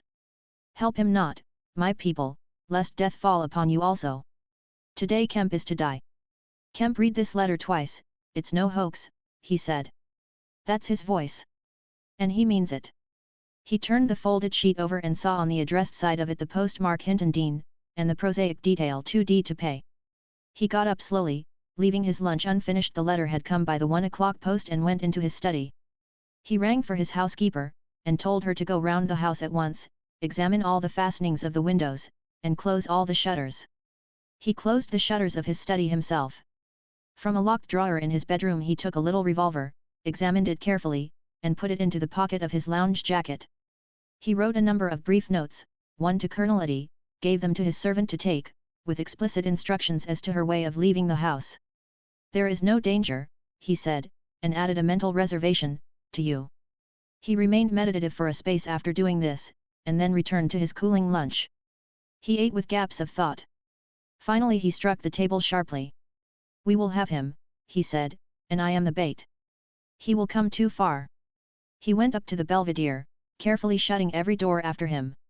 It's a game, he said, an odd game, but the chances are all for me, Mr. Griffin, in spite of your invisibility.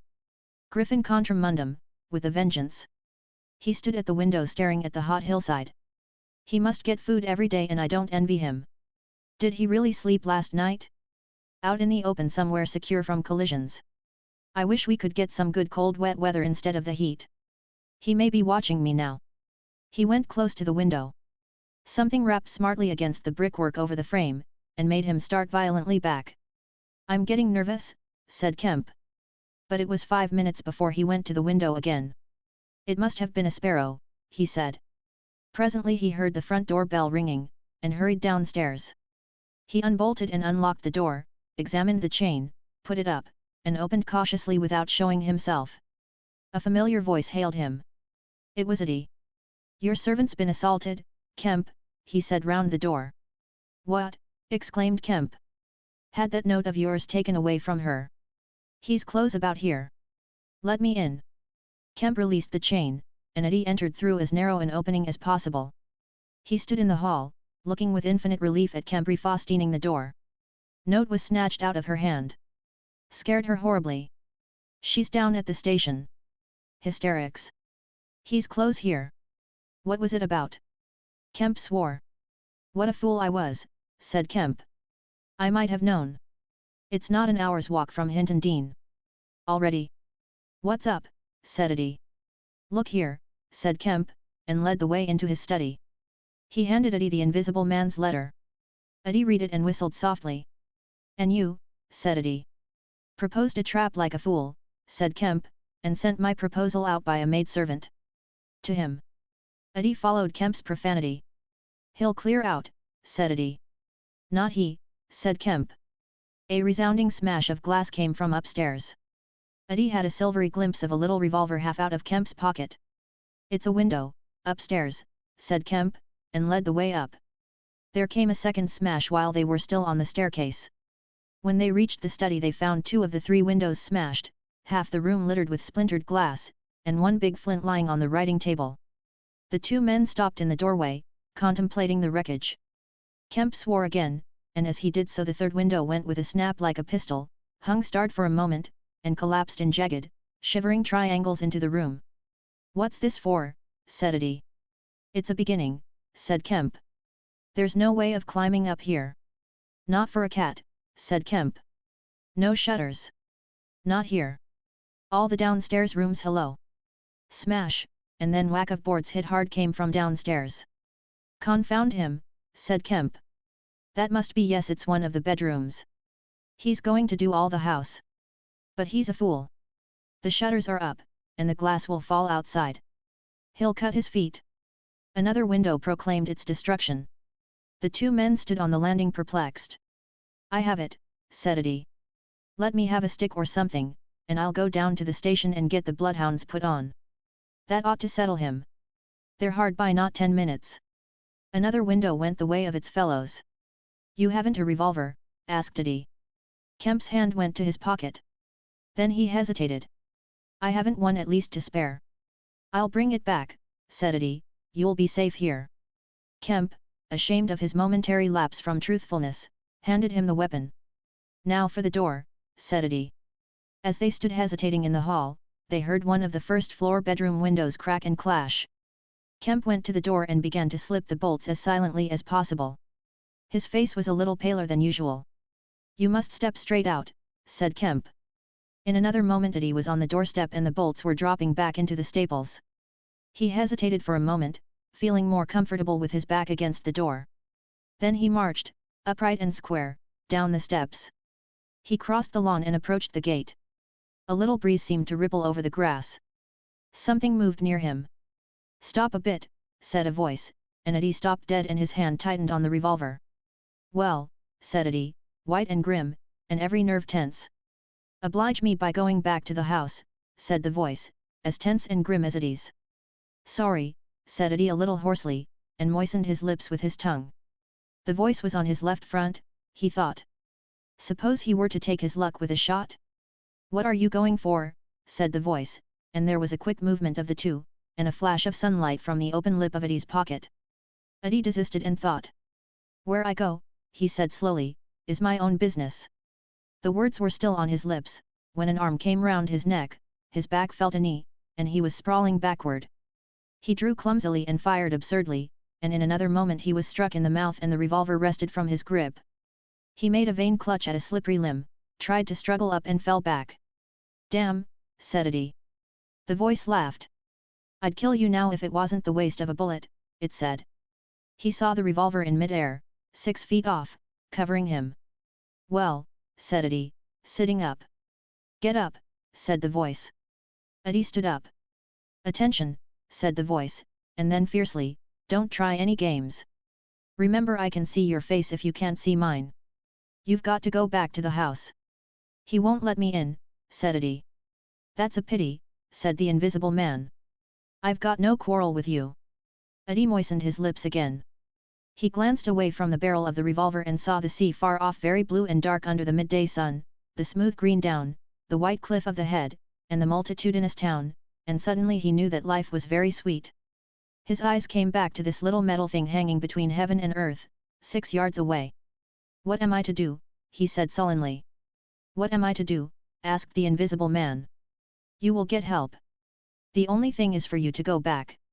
I will try. If he lets me in, will you promise not to rush the door? I've got no quarrel with you, said the voice. Kemp had hurried upstairs after letting Eddie out, and now crouching among the broken glass and peering cautiously over the edge of the study window-sill, he saw Eddie stand parleying with the unseen. Why doesn't he fire? Whispered Kemp to himself. Then the revolver moved a little and the glint of the sunlight flashed in Kemp's eyes. He shaded his eyes and tried to see the source of the blinding beam. Surely, he said, Eddie has given up the revolver. Promise not to rush the door, Eddie was saying. Don't push a winning game too far. Give a man a chance. You go back to the house. I tell you flatly I will not promise anything. Eddie's decision seemed suddenly made. He turned towards the house, walking slowly with his hands behind him. Kemp watched him puzzled. The revolver vanished, flashed again into sight, vanished again, and became evident on a closer scrutiny as a little dark object following Eddie. Then things happened very quickly. Eddie leapt backwards, swung around, clutched at this little object, missed it, threw up his hands and fell forward on his face, leaving a little puff of blue in the air. Kemp did not hear the sound of the shot. Eddie writhed, raised himself on one arm, fell forward, and lay still. For a space Kemp remained staring at the quiet carelessness of Eddie's attitude. The afternoon was very hot and still, nothing seemed stirring in all the world save a couple of yellow butterflies chasing each other through the shrubbery between the house and the road gate. Eddie lay on the lawn near the gate. The blinds of all the villas down the hill road were drawn, but in one little green summer house was a white figure, apparently an old man asleep. Kemp scrutinized the surroundings of the house for a glimpse of the revolver, but it had vanished. His eyes came back to Eddie. The game was opening well. Then came a ringing and knocking at the front door, that grew at last tumultuous, but pursuant to Kemp's instructions the servants had locked themselves into their rooms. This was followed by a silence. Kemp sat listening and then began peering cautiously out of the 3 windows, one after another. He went to the staircase head and stood listening uneasily. He armed himself with his bedroom poker, and went to examine the interior fastenings of the ground floor windows again. Everything was safe and quiet. He returned to the belvedere. Eddie lay motionless over the edge of the gravel just as he had fallen. Coming along the road by the villas were the housemaid and 2 policemen. Everything was deadly still. The 3 people seemed very slow in approaching. He wondered what his antagonist was doing. He started. There was a smash from below. He hesitated and went downstairs again. Suddenly the house resounded with heavy blows and the splintering of wood. He heard a smash and the destructive clang of the iron fastenings of the shutters. He turned the key and opened the kitchen door. As he did so, the shutters, split and splintering, came flying inward. He stood aghast. The window frame, save for one crossbar, was still intact, but only little teeth of glass remained in the frame. The shutters had been driven in with an axe, and now the axe was descending in sweeping blows upon the window frame and the iron bars defending it. Then suddenly it leapt aside and vanished. He saw the revolver lying on the path outside, and then the little weapon sprang into the air. He dodged back. The revolver cracked just too late, and a splinter from the edge of the closing door flashed over his head. He slammed and locked the door, and as he stood outside he heard Griffin shouting and laughing. Then the blows of the axe with its splitting and smashing consequences, were resumed. Kemp stood in the passage trying to think. In a moment the Invisible Man would be in the kitchen. This door would not keep him a moment, and then a ringing came at the front door again. It would be the policeman. He ran into the hall, put up the chain, and drew the bolts. He made the girl speak before he dropped the chain, and the 3 people blundered into the house in a heap, and Kemp slammed the door again. "The Invisible Man," said Kemp. "He has a revolver, with 2 shots left. He's killed Eddie." "Shot him anyhow. Didn't you see him on the lawn? He's lying there." "Who?" said one of the policemen. "Eddie," said Kemp. "We came in the back way," said the girl. "What's that smashing?" asked one of the policemen. "He's in the kitchen or will be. He has found an axe." Suddenly the house was full of the Invisible Man's resounding blows on the kitchen door.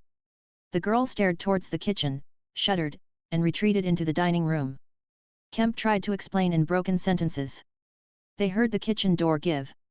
"This way," said Kemp, starting into activity, and bundled the policeman into the dining room doorway.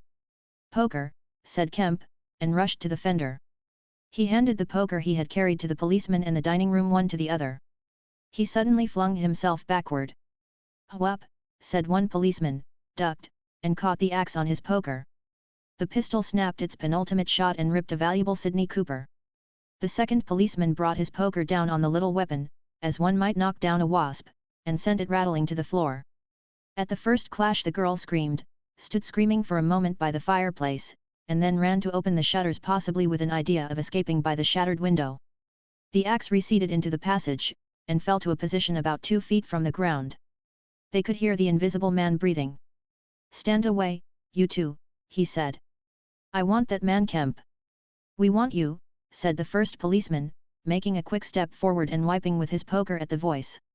The Invisible Man must have started back, and he blundered into the umbrella stand.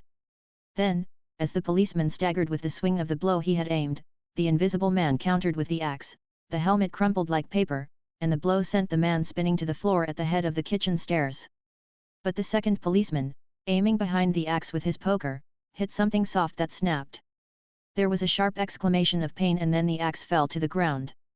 The policeman wiped again at vacancy and hit nothing. He put his foot on the axe, and struck again.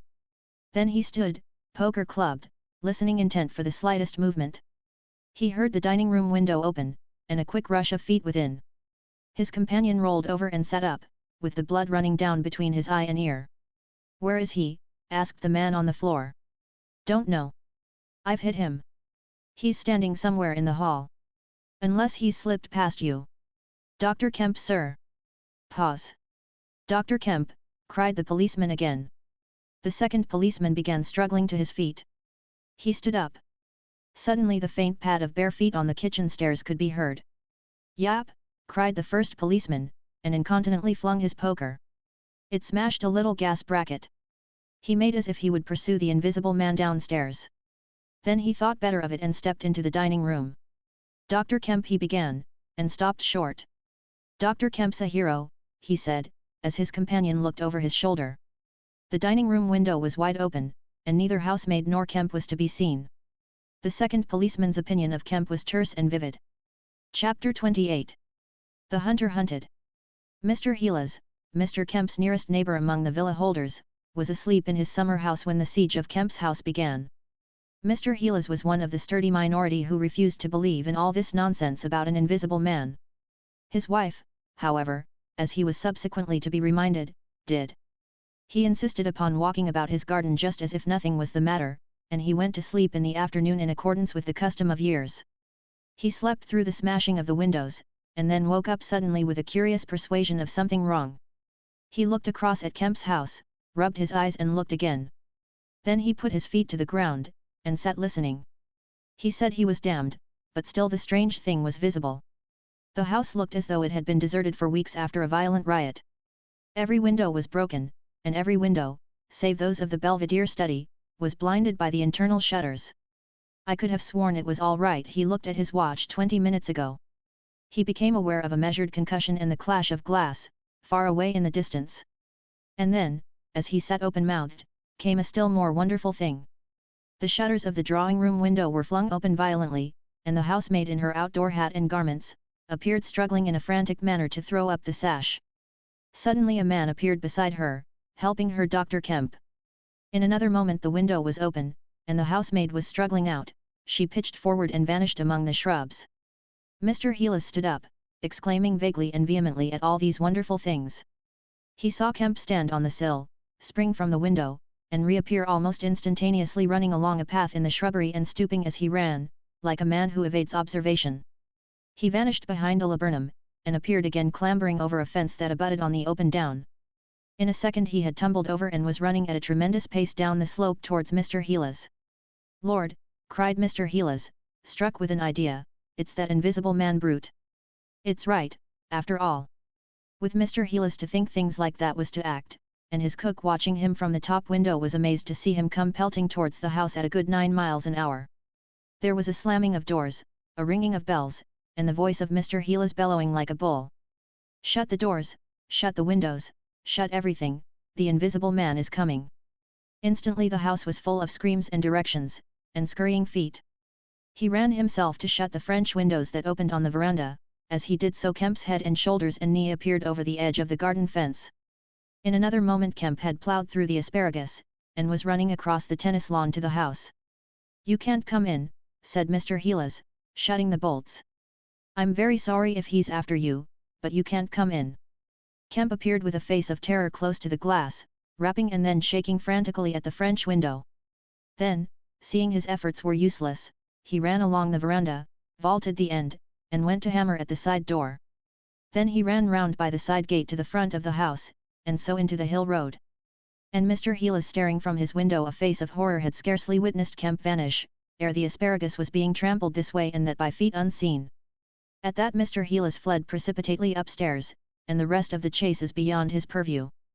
But as he passed the staircase window, he heard the side gate slam. Emerging into the hill road, Kemp naturally took the downward direction, and so it was he came to run in his own person the very race he had watched with such a critical eye from the Belvedere study only 4 days ago. He ran it well, for a man out of training, and though his face was white and wet, his wits were cool to the last. He ran with wide strides, and wherever a patch of rough ground intervened, wherever there came a patch of raw flints, or a bit of broken glass shone dazzling, he crossed it and left the bare invisible feet that followed to take what line they would. For the first time in his life Kemp discovered that the hill road was indescribably vast and desolate, and that the beginnings of the town far below at the hill foot were strangely remote. Never had there been a slower or more painful method of progression than running. All the gaunt villas, sleeping in the afternoon sun, looked locked and barred. No doubt they were locked and barred by his own orders. But at any rate they might have kept a lookout for an eventuality like this. The town was rising up now, the sea had dropped out of sight behind it, and people down below were stirring. A tram was just arriving at the hill foot. Beyond that was the police station. Was that footsteps he heard behind him? Spurt. The people below were staring at him, one or two were running, and his breath was beginning to saw in his throat. The tram was quite near now, and the Jolly Cricketers was noisily barring its doors. Beyond the tram were posts and heaps of gravel, the drainage works. He had a transitory idea of jumping into the tram and slamming the doors, and then he resolved to go for the police station. In another moment he had passed the door of the Jolly Cricketers, and was in the blistering fag end of the street, with human beings about him. The tram driver and his helper, arrested by the sight of his furious haste, stood staring with the tram horses unhitched. Further on, the astonished features of navvies appeared above the mounds of gravel.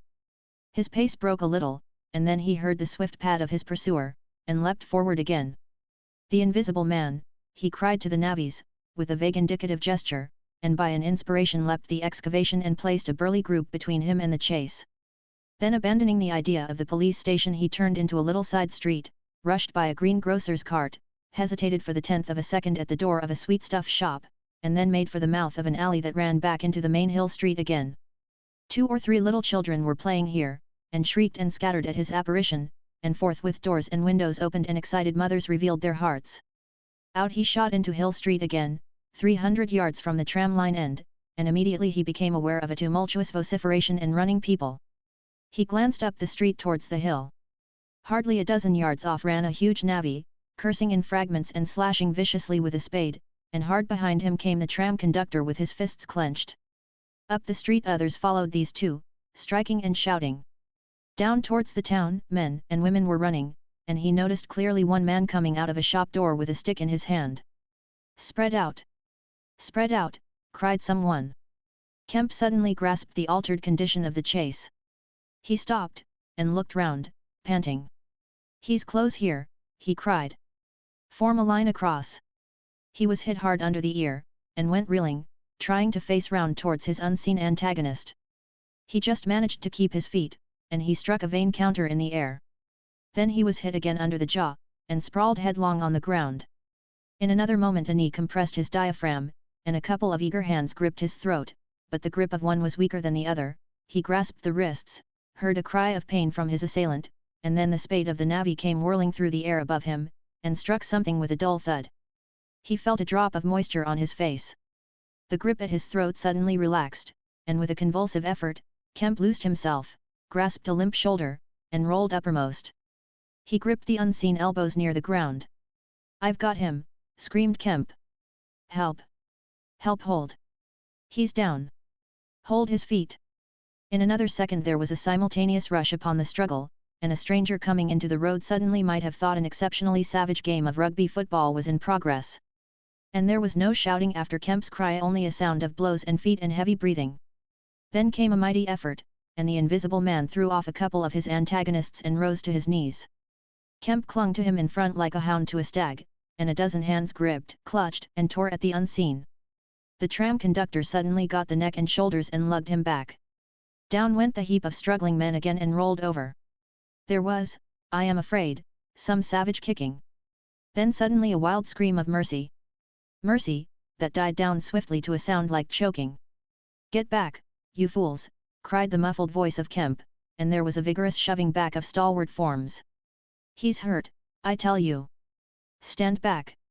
There was a brief struggle to clear a space, and then the circle of eager faces saw the doctor kneeling, as it seemed, 15 inches in the air, and holding invisible arms to the ground. Behind him a constable gripped invisible ankles. "Don't you leave go of N!" cried the big navvy, holding a blood-stained spade. "He's shamming." "He's not shamming," said the doctor, cautiously raising his knee, "and I'll hold him." His face was bruised and already going red. He spoke thickly because of a bleeding lip. He released one hand and seemed to be feeling at the face. "The mouth's all wet," he said. And then, good God! He stood up abruptly and then knelt down on the ground by the side of the thing unseen. There was a pushing and shuffling, a sound of heavy feet as fresh people turned up to increase the pressure of the crowd. People now were coming out of the houses. The doors of the Jolly Cricketers stood suddenly wide open. Very little was said. Kemp felt about, his hand seeming to pass through empty air. "He's not breathing," he said, and then, "I can't feel his heart." His sigh dug. Suddenly an old woman, peering under the arm of the big navvy, screamed sharply. "Looky there," she said, and thrust out a wrinkled finger. And looking where she pointed, everyone saw, faint and transparent as though it was made of glass, so that veins and arteries and bones and nerves could be distinguished, the outline of a hand limp and prone. It grew clouded and opaque even as they stared. "Hello," cried the constable. "Here's his feet showing." And so, slowly, beginning at his hands and feet and creeping along his limbs to the vital centers of his body, that strange change continued. It was like the slow spreading of a poison. First came the little white nerves, a hazy grey sketch of a limb, then the glassy bones and intricate arteries, then the flesh and skin, first a faint fogginess, and then growing rapidly dense and opaque. Presently they could see his crushed chest and his shoulders, and the dim outline of his drawn and battered features. When at last the crowd made way for Kemp to stand erect, there lay, naked and pitiful on the ground, the bruised and broken body of a young man about 30. His hair and brow were white, not grey with age, but white with the whiteness of albinism, and his eyes were like garnets. His hands were clenched, his eyes wide open, and his expression was one of anger and dismay. "Cover his face," said a man. "For God's sake, cover that face," and 3 little children, pushing forward through the crowd, were suddenly twisted round and sent packing off again. Someone brought a sheet from the Jolly Cricketers, and having covered him, they carried him into that house. And there it was, on a shabby bed in a tawdry, ill-lighted bedroom, surrounded by a crowd of ignorant and excited people, broken and wounded, betrayed and unpitied, that Griffin, the first of all men to make himself invisible, Griffin, the most gifted physicist the world has ever seen, ended in infinite disaster his strange and terrible career. The Epilogue. So ends the story of the strange and evil experiments of the Invisible Man. And if you would learn more of him, you must go to a little inn near Portstow and talk to the landlord. The sign of the inn is an empty board save for a hat and boots, and the name is the title of this story. The landlord is a short and corpulent little man with a nose of cylindrical proportions, wiry hair, and a sporadic rossiness of visage. Drink generously, and he will tell you generously of all the things that happened to him after that time, and of how the lawyers tried to do him out of the treasure found upon him. When they found they couldn't prove whose money was which, "I'm blessed," he says, "if they didn't try to make me out a blooming treasure trove. Do I look like a treasure trove? And then a gentleman gave me a guinea a night to tell the story at the Empire Music Hall, just to tell in my own words barring one. And if you want to cut off the flow of his reminiscences abruptly, you can always do so by asking if there weren't 3 manuscript books in the story. He admits there were and proceeds to explain, with asseverations that everybody thinks he has But bless you, he hasn't. The Invisible Man, it was took off to hide when I cut and ran for Portstow. It's that Mr. Kemp put people on with the idea of my having And then he subsides into a pensive state, watches you furtively, bustles nervously with glasses, and presently leaves the bar. He is a bachelor man, his tastes were ever bachelor, and there are no women folk in the house. Outwardly he buttons it as expected of him, but in his more vital privacies, in the matter of braces for example, he still turns to string. He conducts his house without enterprise, but with eminent decorum. His movements are slow, and he is a great thinker. But he has a reputation for wisdom and for a respectable parsimony in the village, and his knowledge of the roads of the south of England would beat Cobbett. And on Sunday mornings, every Sunday morning, all the year round, while he is closed to the outer world, and every night after 10, he goes into his bar parlour, bearing a glass of gin faintly tinged with water, and having placed this down, he locks the door and examines the blinds, and even looks under the table. And then, being satisfied of his solitude, he unlocks the cupboard and a box in the cupboard and a drawer in that box, and produces 3 volumes bound in brown leather, and places them solemnly in the middle of the table. The covers are weather-worn and tinged with an algal green, for once they sojourned in a ditch, and some of the pages have been washed blank by dirty water. The landlord sits down in an armchair, fills a long clay pipe, slowly gloating over the books the while. Then he pulls one towards him and opens it, and begins to study it, turning over the leaves backwards and forwards. His brows are knit and his lips move painfully. Hacks, little two up in the air, cross, and a fiddle-de-dee. Lord! What a one he was for intellect! Presently he relaxes and leans back, and blinks through his smoke across the room at things invisible to other eyes. Full of secrets, he says. Wonderful secrets. Once I get the haul of them, Lord. I wouldn't do what he did, I'd just well. He pulls at his pipe. So he lapses into a dream, the undying wonderful dream of his life. And though Kemp has fished unceasingly, no human being save the landlord knows those books are there, with the subtle secret of invisibility and a dozen other strange secrets written therein. And none other will know of them until he dies.